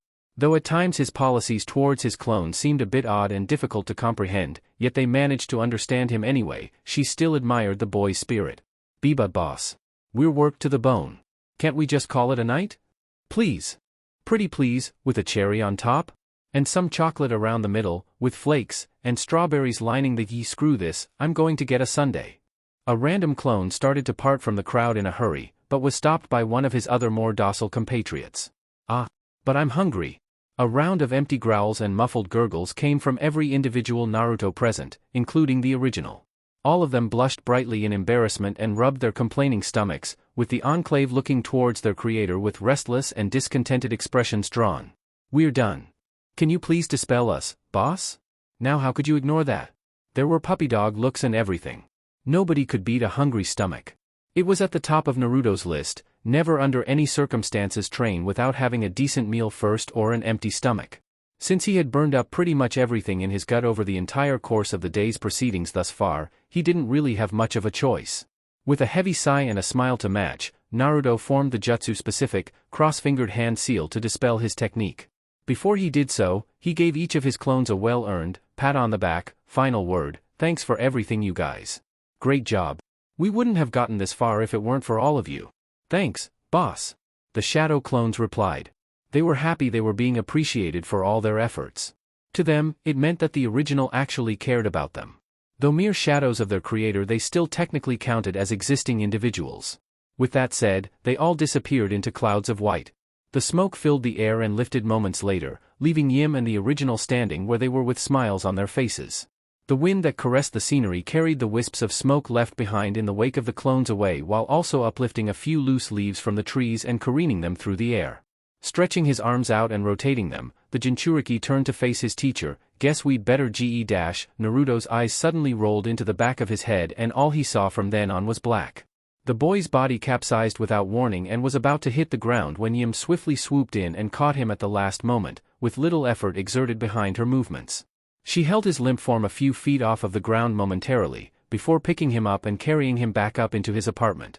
The shock of all the clones dispelling at once really took it out on him, particularly after such a long day. "This is the hardest I've ever seen him work," Yim thought, pushing the back door open and marching into his bedroom. Despite it still being significantly darker inside, she was able to navigate through his hallway with ease, knowing exactly where she needed to go. When they arrived at the bedroom, she turned on the lights, carefully laid him out on his bed, and with tender care only a mother could give, tucked him in. On her way out, she paused at the doorway and smiled over her shoulder. "Don't worry, Naruto, there's always tomorrow." She quietly switched off the lights and vacated his room completely, leaving him to dream. XXX. 2 days later. Naruto gritted his teeth and pursued his opponent across his lawn, keeping his steps and timing at short intervals. He switched from straight-out attack to snake-like movement as he struck out with punches and kicks strictly made for the style he was learning. However, Yim wasn't making it easy for him by being a stationary target. She had suddenly changed tactics to up the training regime by having him attempt to hit an opponent faster and more nimbler than he was. She was currently backing away step by step, evading all of his strikes with little effort. Every so often she would maneuver around and retreat in a different direction, throwing him off with her narrow yet fluent movements. It had been hard going for some time. While Yim hadn't even changed from the clothes Naruto had first met her in, Naruto had gone through several sets. Most of them were thrown into the wash from all the scuffs and dirt they picked up, while some, mostly pants and shirts, were thrown out altogether. Presently, he was dressed in just his orange pants, with no footwear, and was top naked. You could literally see the sweat flying off of him with every attack he executed. While all this was happening, about 24 clones were sitting on the sidelines watching him train and work it out. They were keeping careful watch of his movements and made sure to mentally record all notable errors in order to correct him on technique. After all, it wasn't the strength and speed they were concerned with at the moment, but form and implementation. If a shinobi could execute perfect technique every time in any form of attack, even jutsu, they could overwhelm an opponent superior to them in both strength and speed. Yim frowned as she observed his footwork and approach. He was spot on with most of his attacks thus far, but he was often falling into desperate, instinctual-based attacks and routinely lost focus. She pointed this out on his 20th overflourishing of a kick. "Do not overexert your movements," Yim explained, stepping back from a series of punches, and stepping to the side to avoid a straight kick, which struck out like a bolt but was a confirmed miss. "Remember, quick and precise. Strike for the vital areas." Naruto slid to a stop, kicking up grass. The next thing Yim became aware of was the closing distance between herself and her target when the boy's speed suddenly jumped in an attempted lunge. He kept his form steadfast and narrow, much to her surprise and delight. He was catching on quick. The blonde attacked with another set of punches followed by a kick. Yim blocked them easily, striking out with a punch of her own. Her fist was quickly redirected downwards by a well-aimed block from her opponent, leaving both their right sides exposed when they crossed each other's lines and came into close proximity with one another. Naruto's right shoulder met Yim's right side. Take advantage of openings, Yim pointed, to which Naruto acted on before she could finish. The jinchuriki ducked a return elbow from Yim, and seeing her center open up to him, he struck out with an elbow and forearm, shoving her back. This maneuver took advantage with her directional energy and sent her staggering backwards, but she was able to maintain control of the situation, throwing both hands forward and steadying her retreat. When Naruto was about to continue pursuit, Yim smiled and threw a swift roundhouse kick. However, she had way too much distance between them, about a few meters, so the jinchuriki was confident he was out of range. This confidence was then shattered when his trainer's shoe flew off of her foot and hit him smack bang in the face. The boy let out a yelp as he was sent tumbling over backwards. He then found himself sprawled out on the floor, a shoe print on his face and glaring up at the sky. Just as Naruto was about to get back up to re-engage his opponent, while he was rising into a seated position, the jinchuriki suddenly became aware of the raven-haired woman crouched over him, knee hovering about where his breastbone was and her fist mere millimeters from his nose. He blinked in shock, having not counted on her to move so quickly and at such a distance. Hell, even weeks after he had started training with her, he had yet been able to keep pace with her even once. Expect the unexpected. In an open grounds fight, your opponent can use anything as a weapon against you, Yim murmured, keeping her fist in place just in front of him. Analyze your surroundings, take advantage of what is already provided for you and turn it against your opponent. The blonde blinked, whereas the clones on the sidelines awed at the results of the spar. Hilariously enough, a few of them even took up chuckling and silent jeering in the instance of their user's defeat, earning an annoyed glare from the original lying belly up on the lawn. Naruto then looked back to see his teacher smiling at him. Remember, a throwing knife can be supplemented with a rock, a pebble or a stick, just as much as a sword, shield or spear, the martial artist exclaimed. Well, at least she wasn't disappointed at his failings. Aha! XXX. 3 days later. Great work! Irika exclaimed, watching as the final target dummy was peppered by shuriken seconds after it popped out from its hiding place. The red circles in the chest were hit dead on, and even the head took a brunt of the punishment. In the end, not a single projectile's trajectory was off. The scarred Chunin smiled and marked off the last target and its score, before looking back to see Naruto slide out of his stance with a smirk on his face while adjusting his goggles in the process. The entire class was out on the shuriken range, which was right next to the running track on the academy grounds. While the group of students and their teachers occupied one end of the field, down the range of about 100 yards or so there was a multitude of spring-loaded mechanisms with targets attached, hidden behind all sorts of cover. These gimmicks included haystacks, training logs, trees, bushes, walls and railings. All of these devices and their obstructions were scattered, with the dummies used to test the practitioner set to jump out at random intervals. Naruto looked proudly at his work, the last victim, which had been cut down by iron. Though it wasn't as refined as he had hoped, it was still impressive. The extracurriculum lessons with Yim were really showing their results in the practical exams. Nice going, Naruto. No stink gas, no silly string and no exploding paints. You did excellent. Irika stated, signing off on his name and stepping towards the jinchuriki, who he then good-naturedly jabbed in the shoulder and whispered to, I told you hard work pays off. You don't need to tell me that again, Irika-sensei, Naruto grinned in return. The man shrugged while looking away with a half-smile. Well, I figured after about 72 times of on and off detention and lectures would eventually get that talent streak of yours to kick in. I was about to suggest hypnosis, but the Yamanaka discontinued that particular program 2 years ago. Irika then patted him on the back. Go on. Rejoin your classmates. The blonde did as he was told and strolled on back into the crowd, hands in his pockets. He figured his good results had been all thanks and only due to his extended lessons and activities with Yim as his overseer. However, even if he hadn't received any extra training in the first place, he had always been, in reality, good at throwing weapons. It was all a matter of concentration and sitting still, which turned out to be his main problem in the first place. Normally during shuriken jutsu practice he would try to pull a fast one over his teacher or copy Sasuke's mannerisms as a way of mocking the bastard. However, whenever he found time to get some hard practice in on his own, he actually got the hang of throwing knives but was too caught up in his ongoing social debacle to fully apply it during the testing periods. At least now, he had found a steady balance between both. Naruto left the firing position with a smile on his face and a spring in his step. He couldn't wait till the next exams. They were starting to get exciting. While on his way back, aside from the pats on the back and congratulations handed to him from fellow students Choji, Shikamaru and a nameless few, he stopped in mid-stride when he saw Sakura and Ino sharing an animated discussion on their side of the audience. Readjusting his collar, though it didn't really do much to improve his overall look, he approached the girls with a grin and a wave. "Yo, Sakura-chan." The pink-haired girl he had admired for years turned to the person addressing her and saw it to be the class troublemaker. Despite her negative outlook of his immaturity that she had had the pleasure of experiencing in small and frequent doses, she nevertheless returned his smile with one of her own, but it didn't look too convincing. "Hey, Naruto." Her reply didn't express great enthusiasm either. Too bad he was too thick to pick up on that. "What did you think of this part of the exams? Pretty easy, huh?" "Yeah, I guess. I mean, you don't even have to try to get a pass in this one," Sakura replied with an uneasy shrug. The jinchuriki chuckled sheepishly and put his hands behind his head in his characteristic manner. "Really? Well, I bet it was way easy for you. You looked so cool out there." "Cool? Yeah. The way you stood out there all silent like and just threw the shuriken at the targets when they jumped out at you." He attempted to illustrate his descriptions by mimicking poses from his classmates' previous performance.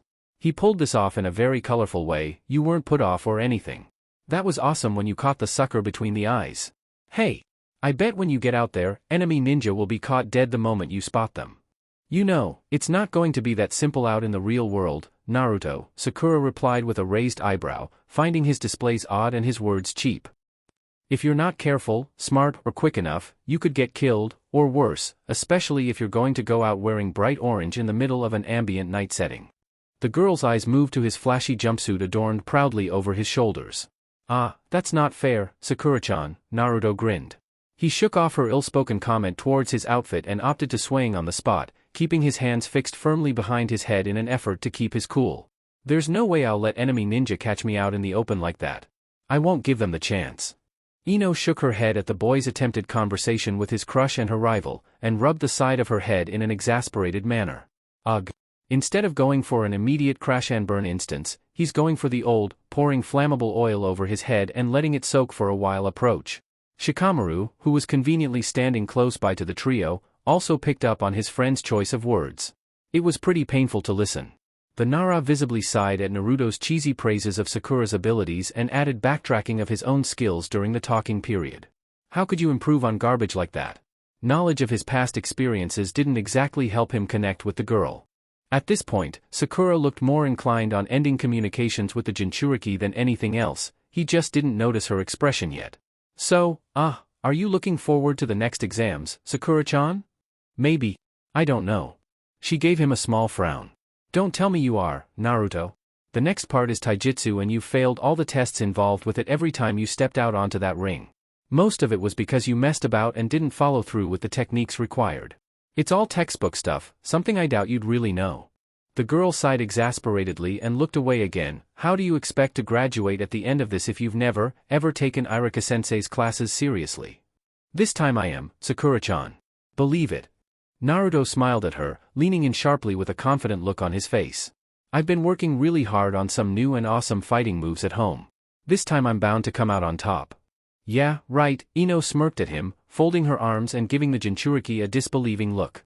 "A person who's shown no prospects in any field whatsoever can't just go from failure to success just like that."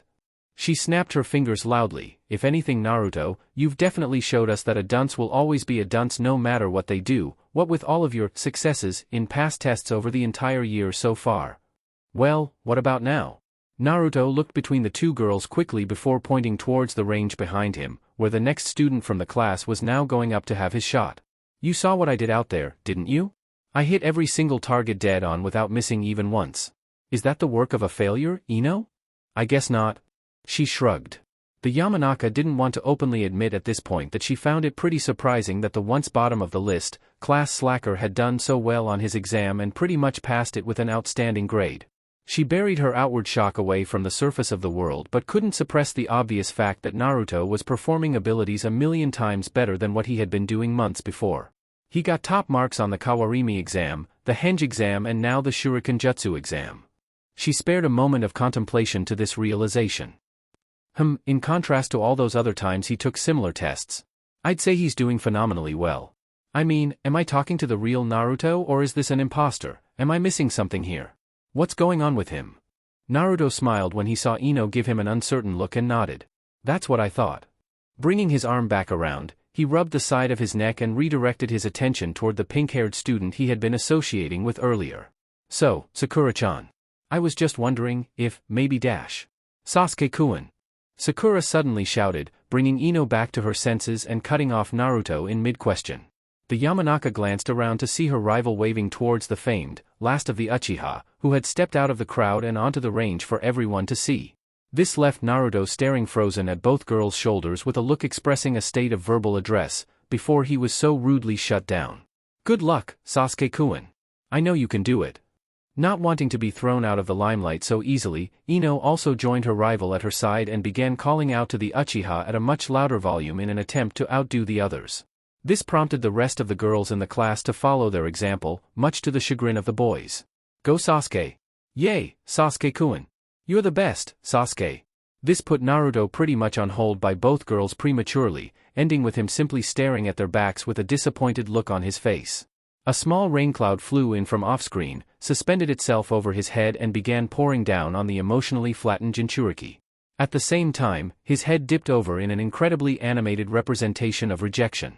Shikamaru noticed the boy's plight and, for the first time ever, deciding to hurdle his laziness for the betterment of the world, approached his friend. The Nara hesitated for a moment about stepping too close to the blonde because he was already getting wet from the splashback of the proverbial rain, but pressed on no less. Clearing his throat, the sloth-like, pineapple-haired student wrapped an arm around his friend's shoulders and rotated him on the spot so that they both had their backs turned to the two-girl cheerleading squad now ogling Sasuke's magnificence for just standing where he was. If they could see the Uchiha's face right at that very moment, everyone would be able to make out an unhealthy vein mark pulsating on his forehead. The screaming was incredibly irritating, especially since the entire female body of the class was calling out to him at once. This prompted Shikamaru to put some distance between them and the promoters of the uproar. Hey, you want some advice, Naruto? Shikamaru asked, bracing his friend tightly in his best effort to console him. HN? Well, even if you say no, I'm still gonna tell ya. Otherwise you'll just end up in an early grave and I won't be able to live with myself knowing that I could have prevented that, the Nara stated in his normal, boring tone. Letting out a sigh, he gestured up towards the sky. Naruto, guys like us, in the face of all the girls, the hunks and every so-called genius out there in the big, wide world, we are simply designed to start out uncool. What? Oh, it's true, Shikamaru sighed and rubbed the back of his neck. He also brushed at his shoulder, since it was still getting wet. Bottom of the barrel, back of the fridge, or to put it more eloquently for you, that lousy chocolate you often find in gift baskets that people don't care or simply forget about. It's just the way the world works sometimes. Oh. Are we that bad? It's true, Choji exclaimed, also walking over to his pals once they were out of earshot of the girls. That chocolate is just plain awful, not to mention the cheese and the discount vouchers you also get with the fruit. Naruto looked over at his other companion with a blank look on his face. That's not what I'm confused about, Choji. What I want to know is, why are we the uncool guys? Look, I'm not one to pry into a girl's personal life or her preferences, and to be brutally honest with you, I don't really care and can't be bothered finding out for myself. Shikamaru patted him on the chest, which was at this point drenched from staying underneath the clouds still hovering overhead. So be grateful that I'm taking time out of my meditation hours to help you out of this little pickle. Gee, thanks. That makes me feel loads better, Naruto replied sarcastically, the rain increasing its downpour. Choji backed away a bit, not wanting to get his chips wet. The blonde then elbowed Shikamaru in the stomach, making him wince. You just want to go back to sleep, you ass. Whatever. The point is, even though I don't understand girls as much as the next guy and their choices made in life, for some otherworldly reason, girls like guys who are complete dicks. It's exactly what I mean. Take a look at Sasuke, Shikamaru gestured towards the raven-haired boy on the range, who had just opened up on the spring-loaded targets with volleys upon volleys of shuriken and kunai. At the same time, he ignored the girls calling out to him from the sidelines even in between the breaks he took. He doesn't even flinch at the girls throwing themselves at his feet. For most of the day he's an arrogant prick, and his idea of having a good time is spending his daylight hours brooding and going off on long walks around the village. Now, for me, simply responding to somebody's approaches is a big effort in itself, so I can respect him for that. Not helping. Okay, I'm sorry.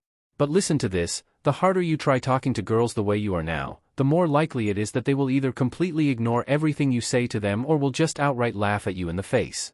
Shikamaru then stepped away from Naruto far enough to watch the cloud overhead dissipate.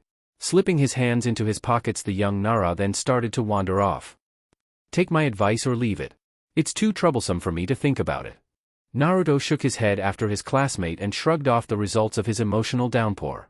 Though his friend took up a rather blunt and laid-back approach in his lecture, he still made a lot of sense and gave him something concrete to think about on top of the other material he had on hand. I mean, what harm was there from listening? Shikamaru always had some kind of answer for anything, really. But it still begged the question, how could somebody who sleeps most of the day find the time to think of such things? To be honest, the guy didn't seem like the type. Letting out a sigh, the jinchuriki then turned towards Choji, who was still standing vigilantly at his side and munching on a bag of corn chips. Sensing somebody staring at him, the Akimichi looked over at his blonde classmate and after a brief exchange of blinks, held the open bag out to him. Corn bite? The blonde stared for a moment, before exhaling in resignation and reached into the foils kindly offered to him. Thanks. Oh well? Naruto groaned in his mind. I think it's safe for me to say at this point in time that I have a rotten luck with girls. You had to be pretty bold to admit to something like that. Come on. After being punched, slapped, yelled at, scolded and ignored more times than he could even remember by every female student in his class, except Hinata, for whatever crime he was accused of committing, it sort of put evidence to his mentally deduced fact. Would his luck with girls ever change? XXX. 2 days later.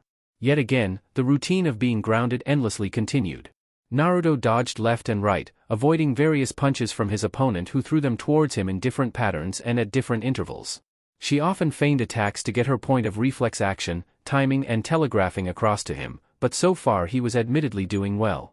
Still sweating bullets and still feeling like shit after getting more than a few dozen sandals to the face, the blonde ducked, dodged, and moved on the spot. He restrained himself from wasting energy by overly exhausting his movements or making them too noticeable. It was a method he needed to occur instinctively to him. That was why he was working himself as best as he could. Yim punched repeatedly, keeping her speed set at average so as to not overstrain the boy. She was impressed he was able to keep this up for upwards of an hour now, even after getting knocked about and thrown off his feet over 100 times already. One thing she really liked about this kid is that he didn't give up without a fight. While she worked with the original personally, a dozen clones were positioned on a greater portion of the lawn sparring with one another, practicing grappling and blocking techniques. Of course, attacks came hand in hand with the parries, therefore there was a steady balance of attacks and defenses being practiced. Furthermore, while about half a dozen were assigned a corner to practice manipulating and controlling their chi once they had managed to draw it out, another squad of copies was set in another corner, going through the steps and was shadow sparring, so to speak. To put it into perspective, the entire block was filled with the sounds of random yelling and simultaneous shouting coming from Group Naruto. It was a very strange series of noises not natural to a particular neighborhood or to people passing by the premises. Naruto grunted as he sped up his movements, his eyes barely enabling him to follow his opponent's actions. Yet he was able to accurately assess what the next punch was going to be. Reflexes increased in order to keep up with new patterns of attack, as well as the interval between and timing during those that were executed. Yim kept up the pace, increasing it drastically after a few more minutes. Use only your upper body to dodge. She focused chain punches, the blur of movement being matched by Naruto's own. His increased speed had the woman's smile that he had finally gotten it down, and by the time she switched to hooks and elbows, he was still on his feet. After at least 50 times, he was finally able to dodge her chain punch combo effectively. Don't think about anything else. The jinchuriki ducked and dodged, nodding his head in doing so, switching to left and right maneuvers when random straight and uppercut attacks came his way. He opted changing his dodging techniques so that he would be prepared for later combat. However, just as he was beginning to avoid a new pattern of straight-line strikes, Yim's attack suddenly took another leap forward. I see it, trickster. Naruto grinned. He anticipated the roundhouse kick, ducking sharply and preparing for a direct thrust, but a split second later Yim followed through with a leg-sweeping technique, Dragon Sweep's Tail. The lightning-fast kick literally toppled the blonde, and in the blink of an eye he was on his back, again, glaring at the now orange sky with an annoyed grimace on his face. Yim rose to her feet gracefully and glanced down at the disgruntled-looking youngster with irritated lines under his eyes. Also, adapt to your circumstances. Naruto's right eye twitched. Should have seen that one coming. XXX. 3 days later. If dodging hits and sparring with your teacher who was several hundred leagues ahead of you was tough enough from one point of view, sweating bullets while doing a single-handed handstand against your backyard tree, while balancing a jug of milk on your foot was even tougher. The original Naruto was attempting to incorporate varying degrees of balance into his body in order to improve his form's structural integrity under his teacher's guidance. While he could definitely handle tightrope activities and balancing the tablespoon with an egg on the end between his teeth, as well as a stack of books on top of his head in a meditative position, those were mere kindergarten tasks compared to what Yim was putting him through. The woman was currently keeping a close watch over him, at the same time his clones were proceeding on with the chi meditation and chakra control exercises around the more spacious areas of the backyard. While one or two were practicing their combat techniques near the central log, their efforts were to a far lesser extent in contrast to a lot of the other days. To say the jinchuriki of the Kyubi was under a lot of stress at this point in time was an understatement. He had been in this exact same position for over 2 hours while intravenously changing hands and moving the jug of milk from one foot to the other. Concentrate your chi to your head, it will create the illusion in your body that you are standing upright, Yim instructed, seeing the boy's face slowly turning red again from all the blood rushing in the wrong direction. She didn't want him to pass out, which was why she taught him the basics of chi grasping and manipulating beforehand in order for him to avoid health problems in these exercises. The chi redirection through the body helped create a gravity shift at the person's core and rotated, meaning that the blood would be pumped regularly and be evenly distributed throughout. That still didn't mean he didn't have to work excruciatingly hard to simulate and maintain this effect. It was ridiculously exhausting. 5 more minutes. You said that half an hour ago, the boy screamed. XXX. 3 days later. All right, and time. Irika shouted to the class, who all looked up from their exam papers to see the man begin his approach of their working spaces. Pencils down. Do not speak and do not move from your stations until I have collected every single sheet. Doing as instructed, the students sat idly at their seats and did whatever they could to pass the next few minutes. Students like Ino checked their nails while Sakura decided to give her answers a quick go-over before the time came to hand it in. Then on the other end of the spectrum, those guys that couldn't be bothered just laid back, napped or did whatever they could to distract themselves from the present, some of them wearing expression that indicated that they were not looking forward to the results. In spite of all the practice exams and tests they had taken in the past, this one was different, just as all the others had been. No question was formulated in the same way and no answer would be exactly the same. It was all designed to trick them and to encourage them to look back further than they had ever before. Some had stressed, others flew through, but all in all it came down to one thing. This exam would determine the level that they would accomplish in the future as shinobi of Konohagakure. Well, that was what Irika said. He also said this? Preparation was preparation, regardless of the method used, so to put it directly, every individual student had readied themselves for the day in whatever way they could. Some studied, some trained, and some procrastinated until the very last moment. But then out of all those classroom regulars there were several others who stood out from the rest of them and their instructor could tell which of those were from the expressions written on their faces. Passing by Ami and collecting her sheet along the way, Irika suddenly paused when he noticed one of his other more lax students lying with their head out across their desk and completely out of it. Shockingly enough, it wasn't Shikamaru this time. Naruto, middle row, middle column, directly in the center of the classroom as per his usual routine, had nodded off sometime before the test's conclusion. Dressed in his casuals with his goggles slapped lopsided over his forehead, he was snoring away loudly on top of his exam sheet with a pencil up his nose. Oh, hey, that's, snore, my ramen, stupid monkey, falling, flying pink elephacats, give it back. Most of the words coming out were mere mumbles with slight, yet very noticeable gaps in his speech patterns. His random shout at the end about felines stealing his food made the students sitting next to him jump in their seats. Irika sighed and tried to pull the exam paper out from under him, but found that he couldn't. The boy was lying directly on top of it with his entire upper body weight keeping it pinned, unrelenting even in an unconscious state. That is so not a good look for you. The Chunin grumbled under his breath and poked the boy in the head to rouse him from his slumber. Naruto. The jinchuriki let out a surprised yelp and leapt to his feet out of pure reflex, immediately dropping into a fighting stance and facing his surprised teacher eye to fist. In his shock at being so rudely awoken, the blonde had unintentionally jumped up on top of his table for everyone in the class to see him. Round 50, why I am Chan. Come on.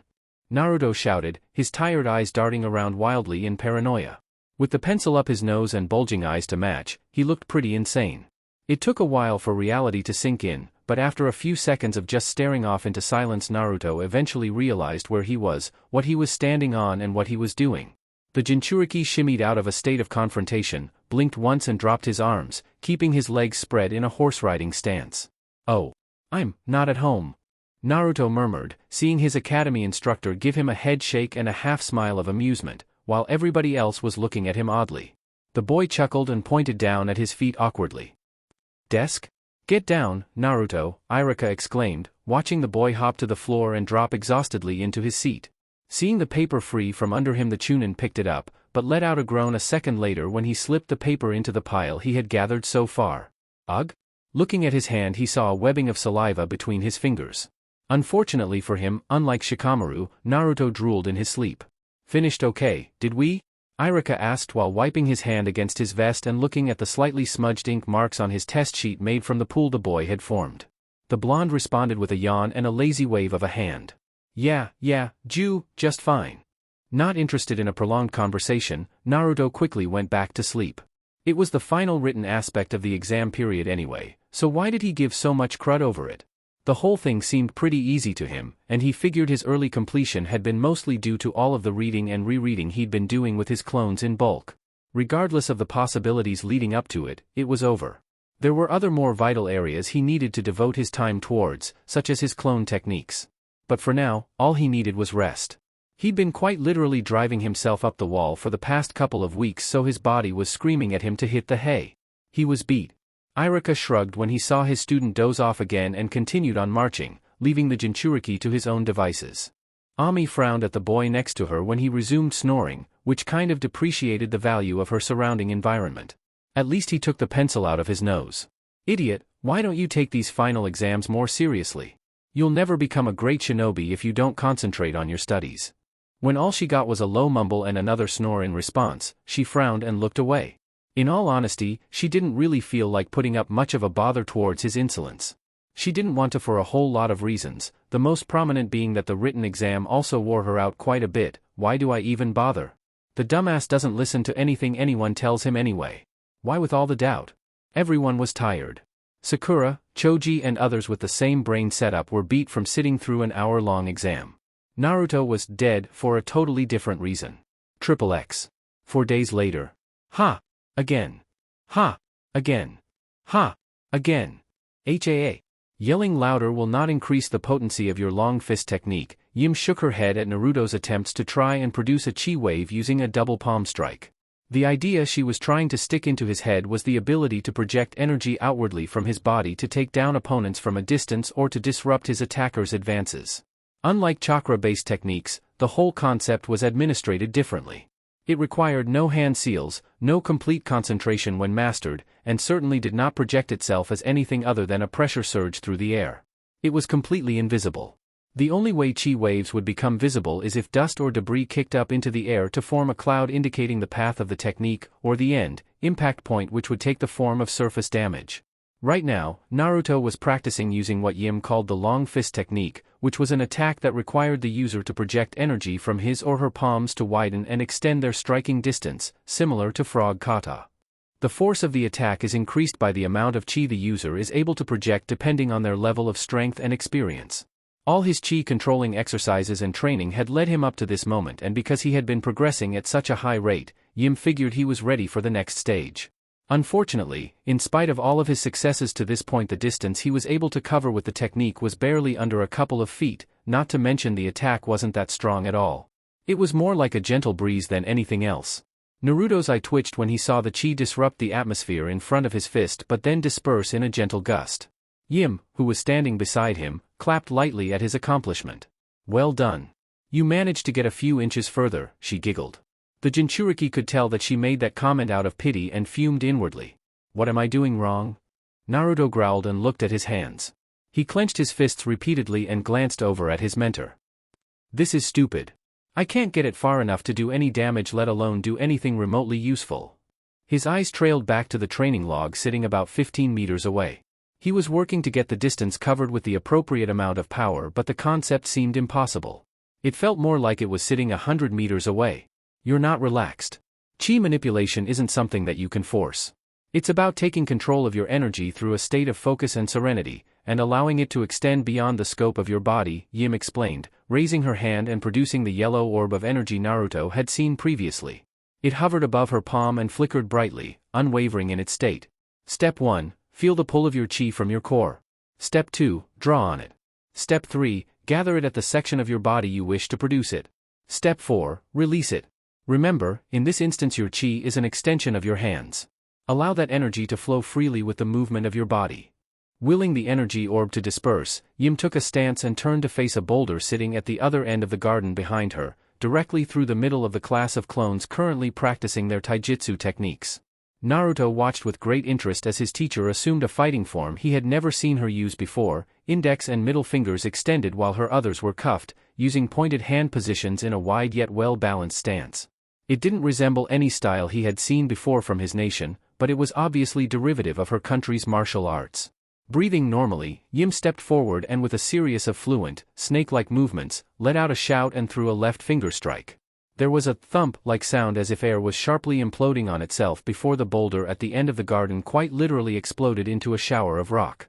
The clones standing around were pelted by the debris and they ducked for cover, a couple of them that were in close proximity dispelling from the damage. When the swift bang and explosion display ended a split second later, Yim breathed a sigh of relief and turned back to her student. She saw the boy gawking at her, but disregarded it and simply placed her hands together normally as if having not exerted much effort whatsoever. This was fact after all, a testament of her true abilities. That was an extension of the armor piercer technique. With my level of skill I can use it to extend my range indefinitely, the woman stated with her hands being moved and placed behind her. It is not a traditional technique associated with my style of kung fu, but it comes useful with my vital point method of attack.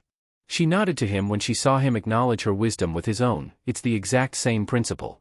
Once you've developed significant control over your chi, you will be able to perform ranged strikes with your martial arts. However, I recommend you use it only sparingly as it will wear you out quickly, even for somebody with enormous stamina such as yourself.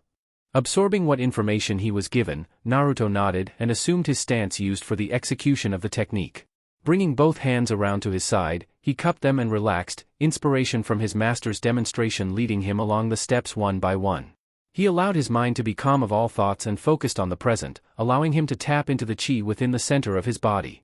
Feeling the pull, Naruto aimed for the log and followed through with the process as fluently as he could. A mass of pressure built up within his palms and, once he had gathered the necessary amount of energy, thrust both hands forward in a double palm strike, unleashing his chi wave. The attack kicked up dust and easily covered the ground it was meant to in the blink of an eye, before hitting the log with a loud crack. Its surface splintered with a massive dent forming in its side, the force behind the invisible blast of energy sending the log careening through the air. Moments upon its launch, it hit the ground with a dull thud, completing the process. Yim smiled. Upon witnessing the conclusion of her student's attack, she applauded him for real this time, preparing to verbally congratulate him on a job well done until she saw the state he was in at the end of it. The jinchuriki was hunched over, panting and sweating, like he had just finished a full-on sprint across the village.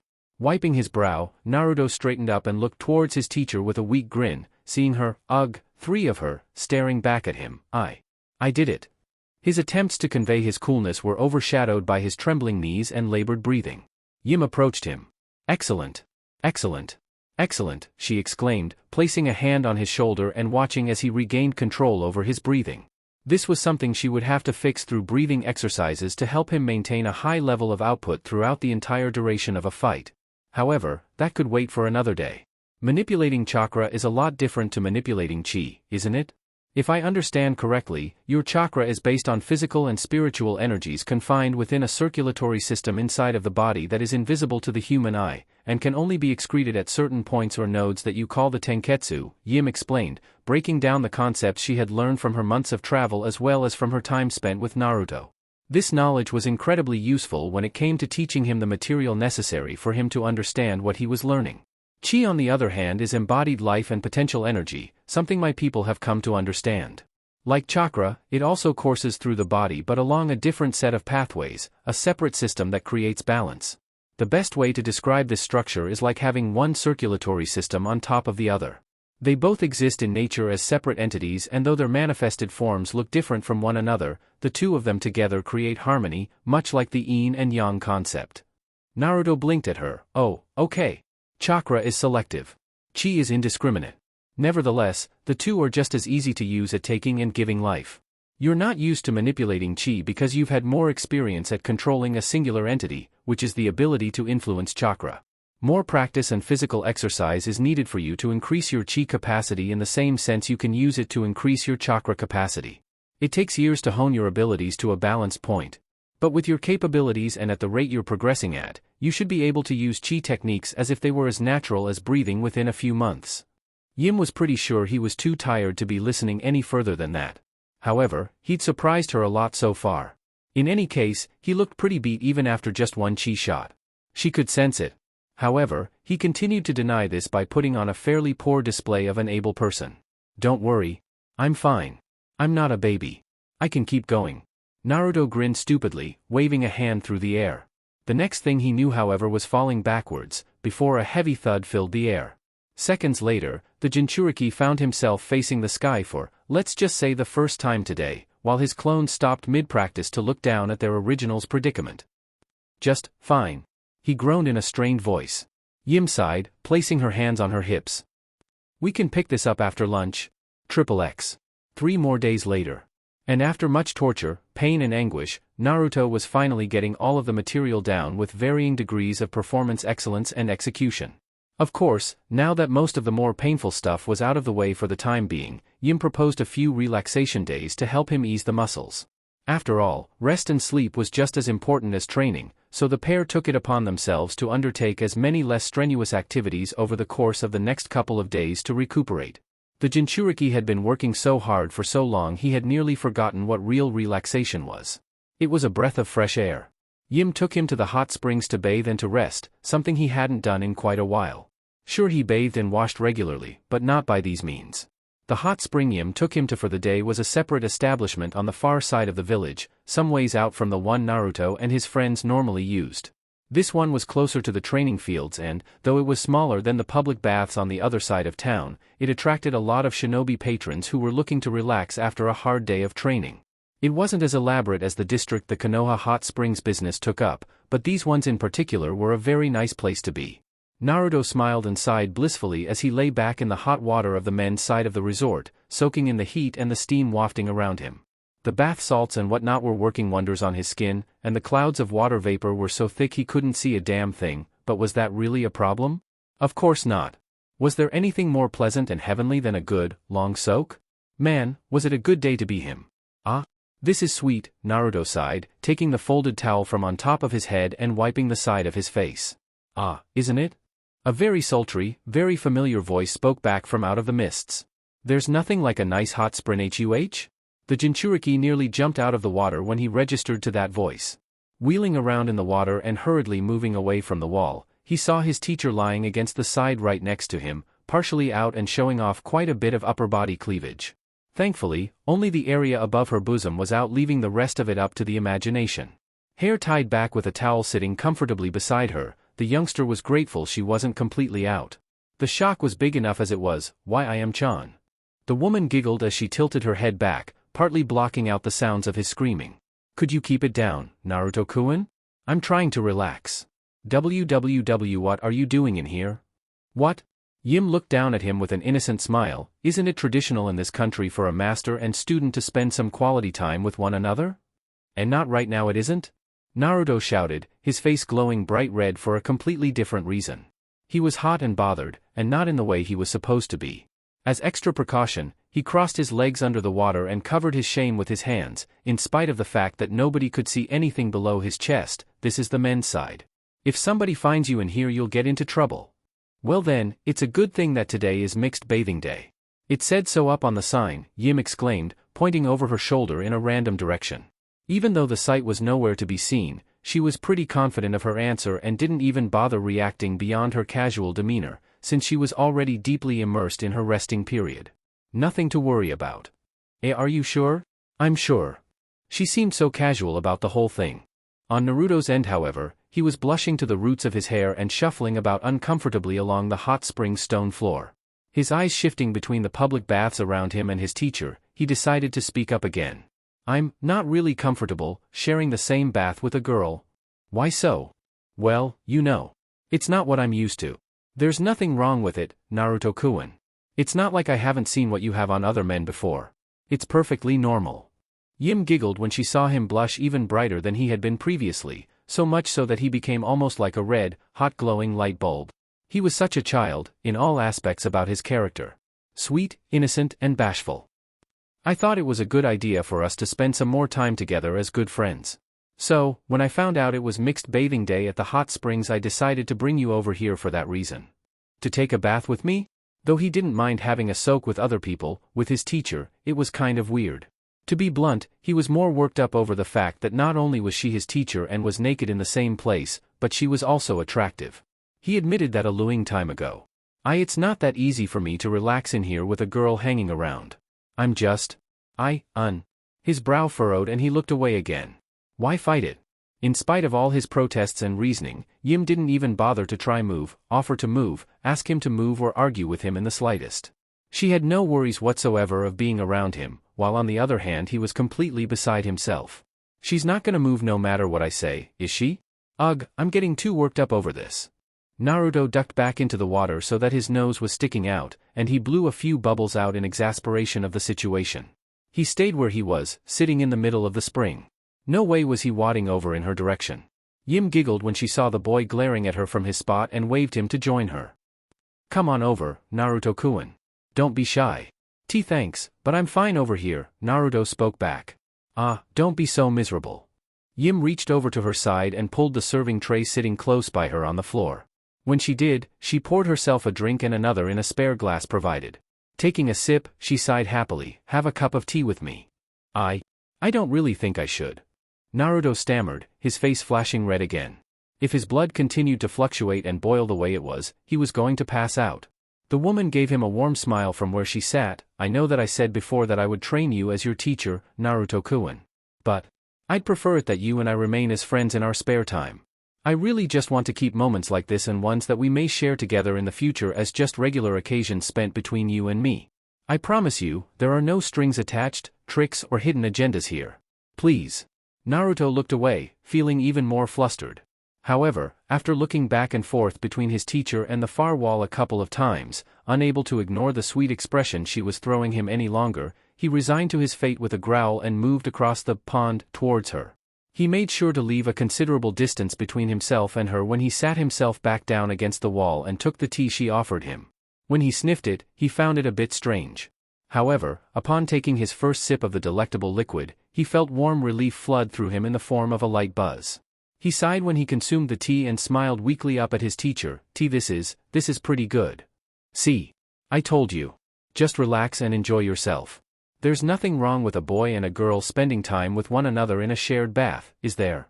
I guess not. Naruto's smile turned into a grin. Thanks very much, Yim-chan. Yim saw his mood immediately improve and smiled. With the atmosphere set, she raised her glass to his and he did the same in kind, the two of them quickly settling back into their bathing while they drank the time away. It took a while and a few more cups of tea later, but Naruto eventually became accustomed to hanging in close with his teacher in the spring. Their bath together wasn't unpleasant at all. They laughed, they shared jokes, they reviewed some of their more eventful moments of weeks past, they talked about what they knew of the village they were in. It was great.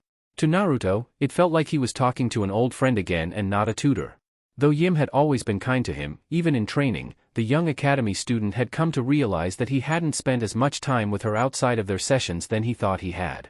Sure, they talked at lunch breaks and shared short conversations in the afternoon, but the problem was that they never had long breaks like this to really communicate. Why had he been so bottled up for? She wasn't trying to take advantage of him, attack him, or do dirty things with or to him. No way. The way they were currently situated was really, really nice. Two friends sharing the same spring and having a good time, just like he would with any. Perhaps it was all of those stupid stories he had been hearing from idiots like Kiba and other places that had him all riled up about mixed-gender baths in the first place. Sweet. He had nothing to worry about. This was nothing like those cheaply written pornos he'd heard so much about after all. Oh, hey there, Naruto. Okay, maybe it was. The blonde nearly screamed when he recognized that voice and quickly ducked into the water, stopping at the ridge just below his nose. Looking up with wide eyes and a red face, he saw Tenten standing just a few feet away from him in nothing but a couple of towels wrapped around her. Yim didn't react beyond a casual glance of the newcomer and a quick look over, and upon assessing the threat level associated with the kunoichi, returned to her cup of tea, business as usual. No skin off her teeth. It was Naruto's friend. Tenten? What are you doing in here? What does it look like? I'm taking a bath, the girl replied, walking over, sitting down and dipping her feet into the hot pond. She gave the boy a small smile when she saw his eyes still glued onto her. After a whole day of training with my team, man, do I really need a dip. I'm stuffed. I in here? Seriously? It's convenient. These springs are right next to the training fields, Tenten shrugged, rolling her shoulders a bit to loosen the tension. This caused her towel to slide down her chest a bit, prompting Naruto to let out a yelp and turn around so that he was facing away from both girls. The brown-haired genin noticed his reaction and giggled, before then spotting the woman who was in his company. Judging from how close they were, she figured something down the obvious lines and nodded to her. So who's your companion, Naruto-kun? Mum? Sister? Friend, Yim exclaimed, looking over at the youngster who was questioning her identity. Naruto-kun has been accommodating me and showing me around the village, and in return for his gestures of kindness and hospitality I decided to treat him to a mixed bath today. Wow! Tenten looked the woman several times over and after taking in her appearance from the distance between them, summarized that there was no reason not to be impressed with the blushing blonde's social skills. Even though she knew absolutely nothing about his low social stature at the academy, let alone knew he was still attending the academy, she knew just from her first interaction with him that he was good with people, to which she immediately took a liking to his personality. What reason could there have been to spite him? His results were all sitting right here. The woman the young jinchuriki was hanging with was nothing short of a bombshell. Hell, she was borderline supermodel with a reasonable bust, a calm and collected attitude, and had great etiquette by the way she held her cup. If a young chipper like Naruto could hang with someone like her and she was cool about it, then Tenten had a select choice of whether to be envious, disgusted, or impressed. She chose the latter. You really have a way with women, don't you? Tenten exclaimed in amusement, looking at the jinchuriki. Naruto stiffened, but kept his back turned despite his glowing red face. Don't get the wrong idea. This is just a He knows how to pick his moments, Yim spoke up. Yes. Realizing his blunder a second later, Naruto choked and double-backed, spinning around towards the girl with buns in her hair and waving his hands frantically. No. That's not it. That's nothing like it. Really? Tenten laughed, seeing him desperately trying to fix up his mistake. Flustered, Naruto cleared his throat, straightened himself and grandly gestured towards the woman sitting beside him. At that moment he decided on the best course of action required for him to mend his slowly deteriorating confidence. Despite how weak his next words appeared, Tenten-chan, this is my good friend and mentor, Yim Wing-chun. Yim-chan, this is my friend Tenten-chan, who I just met a couple of weeks ago. By the way he spoke towards the two of them he sounded incredibly strained at the efforts, mostly for a fact he was trying to keep his eyes locked on areas that were considered decent. Yim smiled towards the kunoichi, hello. It is a pleasure to meet a friend of Naruto-kun's. Nice to meet you too, Tenten exclaimed. Refastening her towel, she reached up and began undoing the strings tying her hair back.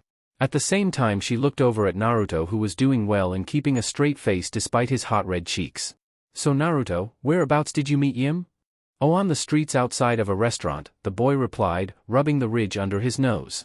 I saw that she was in trouble and helped her out, because the manager was being mean to her. Boy, you really are a helpful type. It's just the way I am. I think I mentioned this to you a couple of weeks ago, but I did say that I liked helping people. Heh. Yeah. I remember you saying that. It's quite an interesting habit. Though other villagers may think differently about what you do and have mixed opinions, I'd say it's nice that you do help people out a lot. It shows that you can commit yourself to a cause whenever one arises. It comes with being a ninja. Naruto held up a hand with a thumbs up on it and his back still turned. As a ninja of Konoha, you must protect its villagers and its ideals. I believe it's something called the Will of Fire? Irika-sensei told me about it. Meh? I could be wrong, but there you go. This village really means a lot to you, huh? Not saying that it means little to me, but you have very unique ways of showing how much you care. Konoha is my home, the only home I have. Memories of reading up on his clan came back to him and Naruto's face fell somewhat at those thoughts shortly afterwards. Well, that sort of dampened his mood. Still, that thought did possess a great amount of truth. He was born and raised in this village, so therefore it was his home. Even though he didn't have a blood-related family here, he still had responsibilities to uphold. I have to protect my home. I guess that also means that I want to make sure everybody in it is happy, which is why I work so hard. How noble. Tenten was quite amused and taken in by his response. Hell, not once, but twice had she learned that he had helped out a complete stranger and gotten to know them on a names basis. Of course, his run-in with Ran, the wandering female Ronin, had her herself in their presence where the kunoichi was able to catch a glimpse of him in action on how he presented himself towards other people. He had a distinctive yet likable way of going about it and she admired that spirit. He's innocent and sweet. Is there any kind of ninja out there like that? Finally undoing one of her hair buns, Tenten then moved on to the other. How long have you and Yim known each other? Ah, a little under a month. Oh. Is that a young relationship I spy? Well, who am I to judge? This is only our second meeting, after all. And, a very awkward one at that. Heh. Naruto frowned at the fact that all three of them were sharing the same spring and the same space. The pressure of being naked with two members of the opposite sex was starting to get to him again. Yim-chan. I think I'm okay with now, but Tenten-chan too, I hardly even know her. Damn it. No kidding. My teacher and his mini doppelganger are jamming on training field 5, and my other teammate headed home some time ago. I was hoping to have a quiet bath alone after working up a sweat at training, but I was surprised to find you here. Tenten chuckled. What a small village, huh? Yeah, even though it looks so big from on top of the monument. Just goes to show that you can run into anybody around here. Naruto snickered. How many times had he bumped into Sasuke on his walks, Choji at the ramen stand, or Sakura and Ino bickering in the middle of the street? He'd lost count ages ago. No fooling. Still, a bath is a bath, no matter the chance meetings. I can still enjoy it, and as long as you're here I guess we can have a friendly chat as well. Tenten smiled. Get to know each other a little better, yeah? She saw Naruto sputter a bit, look away shyly, and press his fists together anxiously. Tea talk? In the bath? Together? I'll leave you two alone, Yim spoke up, picking up her tray of tea and towels from the bank. Keeping her upper body submerged, she waded over to the other side of the springs, making sure there was enough room for the pair to correlate. I enjoyed our conversation today, Naruto-kun. We can continue when we get back home, okay? So have fun. Thanks, Tenten exclaimed with a wave. The whole deal left Naruto to debate over the idea of a new conversation partner. However, he had little time to mull these thoughts over when he looked over at Tenten to see her undo her last bun and wave her hair out. It was quite a head-turner. Her hair was surprisingly long, longer than he first anticipated, with the end stopping just above her shoulders. But that wasn't the only surprise for the day. When she flung her head back, her hair caught on the wind like a tangible stream in the air. The silky brown strands shone in whatever light there was, and Naruto became captivated in how lavish her locks actually were. Oh, wow. Pulling them back, Tenten glanced down at him. Did you say something? Nothing. Naruto quickly spun around and waved meekly over his shoulder. You just, get ready. I'll be staring at that plant over there. Bamboo. Nice. Perfect distraction. Shrugging, Tenten made sure her hair was properly done up and let down for the bath, before sliding in. She folded up her towel and after placing her hair bands on top of it laid back against the side of the spring and allowed herself to sink in. The kunoichi sighed in relief. That's the stuff. Cracking her eyes open, she then looked over at Naruto to see him staring at her nervously, shoulders up and head hunched low. The way he was so deeply immersed in the water indicated that he wasn't really that comfortable to be in her shadow. Of course, who wouldn't be? He obviously hadn't had a mixed bath before. Yim was probably his first. Okay, wrong way of putting it, but you get the gist of it. He's so childish. Tenten waved him over. Come on. I won't bite. It's not the biting part I'm worried about, Naruto murmured. The girl laughed at him. I'm not like other girls who just squeal and run off or scream and punch. She patted the space beside her. Don't be such a wimp. It's no fun talking to somebody who's several feet away from you and looking like they'd just been caught with the curtains down. She was insistent, as indicated by her vocal tone. This had the jinchuriki gulp uneasily. Hesitant at first, Naruto looked about to see if anybody was watching. Assured of that fact, as well as of the fact that there were really only 3 people in the open bath including him to begin with, he then slowly inched his way over to Tenten and settled on the stones beside her. Despite her openness of allowing him to share her space, he was still incredibly weary of pretty much everything going on around him and left as big of a gap between himself and her as he did with Yim. Tenten smiled and rested back. With her shoulders just above the water, perfectly level with her nervous friends, she then opened up the floor by addressing him in open dialogue exchange. So, are you looking forward to the Chunin exams coming up? The Chunin exams? Naruto looked at her in surprise, seeing her nod in response. Yeah. I mean, sure, it's like over half a year away and we've still got a bucket ton of missions needing to be completed. Our teacher insisted that he would be signing me and my team up to participate in it as early as possible. Tenten grinned, splashing water over her face and rubbing her cheeks clean. We've been training real hard for it. It's supposed to be one of the biggest events this year as well, with the big 5 shinobi nations participating. Man, I'm excited. She then met his curious expression with an inquisitive one of her own. What about you? Are you and your team participating? Oh, well, about that, Naruto chuckled nervously and looked up at the kunoichi with a timid grin. You see, I'm still in the academy. The academy? Tenten blinked in surprise. You're still an academy student? Seriously? Why yeah. Boy, did he feel exceedingly small right now. Not only did he still have 2 exams to get through, he wasn't even a genin yet. This girl was already a seasoned, low-class shinobi and already aiming for chunin. I'm still working on the whole ninja experience outside of the village concept, yeah.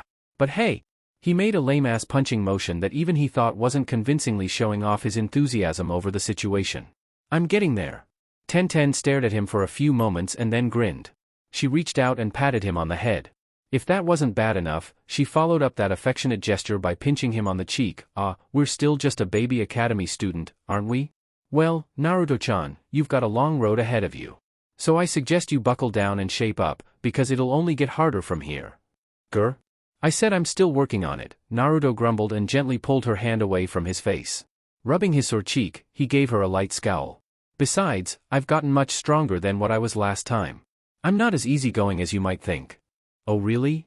Tenten smirked at him and folded her arms. Are you saying that you could kick my butt? If you're asking for a butt kicking, then yeah, Naruto jabbed the air a few times, not really showing off but more of making an illustrative reading suggestion. Hey, are you egging me on to challenge you? Maybe, Tenten narrowed her eyes at him, but kept the smirk up. What about you? Maybe, Naruto grinned back. I've got a ton of tricks up my sleeve and more.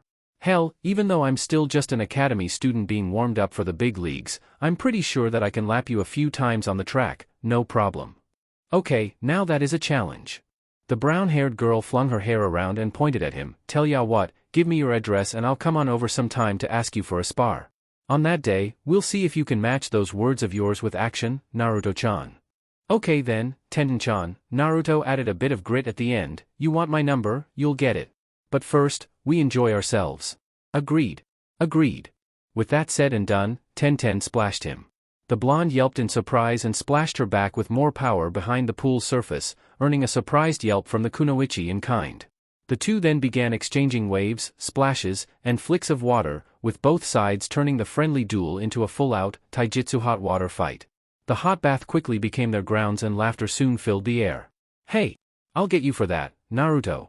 Tenten giggled, skimming her hand over the spring's surface and skipping hot droplets into his face, making him wince in good humor. Water bullet volley. Take that. Oh yeah? Take this, the jinchuriki shouted back and tossed water at her in a scooping motion. That move definitely made its mark and she laughed out in surprise. Hey, no fair. What can you say? Though they were ninja and ninja in training, you cannot argue the fact that they were still kids. Yim smiled as she watched the pair from the safety of her end of the springs. Seeing them frolic around in good fun and that it wouldn't escalate beyond that, she took another sip of her tea, relaxed, and delighted in the show and the beverage she had on hand. To be young again. XXX. A week later. Due to there being only one student, Yim had a lot of time to practice sparring with Naruto face-to-face. She pretty much covered everything involved, from chi control in all its forms of practice to his physical conditioning, correcting arm movements and teaching him which way to react based on the type of punches the opponent was executing. Telegraphing attacks from opponents and working on his defenses was something Naruto was eager to learn, as he wanted to develop a system which he could effectively use to analyze an opponent's mode of attack and break it down, so that he could counter it. He also went through hours upon hours of sessions with clones, working on pads to get a better feel for actually hitting a solid target. There was also one notable, shining aspect of his past sessions with an additional stroke of luck added to the equation, which all began with him entering the academy grounds during school period. And while his clone took his place in his class, he broke into the equipment shed and borrowed one of the training dummies he had seen in use down in Training Field 2. It suited his and Yim's purposes nicely, and while he nearly got away unscathed, it unfortunately resulted in him being set upon by the local guard dogs and chased around Konoha for a good hour before he lost the chunin. When he returned to his apartment, his warm-up for that particular day was over and done with. Running around the village while piggybacking a normally planted taijutsu item was no joke. Using the training dummy he had swiped, Yim showed him how to use it to work with her style. It was really convenient, as it was incredibly similar to the wooden post she used to practice with back home. While it didn't require brute force to actually work on the wooden man, the entire purpose of the dummy was to help maintain and improve his technique. She showed him the method and steps that would enable him to preserve form, at the same time emphasizing fluid motion and a balanced flow of strikes. She explained this to him while he worked away on the stump with arms. Naruto picked the arts of her fighting style up fairly quickly, and while using his clones to accelerate his training did work in the group sparring sessions out on the lawn, he felt that it was best for him to work on the wooden man on his own. By the end of the weeks of his training, Yim said that he was ready for his exam and that to that point, he had far exceeded her expectations. This next session they were currently undergoing was implementing controlled power to technique. Even though she congratulated him for his completion of each stage of his training, that didn't mean that he could clock off and relax. He still had a lot of work to do. After several hours since 4 o'clock in the morning, Naruto was put through his paces and right now, to put it simply, he was knackered. Wiping his chin, the jinchuriki assumed a stance again and watched his teacher slide into one once again. A smile remained plastered on her face. "Do not stop. You're doing really well," Yim exclaimed, her eyes closing as her expression brightened some more. "The mountain still needs to be conquered, after all." Naruto huffed and approached slowly, getting into range and unleashing a flurry of punches. He immediately resorted to simultaneous blocking and attacking when his teacher retaliated in kind, meeting his fists with hers. Both of them locked in a fury of heated exchanges, with the blonde gradually backing down at the speed his teacher lashed out at him with. It became apparent, even from the very beginning, that after forcing to take a kick and a few hits to the chest that he needed much more practice. All the same, he still wasn't going to let up. Blocking his sensei's attacks, he then sprang forward with a few more punches, at the same time blocking her incoming fists and retaliating quickly. He attempted to get her body in a lock and grapple in close with her, only she didn't give him that opportunity when her hands hooked around and got him first. Knowing it would be all over if she followed through, Naruto quickly responded, attempting to jab and elbow her in the stomach to knock enough wind out of her to break loose. She blocked the attempted body shots, including the kick he threw at her thighs. He then used the brief window of distraction and pushed off with a double hit to her guard, and she released him. He literally slid back along the grass at the changed direction of energy and balled his fists, taking the defensive and switching sides in his stance once he skidded to a stop. His lawn was really taking a lot of punishment, as indicated by the numerous footprints and skid marks crisscrossing all over the place. Yim smiled and brought her hands around casually, as if the scuffle hadn't worn her out in the least. Naruto, on the other hand, was both worn out and hurting all over. His body had practically been used as a punching bag by the woman, and even had he been wearing full pad, the hits still would have wound up hurting like the bitch they were. He bit back the pain, ignored the pulsating bruises on his face and the bleeding lip, and kept his gaze trained on the woman. "You countered my lock before I could flip you." "Very good," Yim stated with an affirmative nod. "Let's see you try and get me in one." The jinchuriki responded with a smirk and went in for another engagement. Meanwhile, sitting on the sidelines and arranged into a group, like a pack of kindergartners, sat about a dozen or so clones, who were all watching the entire confrontation with great interest. Just as the original had been watching the Chunin spar out on Training Field 2, they were watching and analyzing both fighters to make corrections for the original based on their observations and experience. With such a multitude of many eyes glued onto the makeshift ring in front of them, it was impossible for them to miss anything. While that particular group watched, another group was once again hanging back reading the books on basic and advanced chakra control from the library.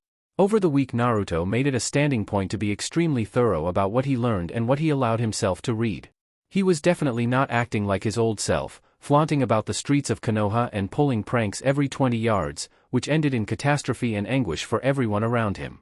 When people weren't glowering at him for whatever reason there was, the villagers would cower away in fear of being set upon by his practical jokes. They were swift, they were silent, and they were by any stretch of the imagination, deadly. DEFCON was set to 4 whenever he was around and set to 3 when people saw him looking in their direction. This meant he was either A, scouting the place, or B, he had already rigged up his traps in and around the establishment, and they didn't know it. That was how dangerous his prank skills were. However, the past few weeks have been relatively quiet. Not a whisper, not a sound, just a whole lot of quiet and nothing. It seemed as though the young troublemaker that all of the villagers have come to fear for 2 completely different reasons, had been effectively silenced. Right? Of course, Naruto couldn't really care less about his life outside of the academy and during free periods at this point, since he was currently preoccupied with more important stuff. Like overcoming his damn teacher in a simple spar. So to summarize the present situation, yes, Naruto was being hammered into the ground, yes his clones were in prolonged practice, and yes, he was being excruciatingly thorough. The shadow doppelgangers doing the reading fell into standard procedures, where some of them meditated on control while a handful of the group got to their feet and started trying to scale the walls of the apartment complex. They did this by trying to keep their feet planted to the surface with only their chakra. Instead of focusing chakra through use of hand seals, Naruto had successfully managed to push himself beyond that method to a point where he didn't need to use any hand seals to manipulate certain amounts of chakra through his body whatsoever. All that jerking around over the past month on his bookwork, his incessant drills, his sitting around and all that hand seal shit, really paid off for him in the end. Now all he needed to do was train hard enough for it to occur naturally to him. While the clones that had managed to climb the side of the building were scuffling with each other over some petty matter, the rest of the doppelganger crowd below ignored them and chose to watch the originals battle. The blonde was definitely in a close quarter, heated engagement, fists lashing out and hands weaving through the air, blocking and attempting to lock his opponent up. However, because both their attacks were lucid and relaxed, it made it difficult for either one of them to actually bring down the other. While one was purposely holding back most of her strength to make it easier for her student, Naruto was concentrating to the sweating stage and attempting to accomplish a successful lock. This was proving most difficult. Even landing an effective hit on his target was impossible. However, just as the fight seemed to be tipping in the teacher's favor, one of the clones sitting on the sideline saw an opening in the opponent's defenses and instantly dispelled itself. The information was relayed to the original at light speed and Naruto quickly responded. Capitalizing on the clone's angle, he blocked the next incoming attacks. He swiped them across and down, catching a fist. He struck the arm and aimed a swift body shot at his opponent's side. Yim, caught by surprise at the outside attack, blocked the hit and retaliated. She stopped her follow-up but left her center open for a series of straight punches uncorked by her student when he ducked in. Taking just one of the hits Naruto opened up with, Yim blocked the rest of them with her arm before batting the last aside with a swift elbow. Naruto exploited that and aimed a side kick for her thigh the moment she aimed to counter. The woman attacked and defended, striking with a straight punch and blocking with a leg. The jinchuriki dodged, the force he put behind his kick actually causing his opponent to slide backwards across the grass instead of him. Yim looked up at Naruto in mild amazement to see him return to a defensive stance. "Yes. My first successful hit, Databayo," the jinchuriki grinned triumphantly. "Finally. After 3 whole days of sparring, I finally got you." Realizing what had happened, the then woman chuckled and brought her hands together in front of her. She quietly resumed a normal standing position as she directed her gaze towards her student. "You're right. We have been sparring for quite a while." Her eyes briefly trailed over the clone sitting close by on the lawn, before looking back at the original. "That was a good call, Naruto-kun. You're an incredibly fast learner." "Thanks, Yim-chan." "Oh." Naruto stepped back and bowed to her respectfully with a big smile on his face. "Yim-sensei." "Please, you don't need to be so formal," the woman exclaimed, waving away his kind gestures and approaching him. "I prefer Yim-chan. Let's keep it that way." The blonde saw her concern over it twinkling in her eyes and grinned back at her happily. "That's cool. If it makes you happy, I'm fine with it. So now that you've finally managed to hit me, let's see your techniques on their own. I want you to practice in full form, right now."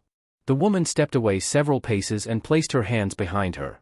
Naruto saw his friend shooting an intense stare in his direction, giving indication that she wanted to see him in practice, no questions asked and no arguments. Upon reading her expression, Naruto nodded quickly and backed away in preparation. Taking to the open area for better mobility, he assumed the spring-chant stance and focused. Relaxed, yet retaining the required structured form, firm but flexible, rooted but yielding like bamboo, he then began moving through the motions. He let loose combinations like he was shadow sparring, utilizing strikes and combinations he had practiced under the guidance of Yim. The raven-haired woman watched closely as he paced across the lawn, unleashing chain and straight punch, kick and parry combinations. His hands and feet moved swiftly, and thanks to the use of correct and refined execution of each step, his style was held proper. While he was still performing a series of combos, Yim approached him and extended a hand. Naruto retaliated almost instantly to her asking hand, and lashed out. He blocked her follow-through and swung around with another punch and kick. She blocked his attacks then struck out again. The blonde redirected and parried the next one that followed, and slammed both hands to her chest before chain punching and watching her fall back. Shuffling away, Yim smiled proudly and nodded to him. "Excellent. With continued training you'll definitely become a master of this style in no time," the raven-haired woman commented and watched Naruto drop out of his stance. "You still have much to learn. I haven't even gotten to chi blocking yet. Nevertheless, you've passed all of my preliminary tests thus far and are ready to face your academy trials." The boy tested himself a bit by skipping on his feet, looking down at his body to take further note of any differences that had occurred over the past few weeks. Blinking as he flexed his hands, he then spared a glance over at his clones observing him from the sidelines, as well as the ones still practicing basic chakra exercises and reading up on more advanced ones. After several moments of careful thought, he then looked back over at his older friend with a puzzled expression in play. My shadow clone technique doesn't transmit muscle mass, only experience, knowledge and memory. But my body still feels a little bit different, Naruto stated, hopping around on his feet some more before taking a very unusual stance with one hand held up and the other held a little lower forward, palms opened. His whole body relaxed into a less tense state and assumed a stance with his dominant side facing forward. I feel much lighter, flexible, faster. Your clones memorized perfect technique, which transmitted onto your body and subconscious. This means that the style and the focus gained from your lessons can occur naturally to you now. However, after working on your physical body and the style through vigorous exercises and one-on-one sessions with me, you have altered and changed the structure of your muscles. Yim smiled with a shrug. That means you've physically and mentally become adapted for a completely different way of fighting. Why don't you try it out? Simultaneous defense and attack. Naruto murmured and skipped around on the spot some more, testing out his newly acquired lightness. He threw a series of punches, moving around the area swiftly. Much to his surprise, he discovered that his body responded incredibly well. Since the style of attacks he executed came out so fluently with every jab and kick, his first thought was that his chakra was actually contributing to his enhanced mobility. However, he knew his own body well enough to know that this fact wasn't true. When it came to practicing this new taijutsu style he was currently manufacturing with this shadow sparring, attacks and defenses just came so naturally now based merely on disciplined, physical exertion.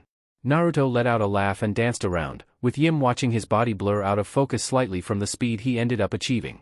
He practiced combos, displaying a cross between fighting styles he had learned from days prior combined with Fist of Eternal Spring elements. In reality, he was completely cutting loose all restraints of any known style patterns and was letting free a minimum amount of sophisticated movement as opposed to Wing Chun, and simply expressed himself through his body. Maximum effort with extreme speed, a revelation he was undergoing and now executing as he hopped around the back lawn. He was light on his toes and totally relaxed. No rigid movement whatsoever. It was a whole other feeling. Open palm to enclosed fist, he grinned and struck out some, unleashing a chain punch system while still being able to move without restraint. Yim also saw how spontaneous he became with his movements. Be like bamboo, Naruto silently parroted from his earlier lessons, breathing out again and allowing his body's movements to gently roll to a stop. Taking that principle into consideration, I feel more like water than anything else. This is great. Congratulations, Yim exclaimed, seeing the boy turn towards her at his addressable. The raven-haired woman just smiled when she saw his head cocked to the side out of curiousness and nodded to him in confirmation to his unasked question. You've just developed your very own fighting style. Huh? Just like that? Awesome. Like I said, you're a fast learner. Naruto hopped about some more and threw a few more punches, before with much poise returned to planet Earth. Still grinning excitedly from ear to ear, he balled his fists and gave the clear impression that he was ready to start jumping around some more, to announce to the world his amazing new discovery. However, upon fully realizing his newfound abilities and strength acquired from his training he came to an abrupt stop. A picture of confusion and deep thought crossed his face. Keeping silent for a few seconds, he then turned towards his friend and mentor. She saw his confusion run deep, making her also look on him with concern. Of course, the whole situation would just turn out to be simple trivia in the end. What should I call it? Pardon? What should I call my new fighting style? It's gotta have a cool name, doesn't it? Like a jutsu, or something. Naruto hopped about some more and threw a few swift punches, followed by a well-executed kick, which blurred through the air and cut it like butter. To be like water? If Fist of Eternal Spring is simultaneous defense and attack while defending, then maybe I should call mine the Art of the Blocking Fist? That's pretty badass. A very interesting name, Yim smiled brightly. With the styles of fighting you've already accumulated, I believe it is a suitable title. All you have to do now is patent it as your style. How should I do that? Naruto asked with a shrug. To be honest, he was not a business person. Heck, the only business he knew was buying and purchasing goods, and that what he bought was his from that point on. Not to mention he had little knowledge of negotiating or bartering. That was as far as his experience went in terms of commerce. He reminded himself to read up more about it in the future. Yim, however, already had an easy solution planned out for him. All you have to do is advertise it in your next bout. You don't have to use its name unless somebody asks for it, and you don't have to teach it if it is not your intention for it to be taught. Just express it through your techniques. However, if you instead wish to be conservative about it, then I will not argue against it. There were easier things to understand, but if Naruto could learn through practice, then it was no stretch to say that it wouldn't be hard for others to see what he could do through action. But there was a catch. Due to the differences in fighting styles between his homeland and those of Yim's homeland, he was certain that people wouldn't be able to break his new form of combat down so easily. This was proven from the amount of work he actually had to go through to be able to perform even a single technique from it properly. Unless people were like him, their bodies would need a lot of time to adapt to use it. It was much like the Kagebunshin no Jutsu. People could see it, people could read it, and they could probably copy it. But in truth, without the experience, strength, or correct bodily structure or makeup, they wouldn't be able to produce the jutsu successfully. Nevertheless, he still wasn't going to go out and randomly pick a fight with somebody just to promote his new fighting style. That would have seemed like a petty and desperate experiment. He wasn't that hard up. A thought then clicked inside of his head after some careful debate, and the blonde grinned over at his clones. The audience's main body made entirely out of him all nodded in agreement, seeing that they too had come to the same conclusion. They all looked towards Yim, who noticed that they all had something to say in light of her wisdom. There's a time and place for everything, Naruto stated, slipping his hands into his pockets. The smile never left his face. I can show my teacher how much I've improved in my taijutsu at the next exam. The very next day. After morning lectures. Nice work, Ino, Irika exclaimed, ticking off the Yamanaka's name from the list after watching her practically topple one of the other, less fortunate male students of his class. A bit more practice on your grappling, Nobuo. But all in all, good work.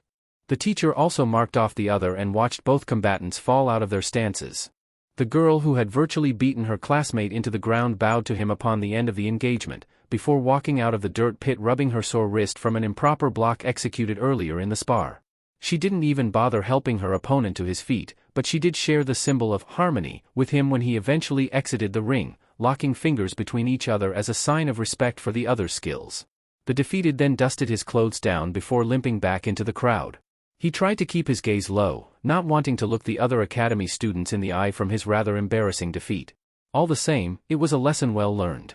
Never underestimate your opponent or give them any kind of leeway, no matter who they are or what they look like. Upon seeing the teenagers step out of the square, Irika took a moment to check his list before calling up the next random contestant for the trail. He figured a nonconformed approach to the usual proceedings was beneficial for the development of his students in terms of formal and informal combat. Not to mention it presented them with somewhat of a surprise and difference to their routines, as the ninja world was unpredictable in its picking between either selective or startling, in a manner of speaking. However, there was an addition to this role. Combatants that were called up also had the right to choose who they wanted to fight, the choice including those who have already gone. This meant friendly competition was encouraged amongst their ranks. Join the Konoha shinobi forces, where bonds are formed, discipline is the key and proper conduct is absolute. It was a hell of a lot better than the last banner, train, fight and die for your village, oh yeah, but kill the other guys first. Already, a good chunk of the 27 academy students have already gone through and sparred against one another. There were many others who have yet to fight, but there was still plenty of time. Those who had yet to fight were eager to go, whereas those who have already fought were looking forward to the prospects of a second round for additional points or to reclaim their honor in some way. In spite of being handicapped with a fight beforehand, the students who had been kicked around by those stronger or more versed in the styles of taijutsu they were accustomed to, there was still a chance. There was always a chance. Kiba Inuzuka, you're up, Irika said, waving for the teen to step forward. Pulling his hood down, the addressed individual set Akamaru down on the side of the ring and stepped out, grinning widely and cracking his knuckles. When he made it to the center where a fine line was drawn dividing one part of the ring from the other, the spiky-haired hot rod with the fang marks on his cheeks took his position on one end and smirked over at the proctor. The scar-faced Chunin looked at Kiba after reviewing his past performances recorded on his documents with a stern look. All right kid, remember to go easy on your opponent this time. The last person you had a friendly joust with ended up in hospital with deep lacerations. Try to hold yourself back. Kiba grinned and stretched his hands out, his eyes turning towards the crowd watching from the sidelines. No problem. I'll fight them with one arm tied behind my back. The expressions on a few of the boys' faces turned from patient to fearful as the teens' narrowed eyes scanned the lot of them. Youngsters like Shikamaru and Choji tried to look less noticeable by turning away, occupying themselves with some other activities or trying to look like they were asleep standing up. Ino and Sakura looked more than nervous, Hinata was unchanged, and Shino didn't show any signs whatsoever of either looking forward to the prospects of a fight or looking anxious from stress. Kiba was actually quite tempted to pick Sasuke to wipe the smugness off of his face by the way he seemed to stare at the field with a slight twitch in his lips. However, the Inuzuka had already made his mark some time ago. It was set on the blonde-haired boy standing at the very edge of the crowd with his nose in what looked to be a magazine. Ignoring the blonde's detachment from the world around him, Kiba grinned and pointed at him. "I pick Naruto." Irika nodded and looked over at the challenged individual. "Naruto Uzumaki, you're up." Of course, the blonde didn't respond immediately. He simply turned the page in the magazine and shook his head. "Oh come on, 2 flavors in one? I beg to differ. I've tried almost every single item on Aji-san's menu and I can say, with absolute confidence, that there is no ramen out there in the known universe that has 2 flavors in one. It's scientifically impossible." He looked up with a scrunched-up expression and rubbed the side of his head. "Well, this is from a subjective, ramen lover's point of view." The academy student staring at him from the audience sweat dropped. Kiba gave him a deadpanned look while his arm and finger were still outstretched and frozen in his direction and Irika facepalmed. With the latter emitting a sigh, the Chunin glared up at the boy with greater intensity in his eyes to see if he could stir his most enigmatic and simple-minded student from his self-constructed universe. "Naruto." The boy turned to the next page of his magazine. That next section opened up into a triple spread, extending the series of illustrations on it. The teen shivered when his stare fell on the central pictures laid out before him. "Oh Kami, she's showing how they make the noodles in the back room." Naruto hid the page from view and looked about nervously. "Can they do that?" "Naruto!" Irika shouted with a red face. This roused the boy from his reading time and caused him to look over at his fuming teacher who then pointed at the ringside area across from an annoyed-looking Kiba. "You've been challenged. Come on." "Oh, okay," Naruto grinned and leapt to his feet. Walking down the line of perplexed and bemused children of his class he dropped his magazine in front of one of them, who caught the article out of reflex. "Hold this for me would you Shino?" The jinchuriki passed the aforementioned, stoic Aburame, who watched him walk down the range before turning to the magazine he was lent. When he opened it up he too became engrossed in the illustration Naruto had been reading earlier. His attention however wasn't fixed on the pictures that showed the steps of how the ramen noodles were made, but the half-naked girl that was actually making them. "She can do that?" Shino murmured, his high collar hiding a trickle of blood running down from his nose. When Naruto eventually took position in front of Kiba, Irika stood between them and looked at each combatant. The teen with the jagged edges and rough personality was visibly raring to go, whereas the other kid with noodle broth coursing through his veins chose to pick his ears and flick away the wax. He added to these actions with a yawn, which caused his opponent's eyebrow to twitch. "Pay attention you moron," Kiba barked and pointed at him. "Don't forget, I still have to pay you back for that little stunt you pulled on the stairwell." "So? It's not like we're going to kill each other, dog boy," Naruto mused, sliding his hands into his pockets. "It's just to see who's got the most skill in this area." "Heh," Kiba grinned even wider. "I've got the best taijutsu out of this entire class and I'm gonna prove it to ya." He rounded on the Chunin with a harsh glare. "Come on. Start the clock." "In a moment.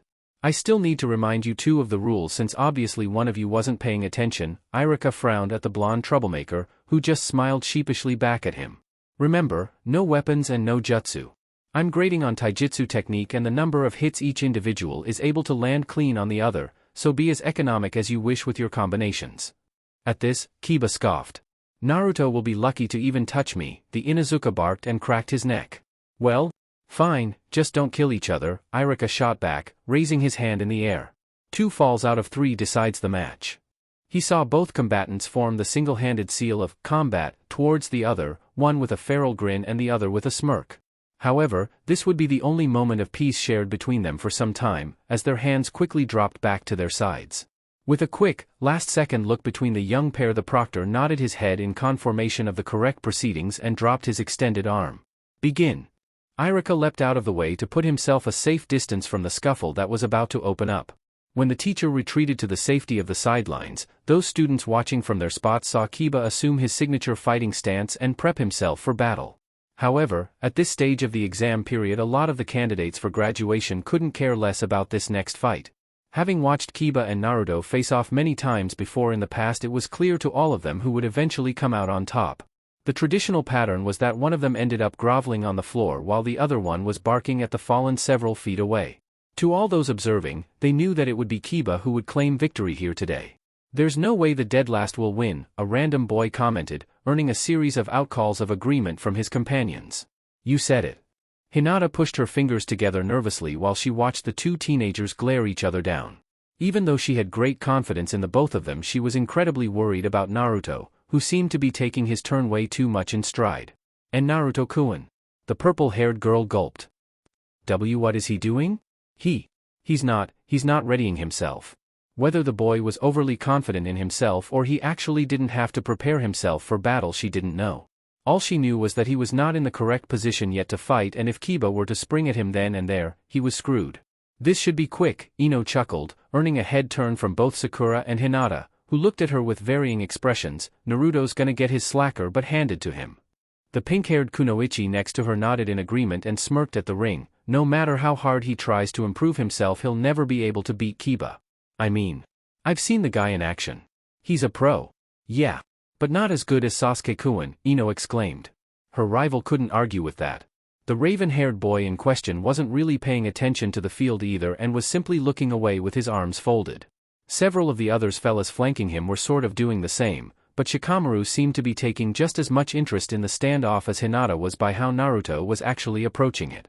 Kiba frowned when he saw his opponent pull his hands out of his pockets ever so slowly and drop into a comfortable standing position. He was certainly taking his sweet time readying himself, and it was starting to tick the Inuzuka teen off. The nail was driven even deeper into the skin when he saw Naruto casually roll back his sleeves. "Are you going to fight or just jerk around for the next 5 minutes? Come on." Kiba barked. "Patience, dog chow," Naruto smirked. The jinchuriki, amidst the tense atmosphere emitted by his opponent, then did something everybody else found awfully peculiar when he placed his right fist in his left hand and extended this gesture towards the Inuzuka.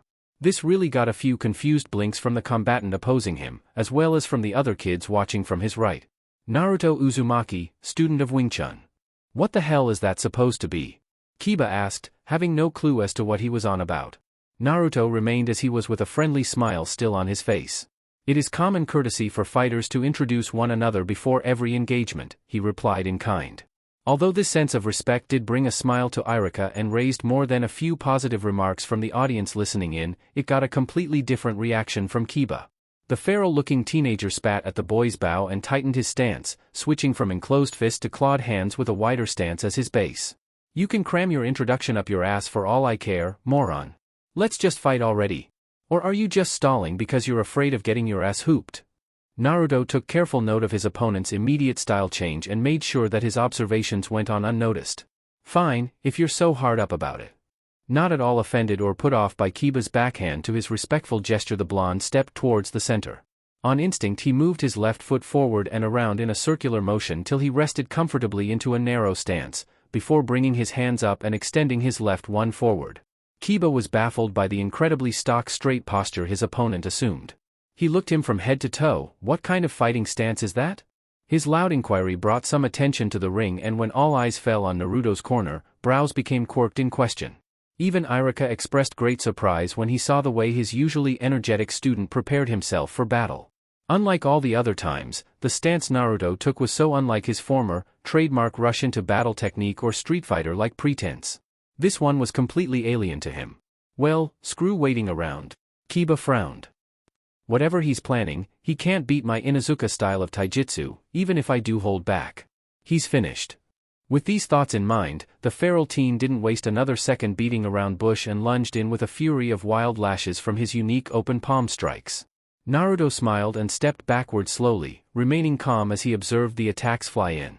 Keeping barely out of reach of the claws, the blonde easily blocked the incoming hits aimed for his neck and head by nudging the intended blows upwards, stepping away bit by bit and avoiding the return strikes that lashed down at him. The jinchuriki back stepped away from a spin kick aimed for his upper body, and when it missed, he swiftly stepped back into range. This unexpectedly put Kiba's back to him. The feral teen retaliated instantly with a clawed swipe when he continued on the follow-through, using the energy from his missed kick to rotate back around. Naruto easily stopped his opponent's pivot before he could even face him again, shoving Kiba in the back with his elbows and forearms. Since it was the same energy applied to stopping the strike, it caused the teen to stumble forward in shock with lost balance and at the force generated from the push. Kiba recovered from his stumbling and returned with two clawed hooks. Naruto backstepped one after the other before catching a straight kick aimed at him. Trapping the leg between his arms, the jinchuriki then blocked an attempted jab aimed for his head. Taking advantage of Kiba's vulnerable position and using all of his weight against him, Naruto swiftly ran the arm holding the leg down its length and struck him in the thigh. At the same time he slammed his opponent in the chest, easily throwing the aggressive teen through the air. The Inuzuka hit the ground a 2-second flight later, hard. Panting, Kiba hurriedly sat up and looked up from his position on the floor in shock, where he saw his opponent looking down at him from several feet away. "Are you okay?" Naruto asked, genuine concern lacing his expression and voice. He received no reply. Kiba was bewildered. The crowd of students watching from the sidelines was effectively silenced. All eyes that had been previously averted in the opening sequences were immediately returned to the ring the moment the knowledge of Kiba getting tossed became prominent. Even Sasuke looked up with clear shock written on his face at the unexpected turn, yet didn't say a word or voice any opinion whatsoever. Shikamaru, Choji, Ino, Sakura, hell, everybody was completely caught off guard by how Naruto was easily able to lay Kiba down after blocking such a vicious assault. He literally toppled the teen with relative ease. Even Irika was silently looking on in astonishment. "What the heck?" Ino choked out. "How the hell did that happen?" Sakura exclaimed, shaking her head and wondering if this was a dream or something. Hinata on the other hand, hid her smile behind enclosed hands and looked on the transpiring events with awe and admiration for her favorite blonde. "And Naruto-kun, you're good." Choji, in the middle of consuming a packet of prawn chips, stopped in the middle of chewing. His jaw hung open in surprise. Hang on, did I miss something?" Shikamaru, who had been silent at the beginning and staring with clear boredom advertised to the rest of the world, was now frowning deeply as he stared at Naruto. He carefully compared the image he was seeing now with ones previously captured in past taijutsu sessions. It took him but a moment to draw up a suitable conclusion on the situation. "Kiba's had it," the Nara murmured. Everyone who heard him turned in his direction. Choji blinked, still gawking. What do you mean, Shikamaru?" The pineapple-haired boy sighed and rubbed the back of his head. "It's not too soon to see. Trust me, he's lost. The next engagement I give Kiba approximately 20 seconds before he's on the ground again." Those who were listening in expressed mixed reactions. Some scoffed while others were perplexed by Shikamaru's math. However, those who knew him best took his words and judgment seriously and turned back to the field in front of them. The ongoing murmuring amongst the students left the normally sleeping teenager to think as he glared at the Uzumaki and his now rapidly climbing status. "What special training have you been put through, Naruto? It's unreal." Kiba, hearing the comments and mutterings of the students, growled and clenched his fists angrily. Slamming a handful of dirt to the ground, he then quickly clambered back to his feet and took another fighting stance. Claws and canines baring, he glared furiously across at the blonde who simply stood back and watched him re-establish his position. "A lucky shot. But I'm not holding anything back this time, dead last." Kiba snapped, despite the beads of sweat now running down his face. His mind was in overdrive, trying to figure out how the hell his opponent managed to take him down so easily. "I'll get you this round." Naruto, on the receiving end of the death glare, nodded in understanding and assumed another stance. This time he extended both hands forward, open-palmed, and with the right extended the furthest and the left hovering near the elbow. "We'll see," the jinchuriki murmured, with his thoughts taking him back to the words he had heard Shikamaru speak. 20 seconds? Heh. All right, 20 seconds. Maintain control of the fight at every stage and in all aspects. That was his key.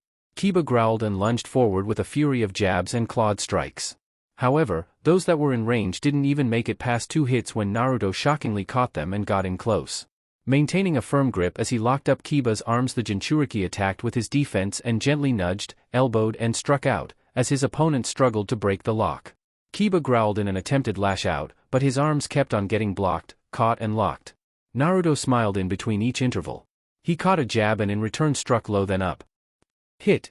Intercepted another attack and aimed a pressure point palm strike at Kiba's neck, but didn't make contact. Hit.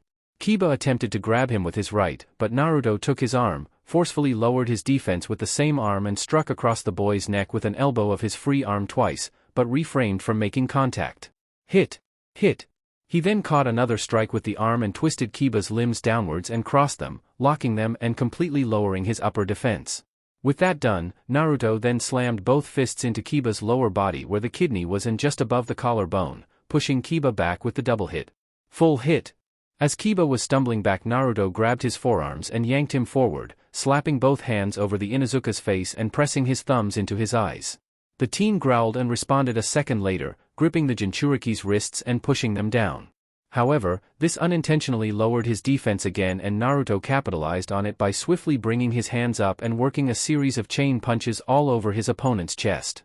Fortunately for Kiba, they were light taps that would have been considered as a back massage rather than punches, otherwise his chest would have caved in had the strikes been executed at full tension. In the end, the number of punches Naruto landed was completely unaccounted for even by his teacher, which he worked up Kiba's upper body before he started slapping him all over his face. His opponent didn't respond throughout and was unable to until a dozen slaps later. On the last hit, Naruto shoved Kiba back, hand kept extended and a smile plastered on the jinchuriki's face. Kiba, stunned from the attacks, shook his head to rid himself of the shock and dropped into an enclosed fist stance. Naruto recognized it as the academy style and smiled, deducing that his opponent was getting desperate in the last few seconds. The Inuzuka drove home with a series of straight punches, but Naruto blocked them, caught the last one and pulled him forward while using his momentum against him.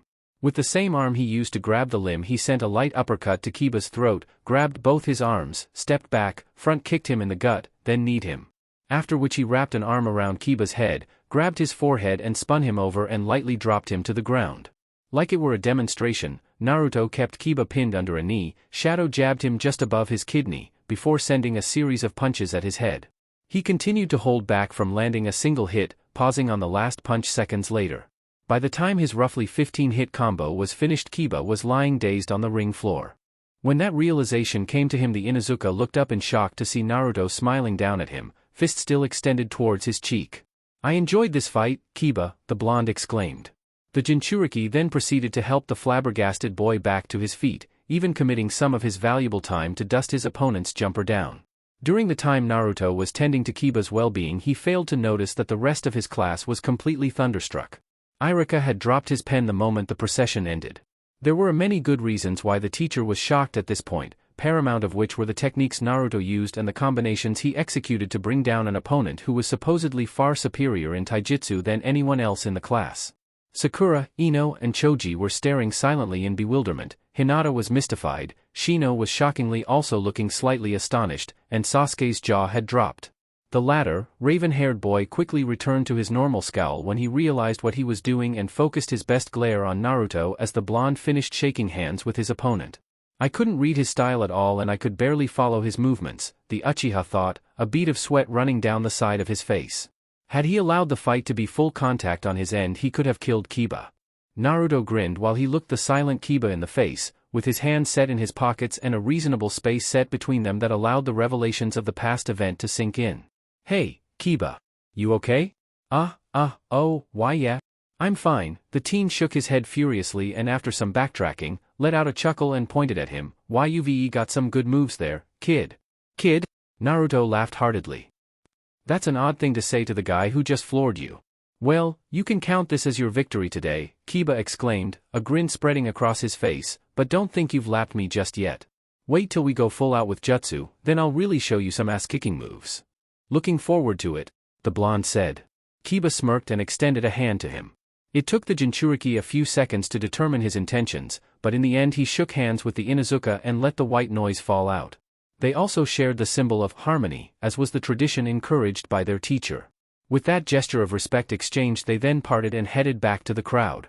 While Kiba wasn't physically limping thanks to his opponent's restraint and mercy, yet he was still limping in shock at what had happened. Even Akamaru, who was waiting patiently for him on the sidelines, barked out his opinion of the match when his owner swooped down to collect him. "I know, boy. I know." Kiba chuckled and placed the pup on top of his head. "I got beat, it's no big deal. I can live with that." The little dog yipped and wagged his tail happily. "Man. Naruto was tougher than I thought. The brat has some bite added to his bark after all."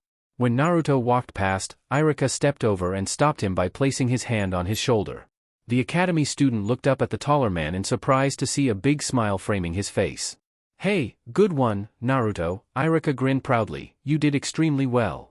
"Thanks, sensei," the Jinchuriki smiled back, "for everything." The teacher gave him one last pat on the shoulder and then sent him on his way so that he could continue with his duties. While the matchups proceeded on to their next stages, Naruto went over to Shino to recover his magazine from him. When the boy in the glasses held it out to him, the Jinchuriki got a bit of a surprise when he didn't let it go on the first pull. He didn't let go on the second or the third tugs either. Naruto stopped and stared questionably up at the aburame, during which time he also took note of the other eyes from students locked onto him, most notably from Ino, Sakura, Hinata and Ami. He looked between them all for a few seconds before settling on the boy in front of him still holding onto one end of his magazine. "You've gotten stronger, Naruto," Shino said, his voice monotone as usual. "Stronger than you were weeks prior to this event. My bugs can tell." The blonde grinned uncertainly in return and rubbed his head nervously. "Why yeah. I guess. But, it's really nothing to brag about, you see dash." "I'm surprised," Shino interrupted, his sunglasses flashing as he tipped his head to the other teen politely. "Unfortunately, I have already had my match today. But if you and I should have a friendly spar sometime in the foreseeable future, know that I'll be looking forward to it with great enthusiasm." Well, that was a real smack in the face. Naruto had never been offered a standing challenge with anybody before. The other students just shrugged off whatever challenges he himself proposed on the off and immediately considered him an utter annoyance. But now, after witnessing his display, he quickly realized from everyone's reactions that he had definitely turned a few heads and changed several people's opinions on him at the same time. So, surprised expression in play and jaw locked, he simply stared at Shino for a moment or so before responding with a smile and a head nod of his own. The aburame relinquished his hold on the magazine. "Thanks, Shino." He was then led on his way, with the students watching him stroll back to his former spot at the very edge of the crowd. Ino, Sakura and Hinata stared after his retreating back, two of them in bewilderment and the other one out of curiosity. As he opened up his magazine to where he had previously been before, murmuring started up between the girls all at once. "Do you ever get the feeling that he's holding out on us?" Ino asked, looking over at Sakura standing right next to her. "I mean, he's unpredictable, yeah. But if he was or is strong like Sasuke-kun, do you think he would show it in the same way?" "Don't know," Sakura shrugged back. "I don't really pay much attention to him. I think he just goes about conveying it differently." It's a different kind of cool," Hinata murmured, her cheeks reddening when the two girls standing beside her glanced at her. The scrutiny she was given had her turn away some more to hide her bashful response. "And Naruto-kun is also cool, the coolest." When she mumbled off on the end, the last part of her sentence went on unheard by her other classmates, who just stared at her oddly. Ino looked back over at Naruto standing some ways out as he continued to read in silence. Sakura mirrored, with both of them ending up staring intently at the blonde. They were so engrossed in their analysis of him that they completely missed out on the next two contestants taking to the ring. "I guess he's cool in his own way," Ino said with a small smile, while nudging Sakura next to her. "I mean, strong guys are my type." "Yeah," Sakura sort of shrugged. "Silent ones too. The platinum blonde murmured and scratched her head. "I guess for Naruto, it sort of balances out." "Yeah. But you can't deny it, he's definitely improved a lot since last month," Ino stated, folding her arms at her chest. "I'm willing to admit that now and I am not ashamed of it. The whole class is here, everyone saw what he did, so what harm is there? It just shows that he's finally getting serious about his career." The blonde spared a few glances over at the jinchuriki in question, but didn't maintain her gaze. The Yamanaka's brow narrowed suspiciously. Still, how did he manage to go from zero to hero in just over a month? How did he get so strong? What's his secret? XXX. When all of the students had finally had their fun out on the field and their fights were done and marked for the day, Irika then began herding the whole of the class back into their room. Waving his arms like a shepherd, he maneuvered them towards the building and continued to do so despite their lack of sense of urgency or anything remotely towards their schooling hours. They all left in twos, fours and whatnot, hands in their pockets or rubbing their bruises taken from scuffles with others. While the class marched along, with some comments being tossed about the previous matches between individuals, Naruto walked along just as slowly as everybody else. He hung out at the back of the pack, even behind his teacher who decided to go on ahead to start class. Hands in his pockets, he kicked at the ground. Thoughts of his little duels went through his mind and how his technique and fighting fitness had allowed him to win each and every one. Following Kiba's battle, several of the other guys looking to prove themselves in front of everybody else called him out onto the ring. Though it was all in good fun, Naruto was distracted from his reading time. But after recapping on his fights, the Jinchuriki then began thinking of ways to improve himself in his styles, since it was a great form of practice and exercise. He had never thought to have progressed this far in just a month. Technique. Strength. Training. It's all important. The blonde looked up and scratched his head. Maybe I can learn more than one style after all. That'd be so cool. I can throw my opponents off if I change the direction and form of my attack instead of just sticking to the one. Then again, I can just make do with the erratic movements of my blocking fist, or another. Perhaps I can build upon my style with other techniques, really. Before he could dabble on, Naruto noticed someone waiting for him up ahead. Attentiveness returning to the present, the Jinchuriki unexpectedly saw Sasuke standing in the middle of the path leading back to the school, his own hands in his pockets and his hawk-like eyes glaring in his direction intently. The sight of him had the now passive troublemaker stop in his tracks. What do you want, Sasuke team? Reasonable question. Why the hell would the so-called top kid in class want anything to do with a lowly, dead last? Naruto always spat on those words, but in terms of genuine social status it was sort of true. He made a note to himself to mend that constant outlook on him by doing better in the future. From this day forward, he wasn't going to be the last in the class at everything anymore. It was time for a regime change. Sasuke just continued to glare at him with his charcoal black eyes, despite the simple question being asked. It started to mess with the orange boy something fierce, silent treatment and everything. In the end though, the Uchiha did speak. It just occurred to me that you and I didn't get a chance to fight, dope. Naruto turned his head away, but kept his eyes fixated on the teen suspiciously. Yeah, and? I want to spar with you, later. Sasuke gave him a small smirk. I want to see if all of your accomplishments today weren't mere flukes. Perhaps, after school? Naruto blinked. Interesting. Another challenge? Actually, in his world it was quite a perplexing turn of events. It wasn't just surprising for the fact that the raven-haired boy was requesting for a one-on-one fight with him personally, it was surprising because it was normally him who challenged the team, not the other way around. It was strange. Every fight that he wound up committing with the Uchiha ended up with him being beaten and quite literally grounded, and over the years the black-haired teen gradually lost more and more interest in his efforts. By the time of his second year at the academy, Naruto's threats and challenges turned out to have as little meaning to the team as a girl's proposal. However, upon thinking this through for several moments, Naruto then abruptly remembered what Shino had said to him after his fight with Kiba, that he was looking forward to a spar with him in the future as well. Of course, this realization took some seconds of thought for him to get a complete grasp of, but then when that period eventually passed him by, the Jinchuriki became fully aware of the situation developing around him and smirked. Boy, this was becoming really interesting. Not only was he being challenged by Kiba and Shino, but by the local mope as well? Now he had 4 fights he would have to hold out for. Tenten was the first to make reservations with him. Fact of the matter was that Sasuke's interest in his abilities had been rekindled, so to speak, after watching Kiba get kicked around in front of the entire class. What a golden opportunity. Fighting against Sasuke would be the best test he could possibly ask for in terms of how he was moving along in the combat department. But then again, was that such a good idea? Now that he thought about it some more, it was sort pushing it. Naruto didn't want to tackle Sasuke just yet, not until he was completely sure he had covered all of the essentials. He was still in the process of cleaning up his act after all, therefore he needed to make sure he graduated this year first before getting around to any of his promised fights. There were also several things he wanted to find out before facing off against any of them, and they were important. These responsibilities kind of weighed out the favor of a good duel at the end of the debate.